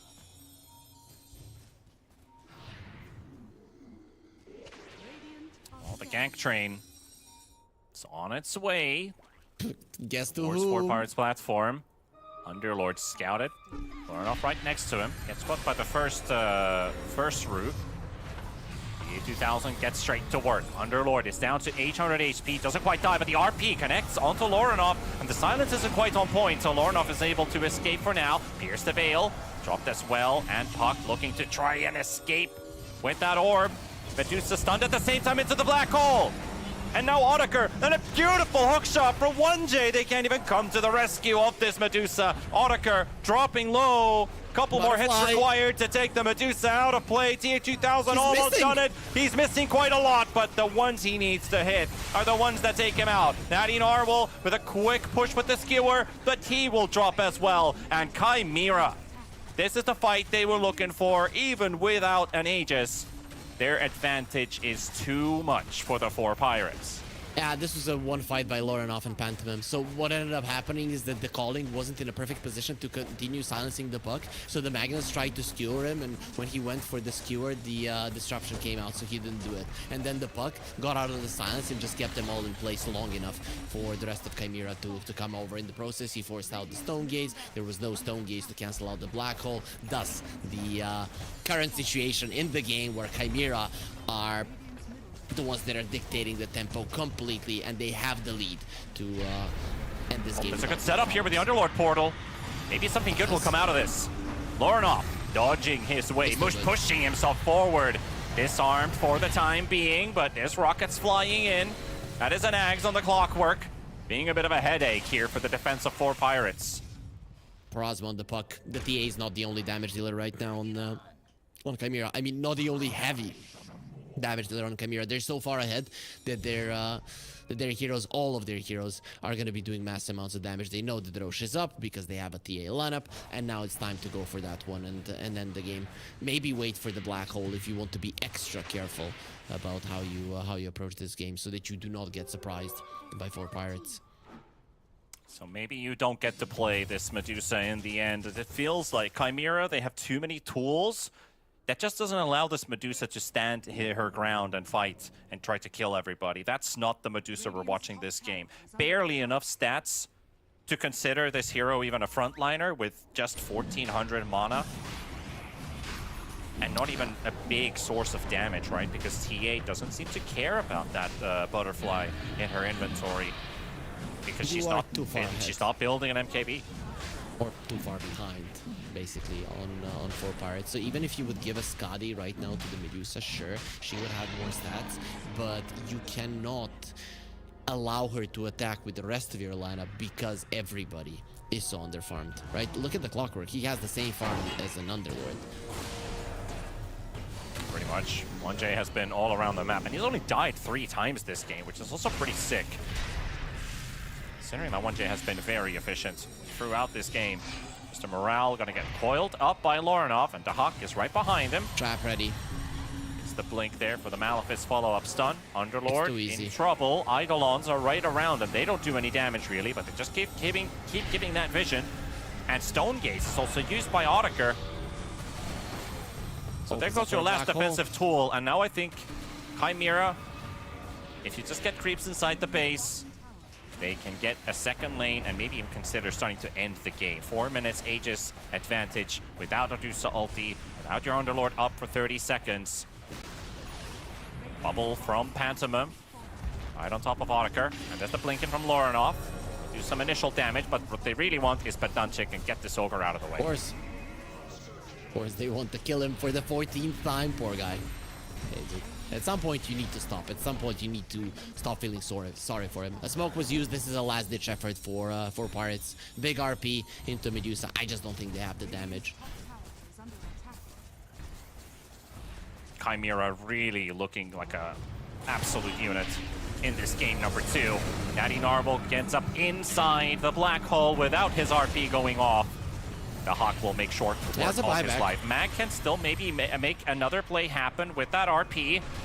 Aegis is gone. Natty Narwhal can't hit the TA with the shockwave. She BKBs up. There's the RP. But the damage is not sufficient enough. They used everything for that first life. Two-shotting the Magnus. Two-shotting Aerial. And there's still, well, there's not even a possibility for a Rampage anymore with only 2 heroes remaining in that double kill up. The Hawk, though, stunning the Medusa once again. Pantomime kills him with the Demonic Purge. And that is game number 2 in the bag. Chimera, 32 minutes. They walk on top and they stop 4 Pirates.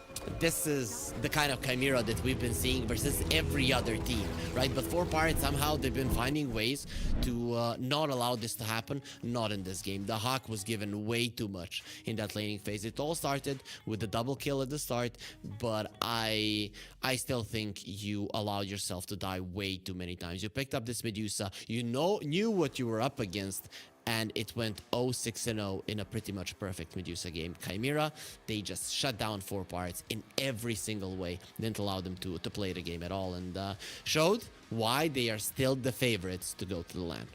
Absolutely. This was a clear victory by Chimera Esports. Despite the start with this Underlord, the Aghanim's Rush means that you will not have the auras to stretch your fights longer. That would happen later on in the game. So they tried to push an early timing, an early advantage, but they didn't really have an advantage because of the size that Chimera were by the time they wanted to battle back. Magnus falling a bit behind, and this TA gets to do way too much in this game. And not even to mention Lorinov, who is consistent game after game, topping the damage boards as well for the team and being the primary source of the threat existing in this game. So Chimera, just an excellent performance. 4 Pirates, no way they could match that up. And you mentioned the deaths on the Ogre. He was part of over half of those, almost half of the deaths that Chimera was able to kill this game. 15 out of the 40. Also, the Hawk, he gets the MVP here, and quite deservingly so. I mean, you mentioned the Lorinov damage done, and before the game started, we talked about just how much heavy lifting the Puck needs to do. In this game, he didn't even need to do that much heavy lifting, because the Enigma did it all, and his job was just to go in and out and use his spells properly. And Lorinov, when he does get an opportunity, when he gets an opening, he is gonna punish you, and he's gonna punish you hard. So this was Chimera at their best. This was also the opening round of this best of 5. So now 2 victories for both teams required to close out the series. So let's find out what happens in the next one in a couple of minutes.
Welcome back, folks. You are watching the FISSURE Playground 1 Dota tournament brought to you by FISSURE and the closed qualifier and its final day and its final series, where it's now tied. So we have Chimera and 4 Pirates taking on each other's in now 3 potential remaining games. 2 victories required to win this one.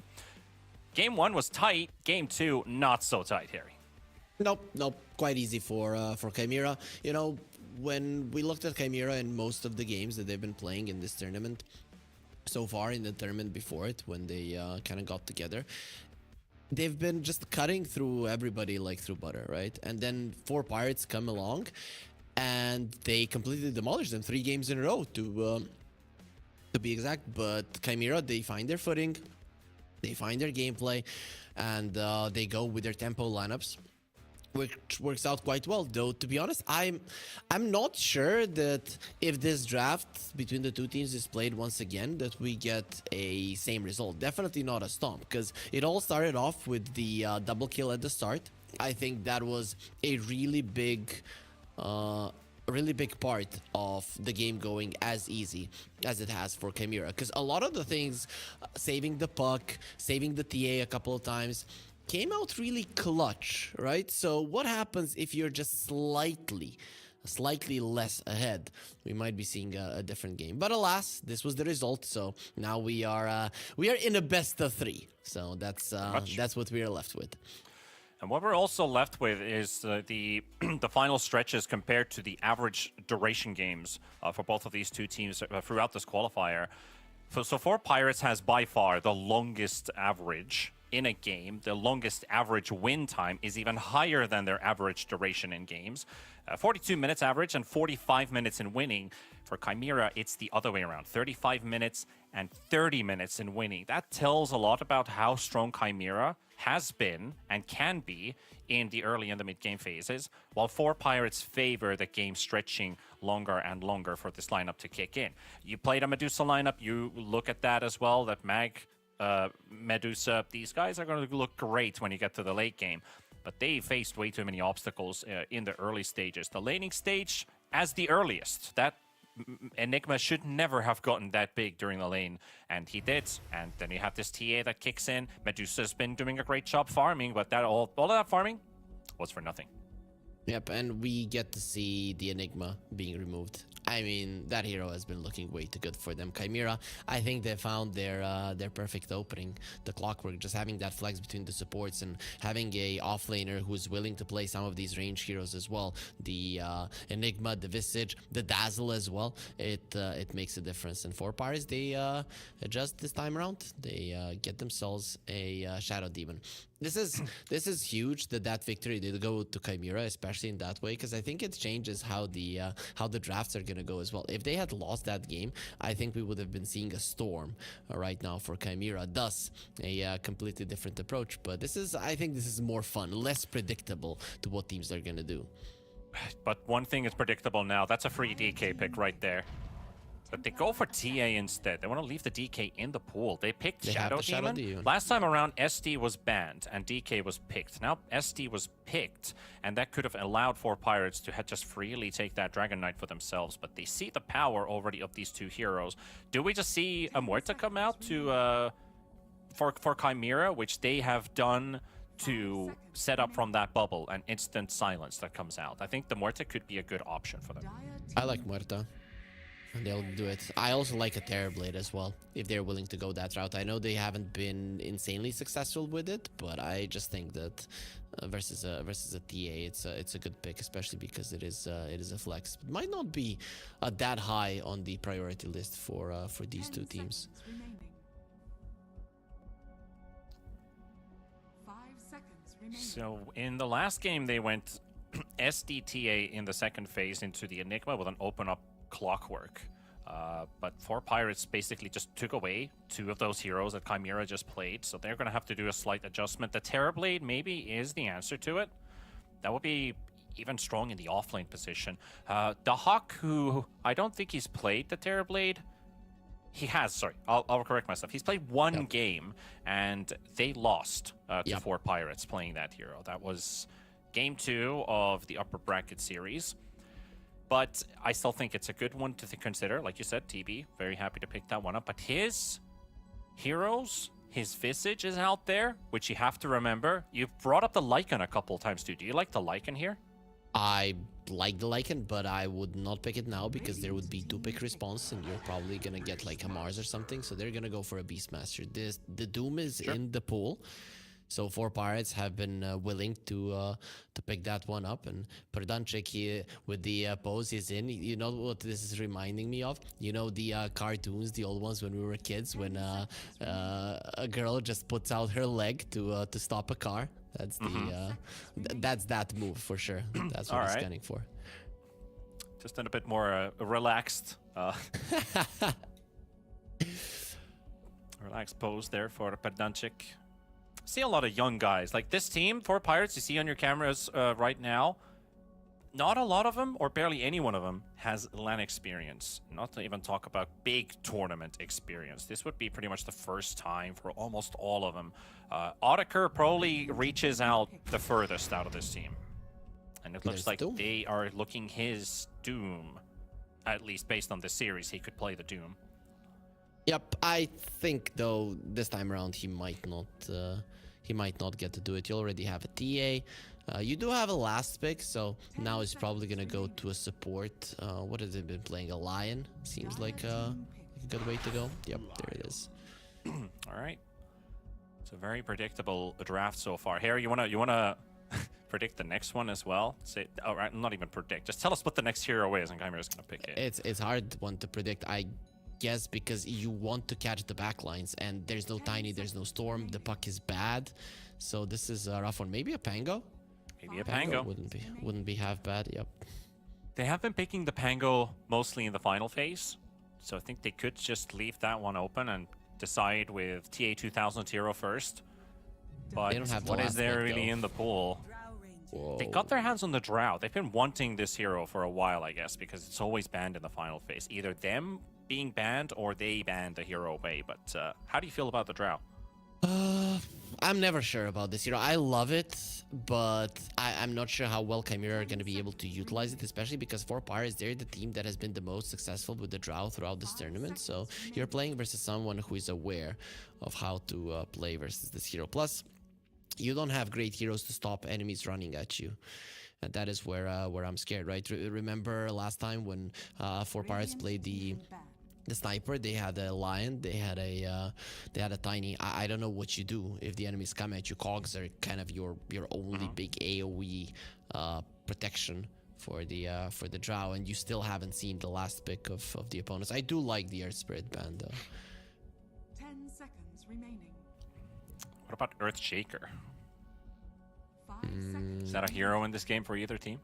I think it's okay for 4 Pirates, especially if Chimera pick up that Pango that we were talking about. If you see a melee hero or something in the mid lane that you can punish with it, most definitely. But also a puck is good for 4 Pirates as well. Again, depending on what you're gonna be laning against. And goodbye Pango, they don't want to be dealing with that. Good bans. You're kind of setting up for Chimera to either ban or pick the puck. Dire team pick. Because 4 Pirates, their bans indicate they'd won it themselves. But if they pick puck now, is that then a shaker for 4 Pirates? You go, okay, there's the DK. So this is what I was talking about in the second phase, that the DK is available, but into a Shadow Demon, into a Doom. That spells confidence. This is again one hell of a Timbersaw game, but this time around you would put Nadine Narwhal on it, the lane versus a Dragon Knight. 5 seconds remaining. I guess you'd want something with low cooldowns, right? Timbersaw would also fit in the picture of that. I mean, you have a couple of them: Timbersaw, Invoker, Lina, right? All of them are still in the picture. Yeah, I'm curious they've been avoiding the Lina, because there's already been a couple good games to pick up the hero, and it has been uncontested. No You're afraid bans of on the hero. You're afraid of how she's gonna be caught in this game as well. The Clockwork, right? The Clockwork has been the go-to pick for a lot of the teams in this series, so That is what is mostly dissuading them from going that route. That's why I guess Timbersaw and an Invoker seem more plausible for 4 Pirates.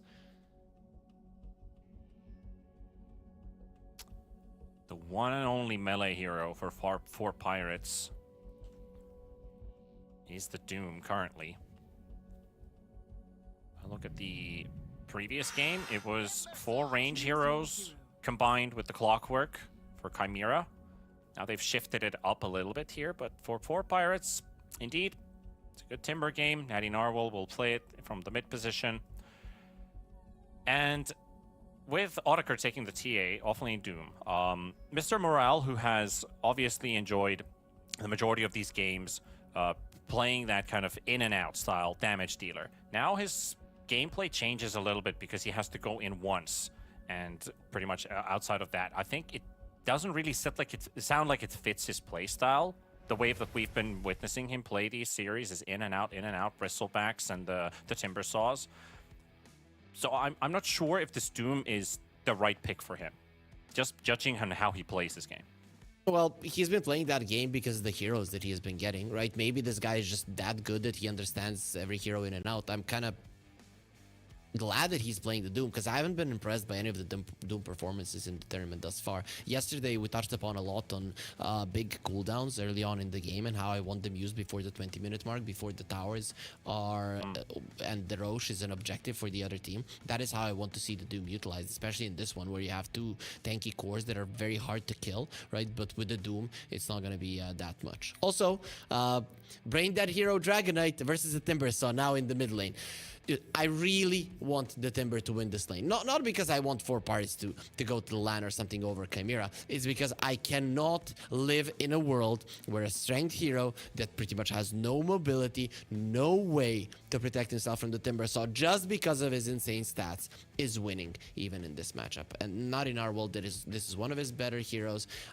If he wins the laning phase, Timbersaw is a very good counter to the Drow. In this game, it's going to be hard for Chimera to get that nullifier, so he's going to get an Axe relatively early on. This is a huge game for 4 Pirates. They can most definitely win this one. Everything is doable, right, until the very last moments. Game number 1 could have gone either way around. When we look at it, Chimera could have been able to come back in from a couple fights where 4 Pirates maybe extended a bit too much. But now, at least, they have heroes that enable them to either secure the game, play it safe, or just do the aggressive way like they've been doing and surprise everybody with that, because not a lot of teams have felt that they have the same type of restraint to prevent them from making a very volatile mistake by being a little bit too greedy. But 4 Pirates, these guys, they pillage, they raid. They don't really care about restraints. They've definitely shown that. Also, I don't know if the Hawk is in the same bootcamp as Chimera, but I saw his water bottle that he's drinking, so it is a water bottle from Serbia. Is that the weight? No, it's not the weight. It's the literally, like, he bought a water bottle, a plastic one, and I recognize the brand. It is from our country, so he's already here. He's like, guys, I'm preparing for this LAN, right? And now the question is he gonna be sent home by 4 Pirates, or is he gonna stay here to wait for the LAN to start? Yeah, could be boot camp season, right? But it would be a great way to start it off by getting yourself a ticket, by winning this series. That's all you need to do. Just 2 games away, getting into the actual group stage, joining one of the 5 qualified teams. And what I'm waiting for a lot is actually the 11 invites that are still hidden from public knowledge. We do not know what teams are going to be participating for that $1 million to fight for it. And then, of course, the LAN from 31st January to the 2nd of February. See you guys in Belgrade. Have you been reading the rumors, right? Because OG wasn't in the qualifiers, that maybe they got directly invited, that we're gonna be seeing OG on the big stage after could lift after a couple quite some eyebrows. time. Yep. People have been thinking about it. I guess we're gonna find out. You and me, we do not have the info, so. I think that's always been the best part of it, right?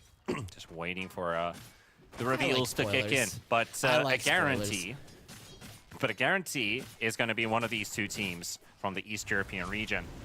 A lot of fighting already in the top lane. Drow with the level 1 Frost Arrows, preventing Ariel from properly escaping. And TA2000 up on the board first here. Is this the game where the safe lane carries get to enjoy compared to the offlaners? You know, flip the table. You have to make sure that that doesn't happen. If a Drow Ranger has a really good start and crushes the laning stage, is allowed to stay in a lane a little bit too long, it just straight up allows you to win the game. This hero is insane if it does get ahead. So the idea with the Drow Ranger for the game to be even is for her to constantly be scaling, be close to the top, but never really super far ahead of the other heroes. But if you crush the lane, it changes up really rapidly to you not being able to deal with this one.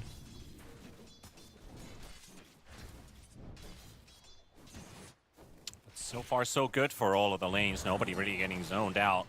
Just a level 2 advantage here for the Radiant.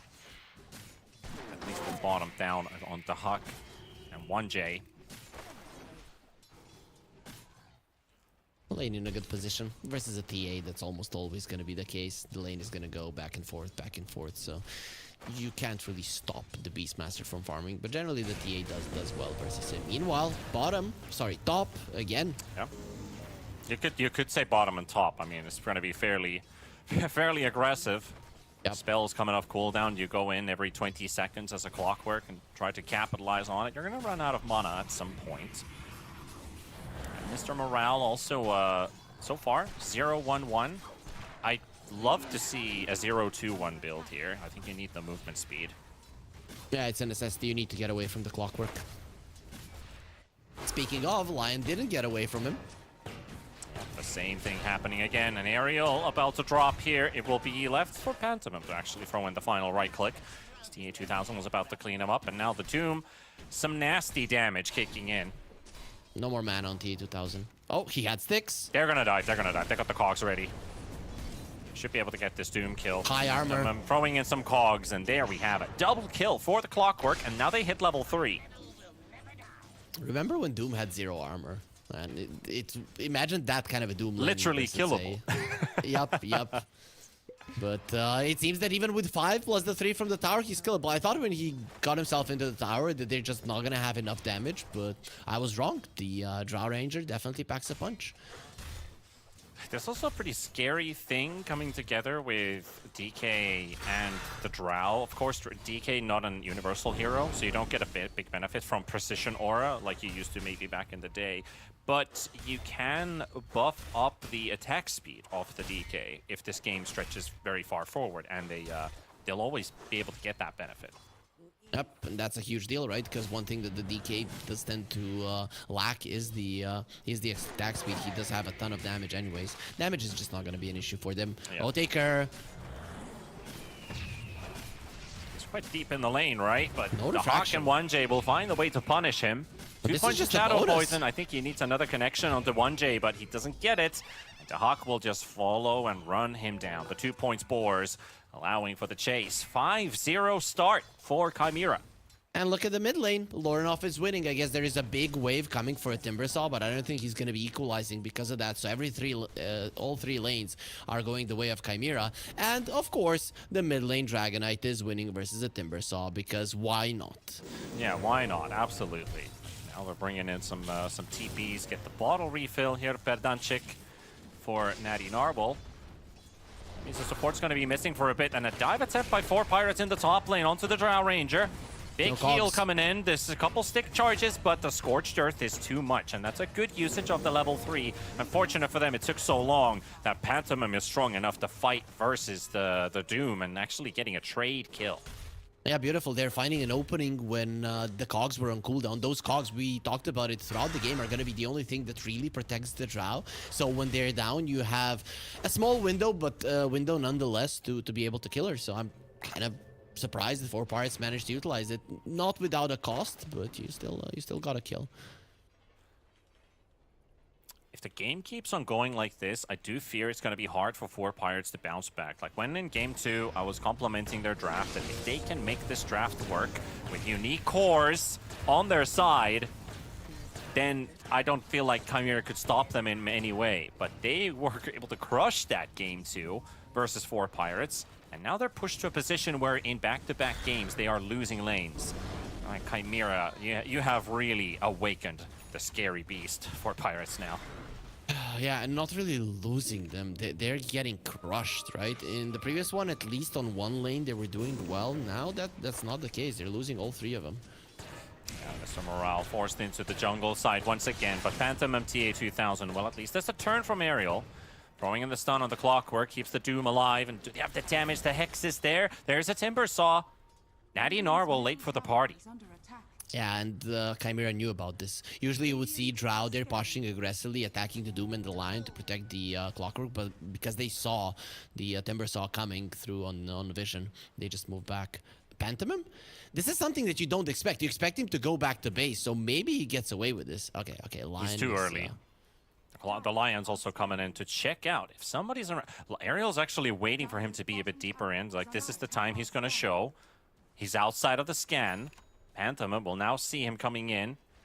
And Ariel pulling in the Ancients for a bit of a Good stack cogs. as well. But the Cogs flying in, dodging back. the stun. Another one! Beautiful. That is Get beautiful. outplayed. That's worthy of a tip right there. That is just a work of art. Yep. This is, you just weren't expecting him to be there, and then you thought, okay, I'm just gonna stack right now. Because he was so low, you would assume he went back to base. And the Lion went there earlier not to check for the Clockwork that much, but mostly to get a stack off. And now again, Beastmaster having that much time in the laning stage is able to go farm some stacks. Get himself into an even bigger shape. 1J close to level 6. Just pushing away the Doom for now, burning his mana. Stuck in the trees. He can't go back that way. No more Scorched Earth. Phantom needs a little bit more. The slow from TA2000, that should Speed maybe aura. be enough. He's a bit faster than the Clockwork is, so Phantom gives up on the chase. Oh boy, that speed aura, man. But they didn't believe in their Clockwork.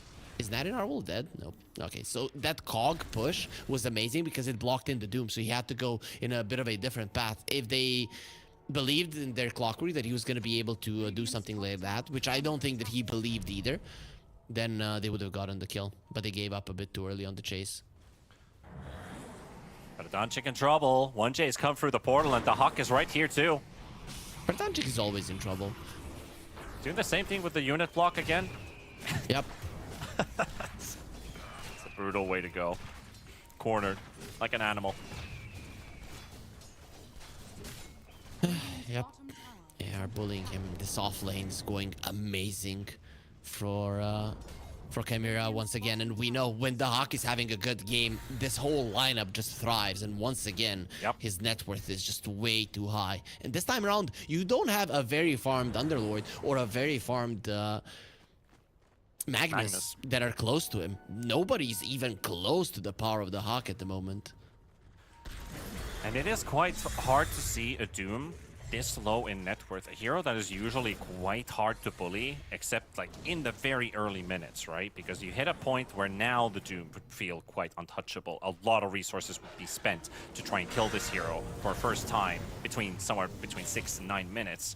But because they had so much success early, Doom hasn't had that impact. Chimera, however, we see full-on impact. We've got 4 heroes down in mid. Lorinov still finds his target. Gonna get hit by the bubble. Couple of DK illusions just poking him a bit, but the Hawk has already finished off the tower. That's 2 T1s down under 10 minutes. The pace is fast. Yeah, and then just before, the Dragonite will be finishing his Blink Dagger, right? Once you get the Blink, your invasion of the enemy triangle will be much, much easier. And that is a huge deal because stacks are coming right now. Pantomime ready to load in with that hook shot, just keeping tabs. Where is that TA? There's the connection. The Hawk's coming in. Roar is available. They'll just wait a little bit longer, and there we go. They drop it. They push him away with the cogs because of the Roar. But still at the same time, nowhere to go, nowhere to run. Cannot get a trade-off kill off of Pantomime, and the Hawk picks up his 4th kill. Despite a bit of an unfortunate cog placement, it doesn't matter. You just found him in a perfect moment, and now you're gonna send him towards the top lane, and the Dragonite is gonna have his Blink Dagger. I think that Chimera might go for the TA on the top lane once again, or in the enemy triangle, because you know that he's gonna be somewhere there. Dire's top tower is under attack. Well, maybe this T1 tower is a bit of a relief, but Chimera were hoping to find somebody farming down bottom Dire's top tower while the Hawk pushes in the wave. No glyph. This tower is gone. You have the rally skeletons. Yep, it's just gonna die. TP coming in. They got tabs on the Timbersaw. They want him. Natty Narble quite alone here. Silence for the first time. Hook shot follow-up. Timber down. Tower down. 11 minutes and a T2 tower gone. They want the glyph for the tier 3. Radiant's bottom tower is under attack. 4 Pirates. What has happened? Dire's top tower has fallen. Well, they made Chimera mad. That is what has happened. And the Nothing's laning working stage, for they them. just can't. Nope. They need to find a way to deal with the Hawk. Maybe just go back to the, okay, we ban out the Nature's Prophet, the Beastmaster, and the Enigma. Those are going to be our 3 first bans, and just find a way to play versus your Alchemists, Linas, Dragonites, and such. Looks like Doom's the target. Smoke towards top. TA2000 will show himself in the lane to get that wave. They just move away from the triangle, but now they spot people coming in. Ariel, the first jumps. Bubble from SD does not save Ariel from trouble. Way over leveled. We got a couple chakrams. Doom's coming in, but they're hesitant. They can't cross the cogs like that. They don't know what's coming their way. And also look at the bottom lane. Like, the Hawk is just gonna be shoving in that wave so far that 4 Pirates are gonna have to commit a hero there. And once you do, then this Dragonite goes hunting. They have to use the Doom on the Clockwork. So desperate for that second kill of the game for 4 Pirates. They'll get it. Instead, it's going to be the 12th death. Or not. Antimum does die to the Doom in the end, and Doom himself is able to walk away. It is a bit of a streak claimed for him, but still, it's not enough. The Hawk has been causing issues to that tier 3 in bottom and done 800 damage to the tier 3. Now the invasion from the Hawk and Lorinov, forcing Natty Narwhal away. TA traps do reveal their location. Yeah, but they're gonna clear out those TA traps, and this is the thing. You need to be controlling this area, the ancient area in the triangle, in the one at the statue, if you want to come back into this game. Because your TA is super far behind, and this hero needs to be ahead. We saw it in the previous game. When you're ahead, it's a completely different story. But you've taken down a tier 2. You can't control the outpost. 4 Pirates, they just don't have the manpower, and now especially don't have the Doom to protect that area. It is a straight up disaster. This gold lead is just gonna continue rising in the next couple of minutes, and you've got nothing to stop it.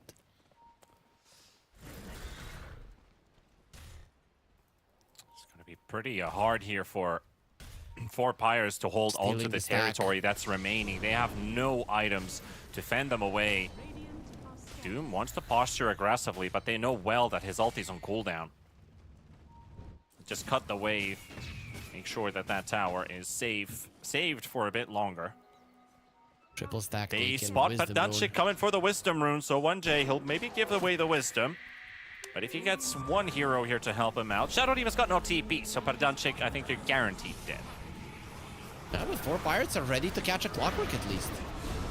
Good trade coming out. Supports traded away. The Hawk can't quite catch Natty Narwhal. TP out. Needs to get a little bit closer, but the distance is too much to cover. The global chakram coming back to the Timbersaw. It's gonna take some time until he gets there, but once he is back, it's to farming. He's gonna have it again. You know you can do that same thing with the Dawnbreaker. The moment you throw in the hammer and start TPing home, you can get that hammer to follow you through the entire map, destroy every single tree it crosses, just like the chakram there. Can you maybe get to the half of the map by pressing the W again, or does it just come back to you? It comes back to you. You don't have... Time. if to, there was a way to accelerate your teleport, then maybe. if you have bots too, maybe. Yeah. Okay. Somebody sending you home, potentially you could try and pull it off. But you cannot do it with the talent, I remember correct, because it flies to the hero too fast. Okay. It's just a cool thing. It does nothing, but it's just cool. Yeah, it's one of those situations if in the arena, and it is gonna be in an arena when the LAN starts for the FISSURE Playground 1. It is one of those moments where everybody's like, oh, right? And that's what you want to see. You want the energy when high-level Dota is being played. Or more like just goofy moments in general. Exactly. People always in for the entertainment. And Chimera has, well, even if these games, maybe the Game 2 and Game 3 have lacked a bit of entertainment in terms of an even matchup, Chimera has certainly shown to be very dominant, and for that, should be respected. Or Pirates might be looking at an exit at this pace because nothing is going their way. For 2 back-to-back games, they really haven't gotten anything going their way. Kill into Roche. You have an AD rune on the Dragonite. Sometimes when you just find the line, you're not going to be revealing more of your heroes if you want to be hunting for more. But because Chimera had a clear understanding of what they wanted to do with this move, and that is get the Roche, they just went all in, killed the line, get into the pit. There's not going to be a response for this one.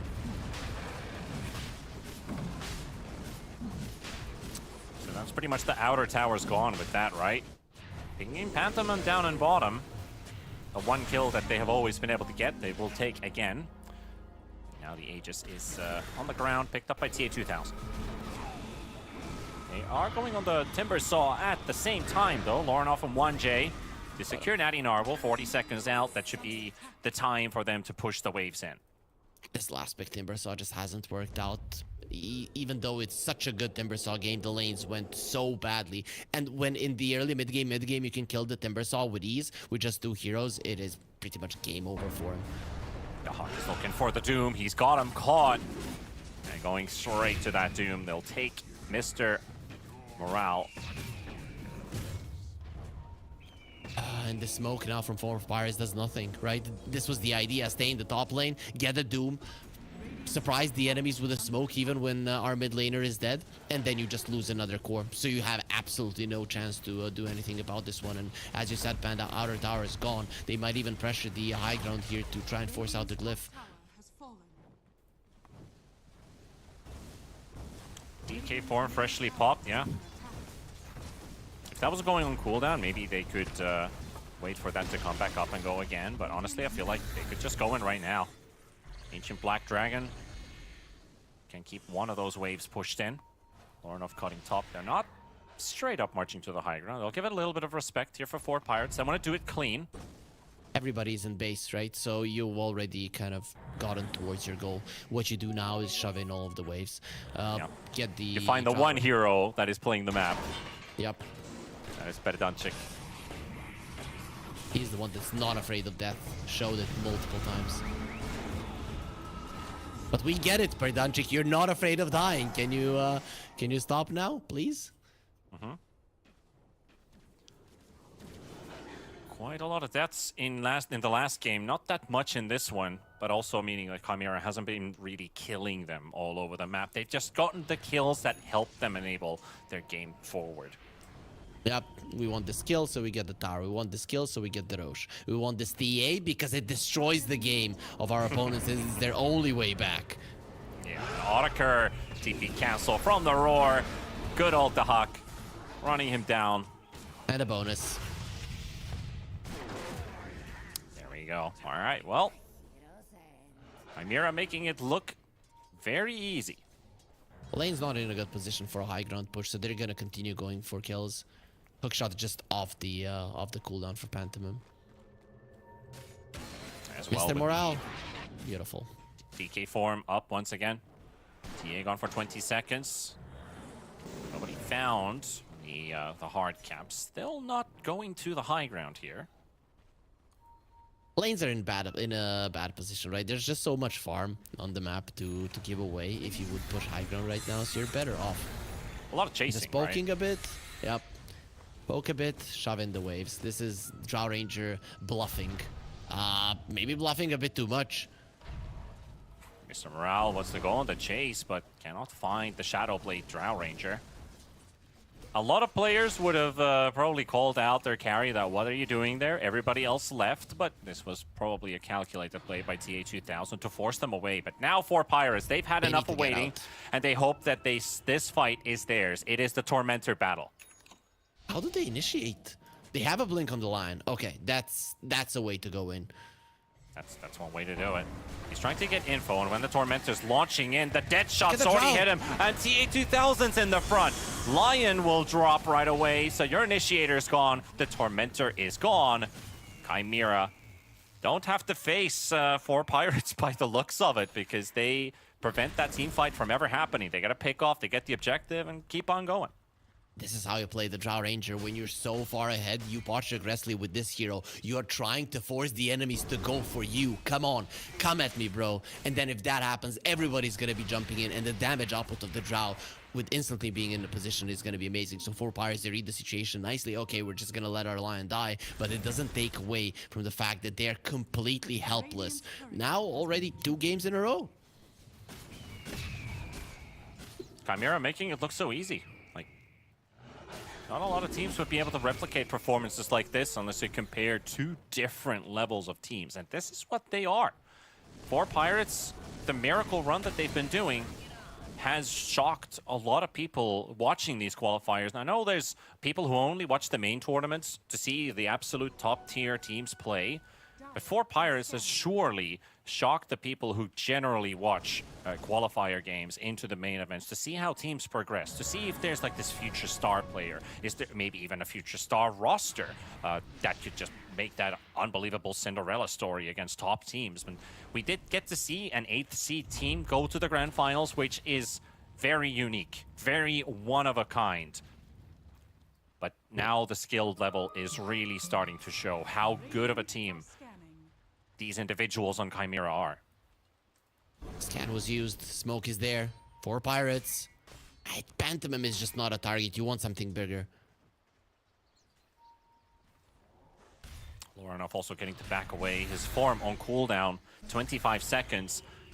Gotta be awake here if TA2000 and the boys are gonna be willing to join. Pantomime is in a good position, but Ariel just blinks into the camp, finds the Hawk, but the Hawk does survive, and the Roar goes out. Onto Audiker they go. The Doom comes out onto Beastmaster, but he's already used everything, so maybe they'll get a kill off of him. The TA dropping low. Audiker to go down. Dead shot misses the TP there. But Nadinar will caught on the low ground. And it is only just the SD that makes his way out alive. They found Mr. Morale, and the chase is on. 2 seconds for the blink on Lorenov. He just needs to get it correct, and this Doom is gone. Jumping in the middle of the trees, too far for the Dragon Tail to connect. And he can't get it, he's too far away. Yep, that speed aura has been helping this Doom multiple times, countless times in this game. He has died only 3 times, and he was very close to dying so many in this game. He just refreshes his drums. Yep. Gonna have it once again. So.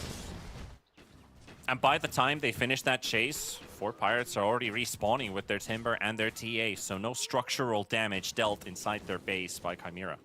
Yeah, but emotional damage and economic damage has been dealt. Plus, if you look at the later portions of the game, I mean, I wouldn't put my money on a TA lineup. This lineup needs to scale. It needs to be getting Roches. And I guess the info on when the next Roche will spawn is your best bet to get back into this game. It has to be done. It doesn't work out that way. I just don't think that they can survive for another 10-15 minutes. All right. Shard for our Beastmaster. Get the double Hawks for the Hawk. Though he might have rebranded his nickname to Dacha, which was kind of maybe a reference as well with the Saber Light going El Saber Lighto and Dacha, and there's a couple others. Having this kind of, I don't know if this is some kind of nickname trend that we're going at here in the late 24. Saberlight cried on X that he couldn't turn his name back to Saberlight. Oh, unfortunate. Yep. Yeah, it's just like, a couple, somebody help months. me. I can't do it. Yeah, a couple months you're going to be stuck with that nickname. Well, joke's on you. I mean, you wanted to be a matador, now live with it. Battle of the Titans maybe here. Timbersaw with the Ags just going to explode on top of the Ancient Thunderhide on the Boars.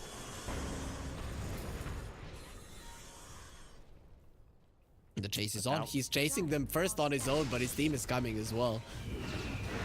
Yeah, got this nice attack speed buff as well with the Frenzy on the Thunderhide that helps the DK hit even faster.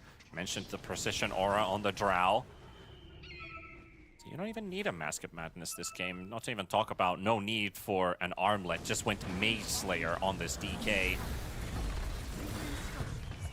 This is without the rush. Oh, the root connected actually on the Timbersaw, and he's in instant trouble because of the bird. The bloody hawk. And they do enough damage into the Ags. Almost. So close for him dying. And now they get the jump on Otakar. Has to buy back. But feels like maybe they're running out of steam. Yeah, maybe you just stay dead, you know, in these kind of situations. It is the best course of action. They're gonna wait for a second lane push. I think if you want to be super safe for Chimera, you go for Rosh right now, right? Because for Pirates, they knew when the Rosh is going to spawn. So you made sure that the TA is dead, and now in a 4 versus 5 scenario, they cannot stop you. So you could just go to the pit when your enemies are not ready. This is exactly what they're doing. They're TPing to the outpost. Meanwhile, mid might get jumped on. Nice blink there from Lorinov. Not a moment too soon. Give them something. You want to give them hope? You want to give them hope, Harry? I want for Chimera to give them some hope that they can win the next game. Not think, okay, these guys cannot be stunned, they cannot be caught, they cannot, like, there's nothing they can do about it. And the smoke is gonna be way too late. Even the haste there for 1J when he was right on top of a trap, that could have been a kill, but Gaben says no. Pirates want to still maybe fight this one out. See if somebody shows. The wave doesn't reveal anything for them. The ward's placed down. There's no heroes in sight. But they have an idea that something is going on. They're expecting for Pirates to show up from the bottom side and not from behind. But that's a good read from 1J. The ward giving them just enough information, and that Shadow Demon is in trouble.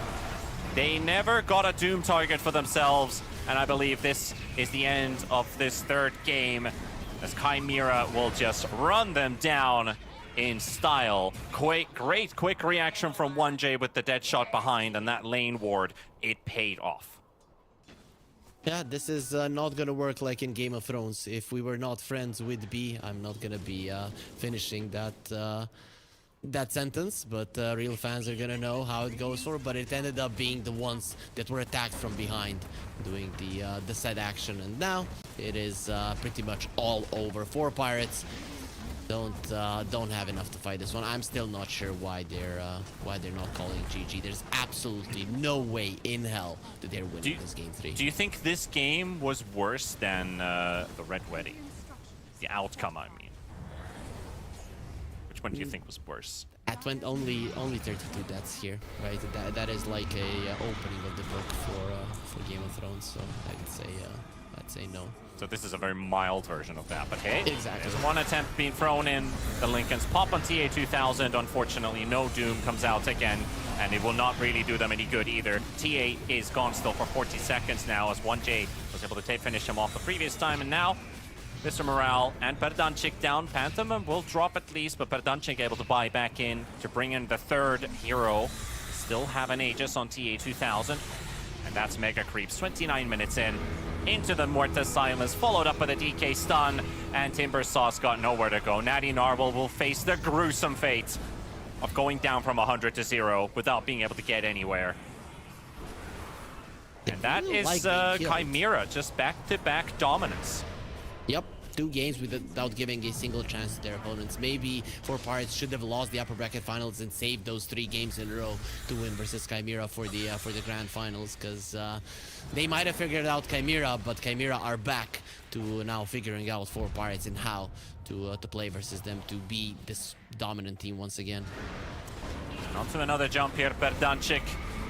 From 1 DK stun to the multi-shot. Timber still trying to make a play here with that Aghanims. Maybe they get 1J and TA2000 to Aegis, but by the looks of it, they won't get either one. And that is GG well played, and championship points for Chimera. Yep, For Pirates, they need to dig deep. They need to think, how did we get to a point where we won 3 games versus this team? It's looking way too easy for Chimera Esports, that there is something that they were doing well. And the thing that they were doing well, they were forcing the Hawk in positions where he wasn't feeling comfortable about the hero that he was picking. Now 2 games in a row, first he gets an Enigma, then he gets a Beastmaster, crushes the lane in both of them. You cannot allow this to happen. The Hawk needs to have a bad game.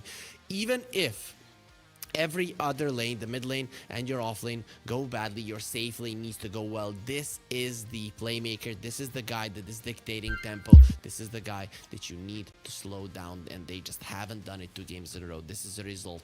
You are 6 times, your opponent is 6 times the kills from what you got. 6 times better. 4 Pirates might have beaten the 9 Pandas earlier on in the qualifier. But Chimera, even that, you know, the combination the Chimera is made out of, showing a little bit more spite than what the Pirates have been showing in these last 2 games. And just 1 game away from being crowned champions of the qualifier and getting towards that big prize pool tournament. It's so close that they can almost taste it. But if this keeps on going, that last game, potentially in their eyes, which could be the next one, could be still 2 games away. It could be a fast one by the way we're looking at it. They have been so good, and 4 Pirates look completely disarmed, or even unarmed in this case. They have no tools whatsoever in the laning stage. Back-to-back games, the 3 lanes in absolute shambles. The Hawk is celebrating. Lorenov, easily the best mid player in this qualifier, hasn't been beaten a single time in the lane. So this is truly worrisome for 4 Pirates. Yeah, I mean, they're doing their best. They're trying to find an opening, but if in the draft, the side of Chimera managed to set themselves up like this for success, they're not going to be letting go of the lead. So back to the drawing board. They have some time, Panda. They have like 5-10 minutes to figure out what to do in game 4, or they're out. Well, we'll have to find out. Let's return after the break and maybe go to the last game, or 4 Pirates gets to fight back and stretch it to a game 5. We'll find out.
like we're getting to the point, Harry, where some higher power needs to intervene, as 4 Pirates have now lost back-to-back games versus Chimera Esports in very dominating fashion.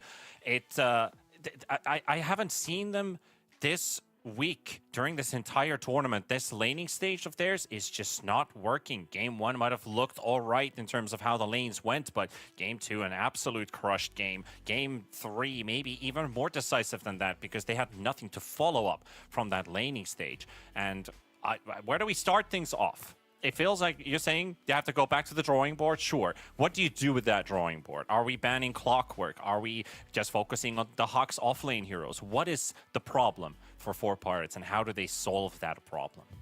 Okay, first of all, it is the mentality, right? You cannot get into a mentality, we cannot beat them, guys. You just remind yourselves, right? That is the first thing that Otakar needs to do. I guess he's the one that has the most experience in the team. Tell his team, guys, we were already in this kind of a scenario in the upper bracket final. We lost game 1. We were 1 game away from dropping to the lower bracket. Now we're 1 game away from being eliminated. We were already here. We also got stomped that first game in the upper bracket finals, and we bounced back. So how did we bounce back? We had an idea of how to deal with the Hawk. We banned out the heroes that we were not gonna pick good heroes against. We picked good heroes versus potential offlaners that he's gonna go for, and then we dissuaded him from his go-to heroes, thus putting him in an uncomfortable spot. So you need to do that again. I think a first start would be getting rid of the Clockwork. That hero has been the go-to for both of these teams. That hero has given so much to them, laning stage-wise, pressure-wise, catch-wise, right, for both of them. So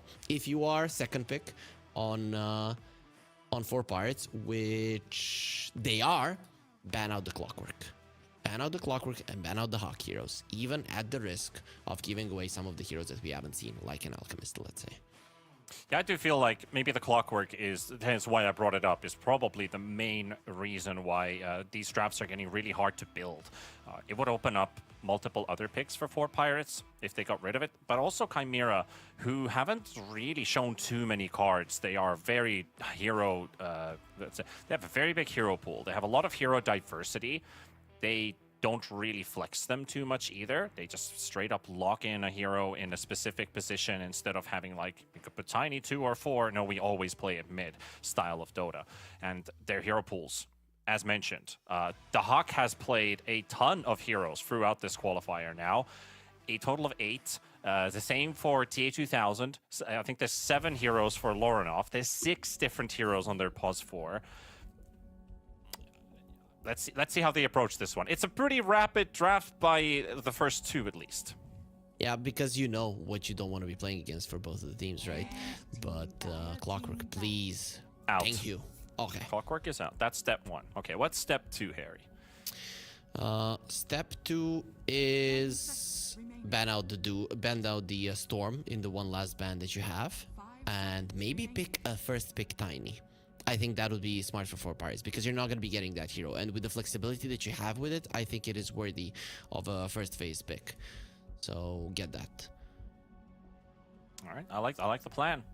Chimera, though, suspecting maybe that's going to happen with this clock ban, it put them thinking a little bit here with what's our opener going to be, and that is going to be the Muerta. So they'll take that away from the 4 Pirates, and we've already seen 1J play it really, really well so far. He has been a crucial piece.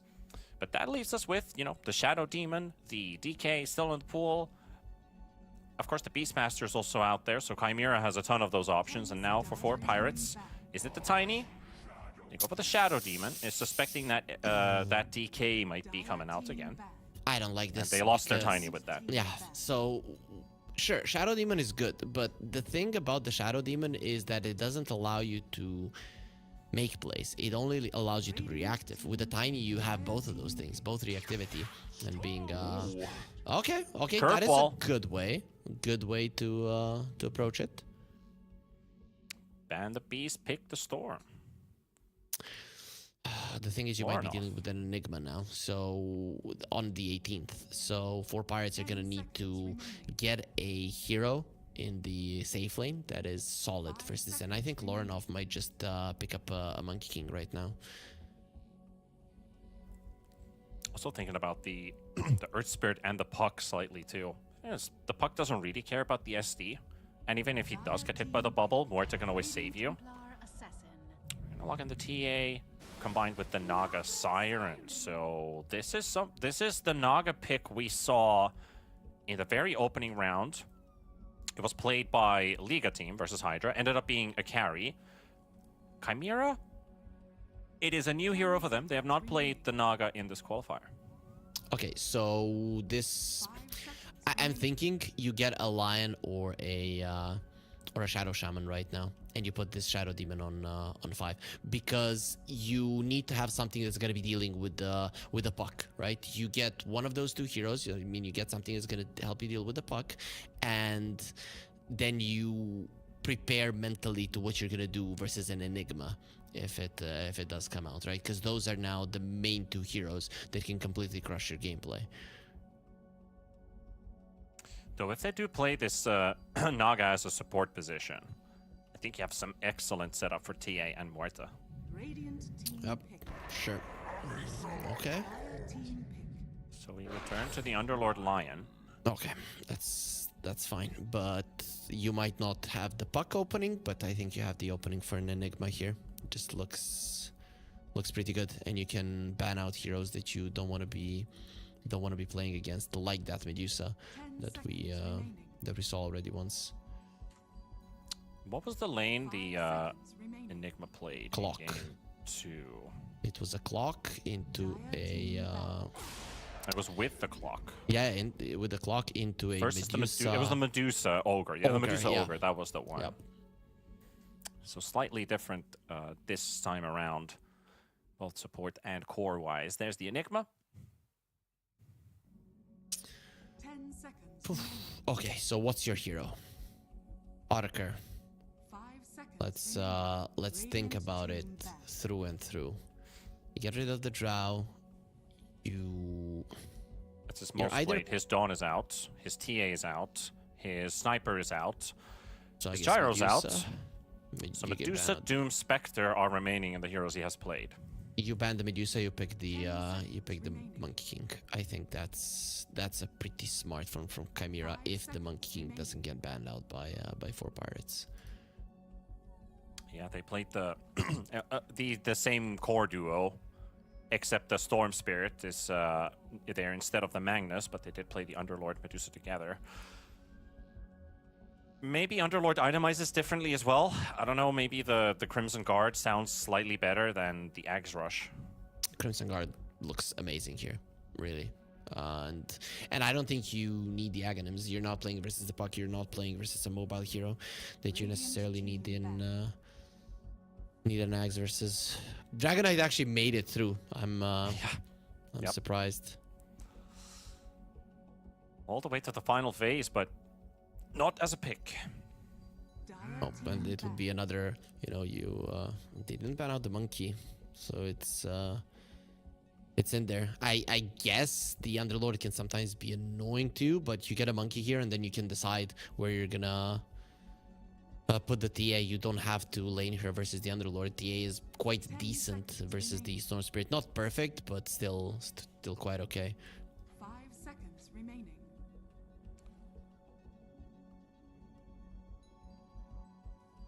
Still curious about this Naga, if that decides to be a core above the support. I mean, I'm all in for the Naga support with the Deluge. Not versus that is the like, Underlord. yeah, not against the Underlord. I think that is a prime answer to the illusions. Dire team pick. And there goes your Medusa. So you're not getting your hands on it. Take a monkey and they really don't have a carry to go for. Team pick. Okay, they're gonna go for a puck into a lion. Razor Monkey, I think, for Pirates. Razor looks quite decent. Yeah, we saw how good Violent was with the 10 Razor seconds remaining. in an earlier series. I think it was 5 yesterday seconds remaining. or the day before. I think it was yesterday when they played the Razor. Made it look exceptionally good. Is there anything out of the ordinary versus an Enigma that you'd be willing to pick?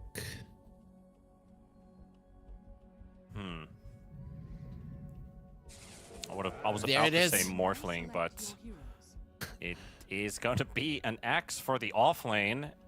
And auto carry Underlord. Okay, he's going for Demon's Reach, though.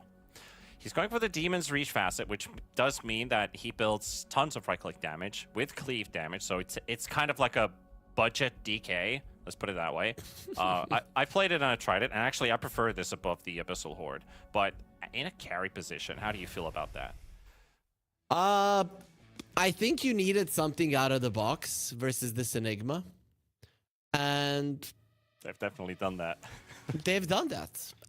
Okay, so this is how I'm going to be saying it.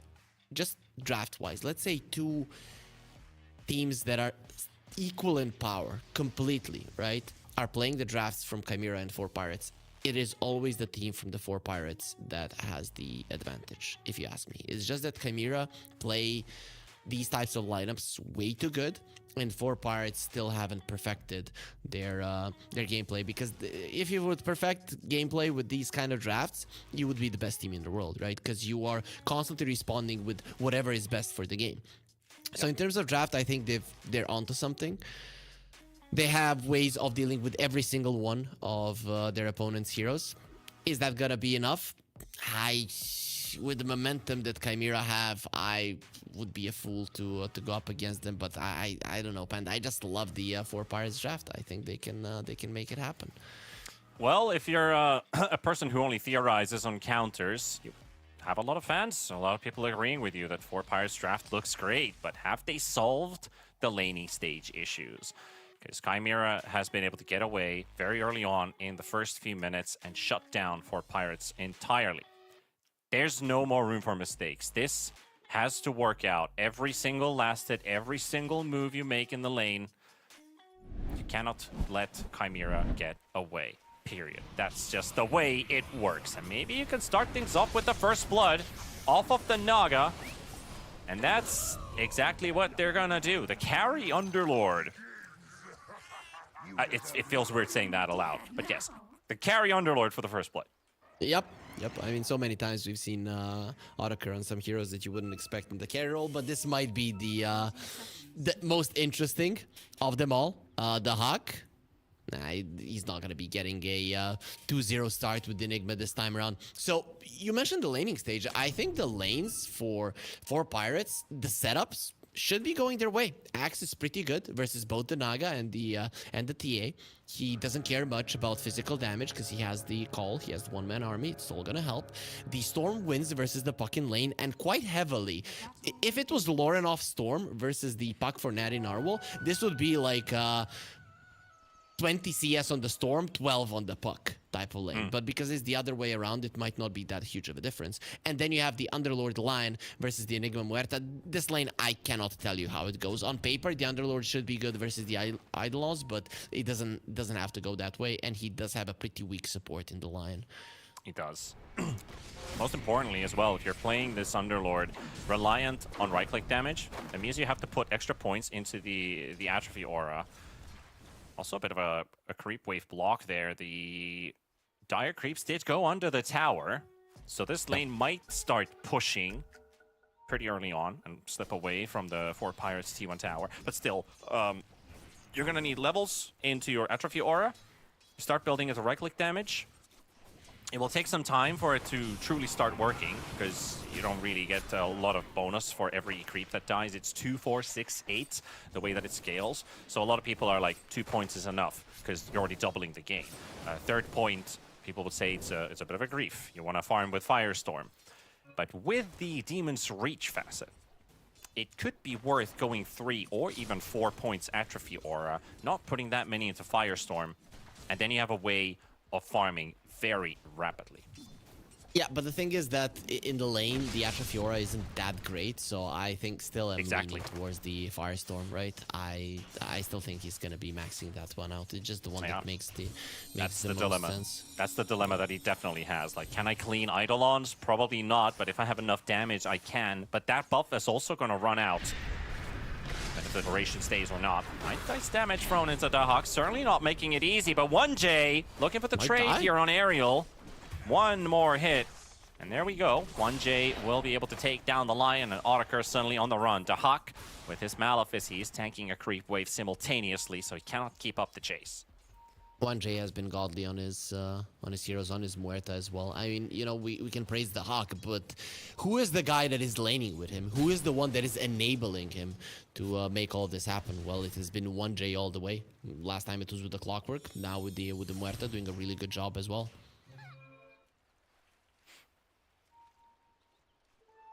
All right. Mid's also very even. Tied in CS. Currently, the Underlord has the most, but what about this top lane? Axe kind of resorting to the point where he needs to start grabbing the creep wave and start getting farm. That's the thing, that you haven't really picked great supports for the laning stage. So initially you would love to be aggressive with an Axe versus these two, but when you have a Shadow Demon, that is a little bit harder to make happen, unfortunately.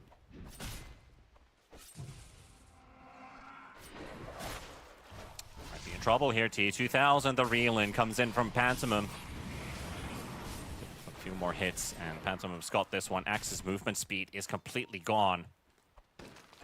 They will secure it for Pantomime. T2000 can't get close enough for the kill. Natty Narble, however. Solo! That is a kill that you do not expect to see when it's Lorenov playing against somebody down in mid. Natty Narble to get the first kill in this 1v1. I think this is the matchup that Lorenov knows the best, right? Out of all of the matchups that Lorenov plays, this is the one that he plays the most because he plays so much Storm and the Puck as well. So this is definitely something that he encounters more often than not. And for him to die, very uncharacteristic. I mean, Natty Narwhal probably did something right, but on the other hand, Lorenov had to make a mistake for this to be happening. And he's a full level ahead now. He's trying to cut off this Puck, grabbing the creeps. Natty Narble sending in the remnants. There's the right-click spam. Puck cannot take this much damage from the creep wave. Storm is in a very good position to just dominate that, so Puck has to back away. At least he's picked up the water runes and getting bottle refills. But those moments are really dangerous when you're tanking both the Storm and a full creep wave. Bottom lane, though, Ariel down to his last breath. 1J finds his second kill. And Autaker's farm, it was 10 at the very start. Now he's picked up 6 last hit, so half of what he had in the same time duration. And some of those were Eidolons, so definitely not ideal for him, but it's not the worst thing in the world. At least the Hawk is not 2,000 gold ahead of everybody, so you have dealt with the first part. That was the issue for the past 2 games. Axe call in the top lane, trying to finish off the TA, dropping her down to half.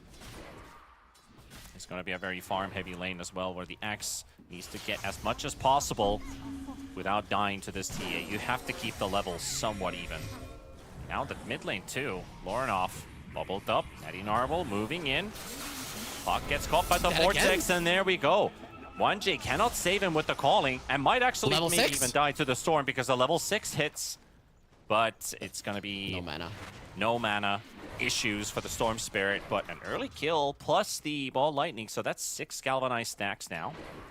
I don't know what happened there. The Muerta used the dead shot, and it didn't bounce off of a tree. My only guess is that the Storm took down their tree or something happened to it, and then the dead shot didn't go towards the Storm. So very weird interaction that I saw there in the mid lane. Not really sure what happened. That shot should have bounced off of a tree and connected, but just didn't. 2 kills for the Storm, 2 deaths for the Puck. 400 gold difference between the mids now. Rune spawns top, though. That is taken away by the Naga Siren. Storm was on a bit of a venture, so Natty Narble. Very important that this Storm doesn't get the runes. That's why Chimera understands fully what they need to do versus a Storm Spirit. Send supports down mid. TA2000 is fine in top, playing against the Nax, and especially when Pantomime shows up. The call comes out, but there's the web, there's the reel-in, and free hits. Bubble is there, but a Melt Strike's awaiting. We'll throw it on the illusion. Actually, not even, just saving it up for the Axe. Yeah, just he to find the wanted right to one. see who the real one is and then go Yeah. for it. You knew at that point that the axe was dead. The disruption was there just to slow him down. Also, one thing we haven't mentioned, you know, after losing the lane that much for a puck, this is a puck that is gonna be going up against a Lion and a Storm that is gonna be quite ahead of him. So not only in terms of net worth, that is pretty much negligible at this point, but the levels are what's going to be making the difference, what's going to be making you squishy to a Lion stun finger later on. And also the thing that I worry about, for the puck at least, is Lorinov going to build a defensive item? That has to come after either the blink or before the blink you get a Yules, but that would mean Lorinov wouldn't be able to make plays. That's where I think the Naga Siren and the Enigma are a very nice duo. One sets up, the other places, and then you all only just need damage. So I think you could get away without a Blink Dagger on the puck. For not at getting least, Yules. I won't say he skips it completely, but just the item priority. What does he need to get this game? So Witchblade definitely comes out first, and then we'll just have to wait and see. If the Storm doesn't get an Orchid, he's not getting a Yules. Yules is just not good this game. There's a bit of Malice waiting for you, stun from the Lion, Hex, and the Demonic Purge as well, if used on you beforehand, is gonna take you down. So Yules is only and only if the Storm goes for an Orchid. Oh, Storm doesn't get the interest Into either. silence. Nice turn from Chimera. And 1J to silence both of them. Perdanchik, Ariel, and Natty Narwhal. 3 deaths happen at the same time. That was a river kill on the Lion without the Black Hole even needed for that. They're stealing the and stack. they find a big stack for TA2000. Oh, Pirates. Somebody has to stop this, but they can't. They're just traps. There's too many heroes. Access donk, but getting to the TA might be an issue, especially when Naga hitting level 6 and the song comes out. Pantomim buys the time for this TA to escape. He TP's out. Storm is coming. Storm is using all of his mana almost onto the TA2000 jump. Refraction and he needs 4. a little bit more. 2 seconds, 1 second, and that is going to be the TA just fine. So Natty Narwhal doesn't even get to clean him up. Pantomim hitting 6 on the Naga, crucial there. At least they didn't clear out all of the big creeps on the stack. Some of those were taken by 4 Pirates, but either way, it is a huge victory for Chimera, because while this was happening, the Hawk on his Enigma was killing the Lion on the bottom lane. He was pressuring the lane, and he has been having the freest time in the world. On the other hand, an Underlord is farming, and I haven't even looked what he's going to go for. I just looked at his build, and I just wanted to point out he did go for the 1-1-4. So it's all about the Atrophy Aura farming, the farming phase. Axe in trouble. Again, Pantomim sliding right in front of the Axe. He's got face boots, so the Naga cannot body block him, and that is the reason the Axe lives. Oh, this last pick axe just hasn't been working out. I like it as a pick, but the thing is you didn't have a support to lane well with you. And I think that has been the downside for 4 Pirates. Their supports are never good at laning. I mean, to be honest, he needed a support to lane with, but he hasn't really had a support to lane with either. So he's been in this 1 versus 2 for way too long. All he has to show for it is double bracers, raindrops, wand, and face boots, and blade mail is coming out first, so not even a blink. And Storm has opted for that Orchid. Puck will finish that Witchblade fairly soon. See the Orchid coming up, and we're expecting that Yules for Lorinov. But I would honestly, if Lorinov just skips the Yules completely, even if there is an Orchid on the enemy side, just because their game is going so well, that's something that time will tell. If Lorinov is cheeky enough to just skip it. He's not crazy. I think there's no reason, especially because he would like to be a little bit more aggressive with the Yules. That's going to be allowed, right? Plus, if there's an Orchid, now you have 2 reasons to get the Yules. One is the Storm, to save yourself. The other one is to save one of your heroes from the Axe. So I think if there is an Orchid, which now is becoming more apparent that there will be one, that he does go for it. Tier 2000 finishing off the top tower. That puts Chimera in the first 11 minutes, 5,000 gold ahead. With only 3-7 on the board. Invasion of the jungle happening once again. Axe running to the location. Dunchik is completely out of mana, has a 10 magic stick, and he'll pop it. But he doesn't get anything off. He doesn't even have an ult. Well, Chimera, they're mad. They are definitely mad that you won 3 games versus them in this tournament, and they are just full on throttle, right? This is them outplaying you every step of the way. And this is after a solo kill was given to the enemy mid laner. A solo kill in the mid lane. It just doesn't matter. The puck is now ahead. He's the one controlling the game, and this is just not how it should go. The Natty Narwhal just hasn't found any openings on the Storm Spirit. He hasn't, and we're still waiting for the Underlord to show what he's truly made of. He is a damn strong right-clicker. Will he get to use that right-click damage? That's a whole different question, because it's the Echo Saber, the Atrophy Aura, and maxing out Pit of Malice above the Firestorm. So I can see that this build works in terms of him being able to deal damage, but there's still some crowd control to go up against. There's a very high chance Underlord just ends up being black holed and gets blown up. There's enough burst to just go through that damage reduction aura that he has. That's only against like proper physical that really hurts him. Or actually, so it doesn't really hurt him that much. Ariel tries to help out Berdanchik. Well, just makes himself a Lauren finds bonus. another, and there's another Witchblade tick right on top of Ariel, and there we go. The Lion taken down. Double for the puck, and he's now almost finished with the Yules as well, thanks to that. Natty Narwhal pushed away by T2000 in the triangle. Lauren And they're has a hunting the haste. axe. Coil is ready. Found him. He runs faster than the illusory orb right next to him.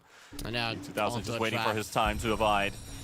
Another trap thrown in, axe is slowed up, and Berdanchik buys a little bit of time there. Puts himself in trouble.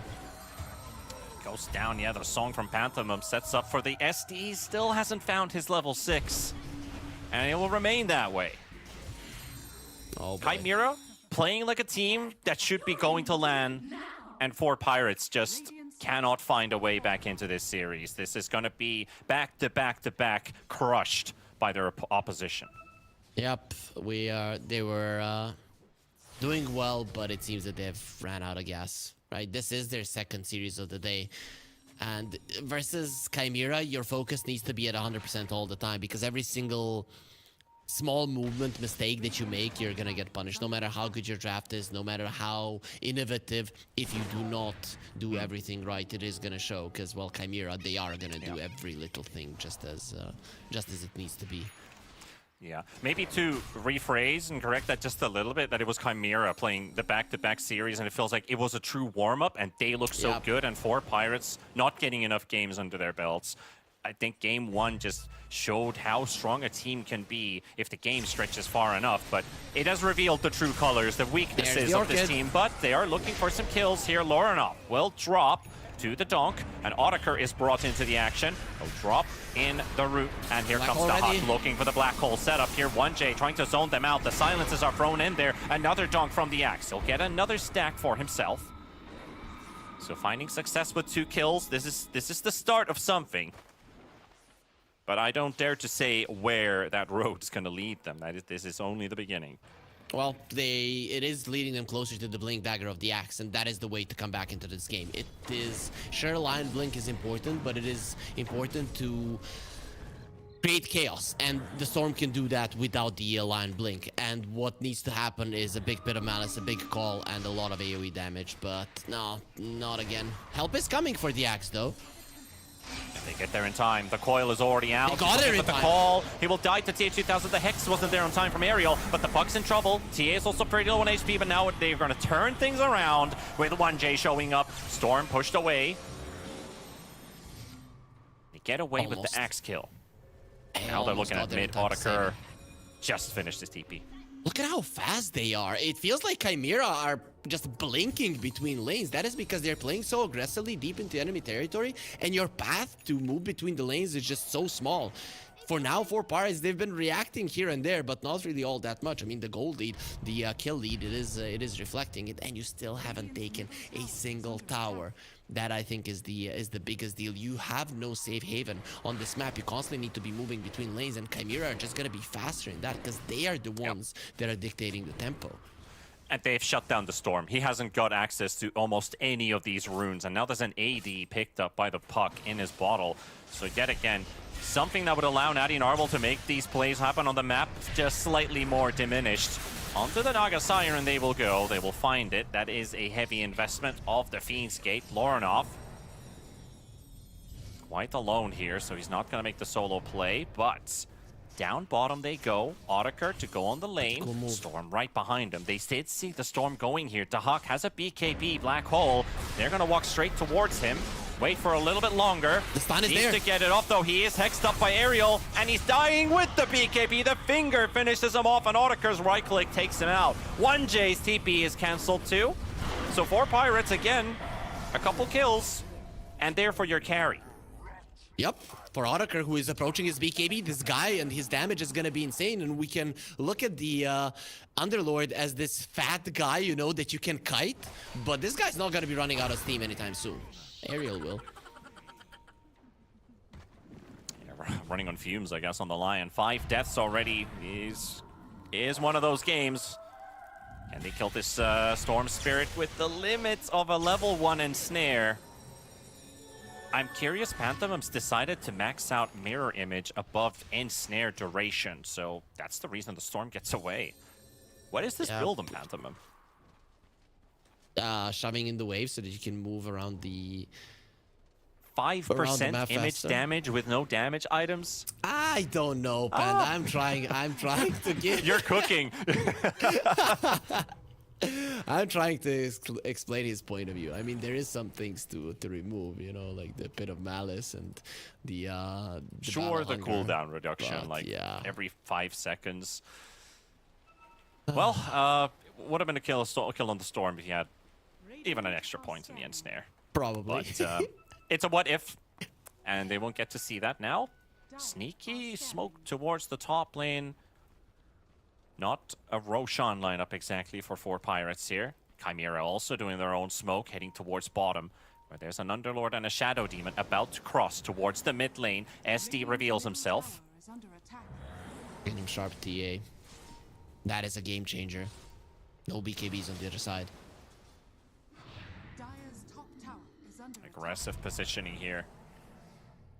Underlord hiding in the trees, going to be able to dodge this gank. They are suspecting something is up, considering the lanes are pushing in. And Chimera also has the same thought that nobody's really defending that mid lane except for the Shadow Demon, parking it very far behind. Lorinov. Aerial's on the high ground. This puck has no idea. But Natty Narwhal doesn't want to fight it either, so maybe they just sold the Lion with that. Yep. Sorry, Lion. You die. I'm still surprised that Chimera didn't use the smoke to go top lane. They still had a tier 1 there. You go top, you get a kill, you get Roche. You have the Death Zone, the TA. So I'm very much surprised that they decided to go towards the bottom lane where there was pretty much nothing to take. Even if you would get a kill, like, what's it gonna transition to? Into some vision? And To that's the next about it. one. Natty Narwhal will get the jump on top of the Naga Siren. They fail the donk. They don't get the kill with it, but with this puck getting hit by Autaker. And here comes the Hawk. He's ready to drop the Black Hole. He'll use it onto the Underlord. They'll secure him with it. X-Axe is also being chased by 1J. Double slows the trap. The calling. Lion is here. So annoying to try and play this. And with the TA shard. Oh. That shot. Okay. Into the call. Can he kill them all? Can he kill them all? He's trying. Spin, Axe, spin to win. No. No such luck. They're just not hitting fast enough and for low enough damage to cause extra Exactly. spins. Aerial shows the middle finger to 1J though. You're not getting me. I'll rather kill myself to the TA. 1 second on the blink. He's gonna have his spells Yeah. again, so TA needs to get out. Yeah, Okay, that down chick is chick. being chased by Pantomim and Lorinov, so that's another kill on the map for Chimera. And yeah, well, my God. small moments here and there all over the map. Still in favor of Chimera, right? We had a billion skirmishes and 90% of them in favor of Chimera. Now the Lion. This guy has been surviving a lot of hate and hasn't really fallen just yet. There's some pretty nice movements coming out from Aerial using the Fog of War, his spells, everything on point thus far. And still an unkilled TA. TA 2000, clean game so far. Can he keep it that way? Well, it does look like it because they're probably just going to be looking at Roche, right? So if you look at the other side, they don't really want to fight just yet, and you're just going to be able to get that for free. So very unlikely that the 80,000 will be dying anytime soon. And we're going all in with the Underlord.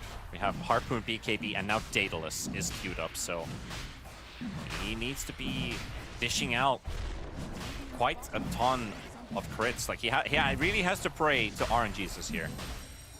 Yeah, you get the first 2 attacks, one of which is a crit, somebody dies, and then your damage is insane. On the chase, your heroes are quite nice. You're gonna have Blink on the land, Blink on the axe, the Storm Spirit, so they're gonna be able to secure that you get the extra hits off, but somebody has to die from 100 to 0 They're coming really, through the really portal.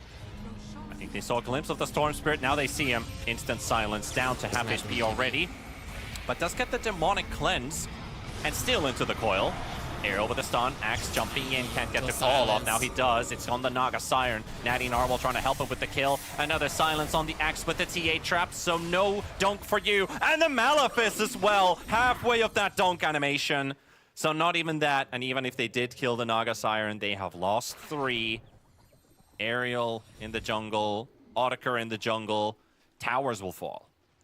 This calling is so annoying. Until they get their BKBs, they cannot fight. I don't know why they're even trying. I understand the need to open up the map, to open up the tower, but you just didn't go there fast enough. The enemies just killed the Roshi, knew about it right next to the Twin Gate. They can just get in and defend it, and they stayed in there a bit too long on 4 Pirates. They're starting to lose focus. That's just how it is. I think they're starting to lose faith, a lot of them, that they can win versus Chimera. Yeah, against such overwhelming odds, I wouldn't be too amazed if a lot of teams would feel that way. Especially when already 2 games have not gone your way whatsoever. You finally get a small chance to play this one through. TA2000, they're committing all in on this one. Natty Narwhal's gone too deep, and he hopes that his Underlord shows up in time. With the Crystallis, he can deal some damage, but can he deal enough? The Naga Song, and there's the Black Hole through the BKB. Audiker down, Underlord gone for 54 seconds. And on the hunt they go. Lion isolated, fingers TA2000, doesn't even kill him, doesn't even take down the Aegis. Aerial dead, there goes Mr. Morale. And Perdanchik, the last one. 1J giving him the tip that you are the last one, but you are not the last one to walk out of this one. That is everyone dead. Yep, everyone goes down. You only lose the Aegis. There was 3 minutes left on it, so I guess that is the silver lining for Pirates, but there isn't one here. They're being way too aggressive. They're going in way too early. They are not... Remember the first game, how they stayed true to what their lineup needs to do, to what their opponent's lineup is good at? This game, it just wasn't the case. They are running in to fight without BKBs into a calling, and neither the Axe nor the Storm can play this game that way. Radiant's top tower is under attack. Are scanning. Do you see Storm's net worth? Yeah, it's not very impressive, is it? I mean, he's gone all in on these last 3 engagements in a row. And that truly shows the desperation of that Orchid, right? He's got 4 galvanized stacks. Not good. Definitely not good. But yep, when you are being doubled by 2 cores on the other side, that's generally considered not that impressive. And you went in for the Orchid, right? So you are relying on killing them. How are you gonna kill somebody who's doubling you in net worth? They're just way too much stronger than you. Yeah, he had more galvanized stacks when he hit level 6. Yep. Just to kind of paint the picture. I mean, we don't really have to mention that 4 Pirates are playing from behind. Sure, Puck is TPing to the outpost. Are scanning. Lorinov. Cheeky boy. He's got the Lincolns. Mr. Morale All right. finds the puck. And they kill him, though. Yules is purged, but you cannot purge a phase shift. And they're stacked up. The Huck, if only he had a black hole. But it doesn't matter. They're all inside the coil. Audiker also with his BKB doesn't get to hit his targets. He tries to portal out. No such luck. And that is 3 to 4 heroes now out. Lion, the only one to walk away. Perdanchik is getting all the tips here. Is he gonna walk away? Gonna be on a trap. Yeah, spotted again. Now Aerial. The last one. 2 team wipes in a row by Chimera. Guaranteed. And to the high ground we go. Black Hole will be also up by the next time 4 Pirates respawn. And just like that, Panda, it opens up with the best game of the qualifier, close to it. And then we get 3 of you guys are not on our level games.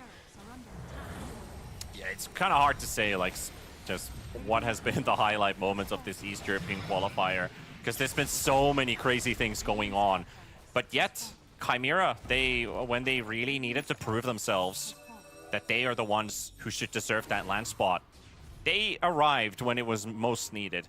In a 1-0 defeat situation, at least it wasn't 2-0, where you'd have to reverse sweep and truly be in a position where we could lose this game. We could lose the series at any moment.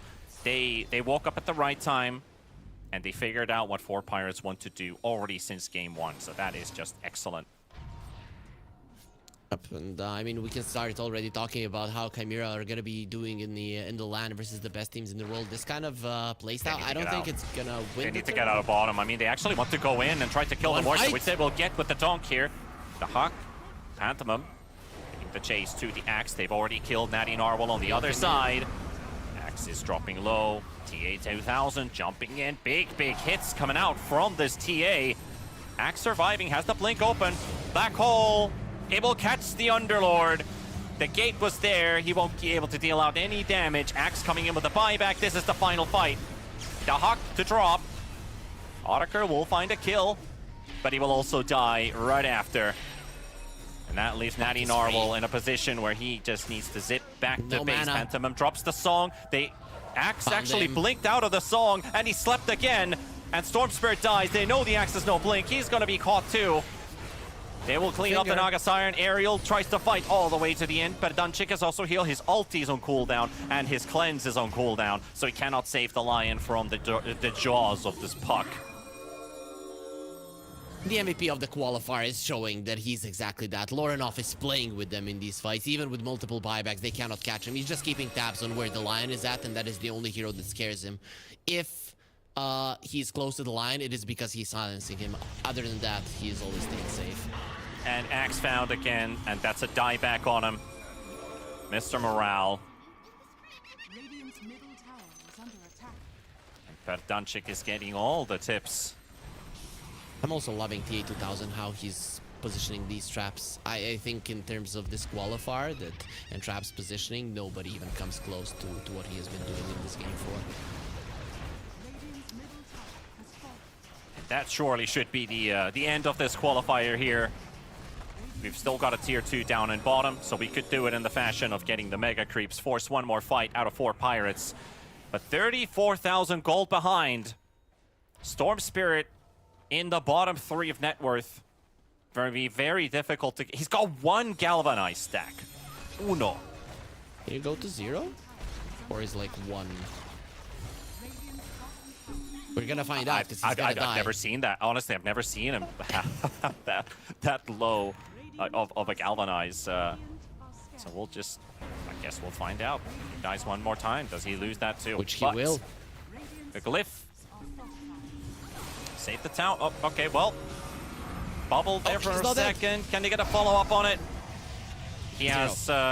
it's technically 0. He still has 1.8, even if it doesn't show the number on top of it. Yep.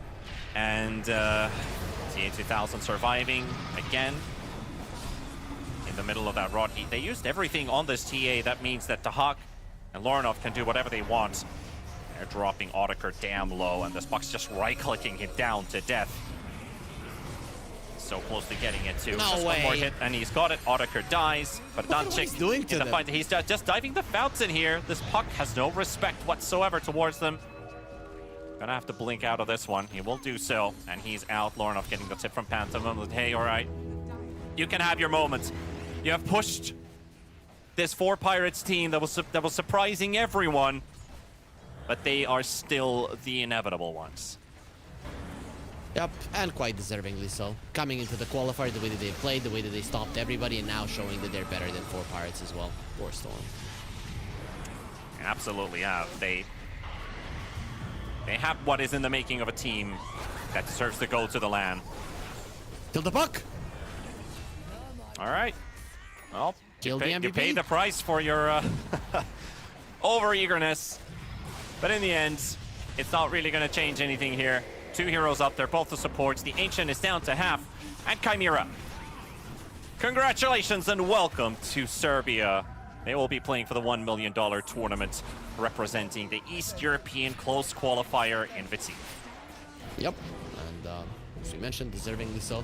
Also, maybe the Hawk is the most valuable player, right? And then if you look at Lorinov, he's the most flashy player of them all, because it just seems that whenever the Hawk was having a good game, they were crushing it, but if he wasn't having a great time, they were losing the game, despite Lorinov always doing well. But either way, no matter who we crown the MVP of this qualifier, Chimera Esports are undoubtedly the best teams, and here in this grand final, they've proven it. There were some moments where maybe we thought that they could go down, but these last 3 games have taken away any doubts from people that they are the best team to be sent to the tournament to play the FISSURE Playground 1.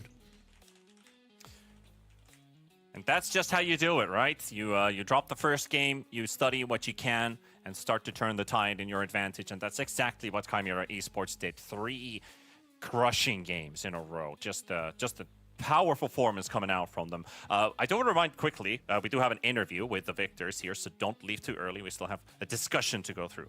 But with Chimera Esports and what teams they're going to be playing potentially on LAN, I feel like this team, honestly, has a really good shot. You've got players who have already played on the international stage. Lorinov, the Hawk, Tier 2000, Pantomim also, like all the way back to TI. These guys are showing that there's a nice way to mesh players together with a lot of old experience and some new fresh blood. And that's what really makes Chimera Esports exciting to watch.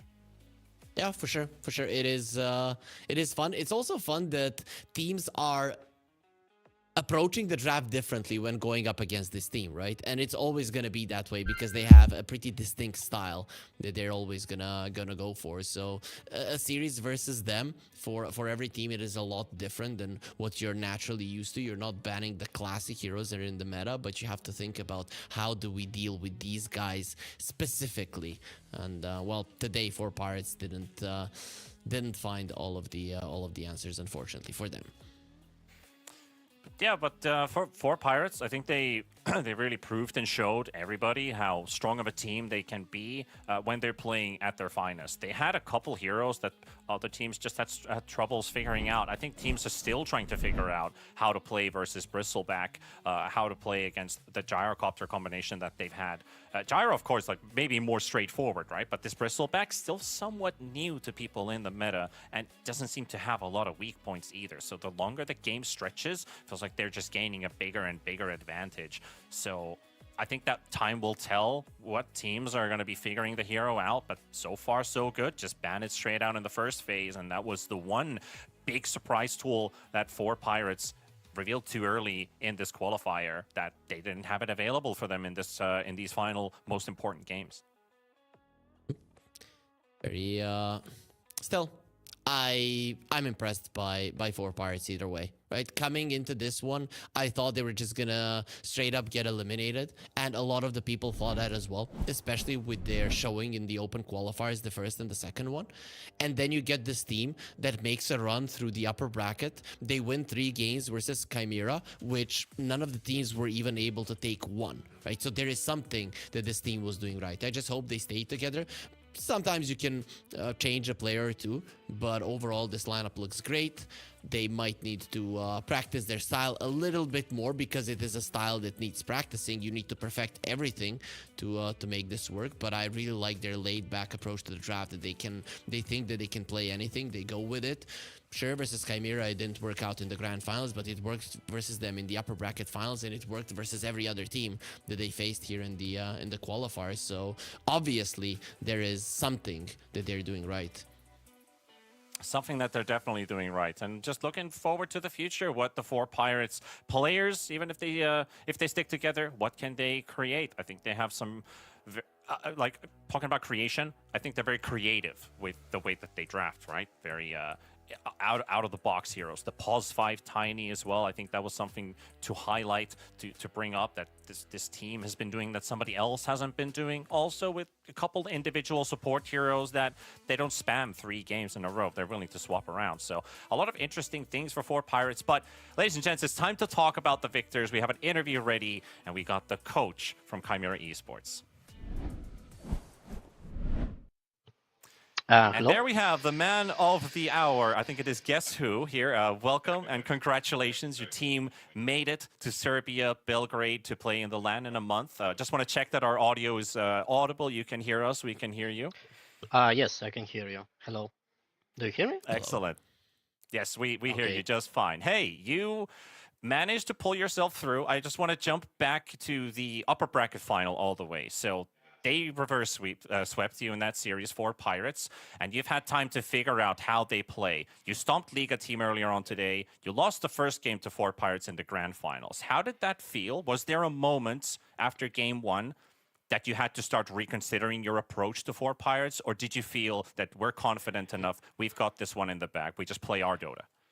I think we were confident. We just had a bad game ourselves. We did bad decision with fights.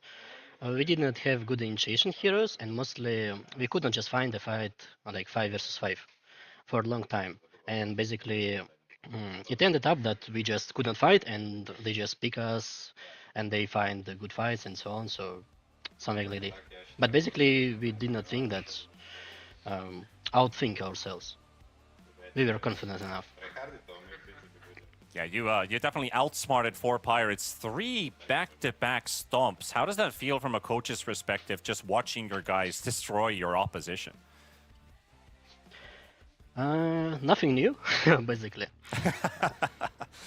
You know, we like to play from laning stage, which we like to take advantage, we like to stomp, and just it's comfortable for us. So basically, it's worth more about that we don't throw than something excellent more.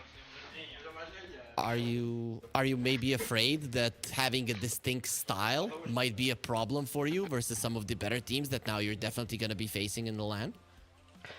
Not sure. It actually depends like what enemy is, but we can play different. Just mostly at the moment, I think it was just the better strategy at all. Okay. And I saw a birthday cake or something. Whose birthday Yeah. is it? Are you No, celebrating? no. It's Wide. It's 1J birthday today. Oh, okay. Okay. So he becomes like adult, you know, now.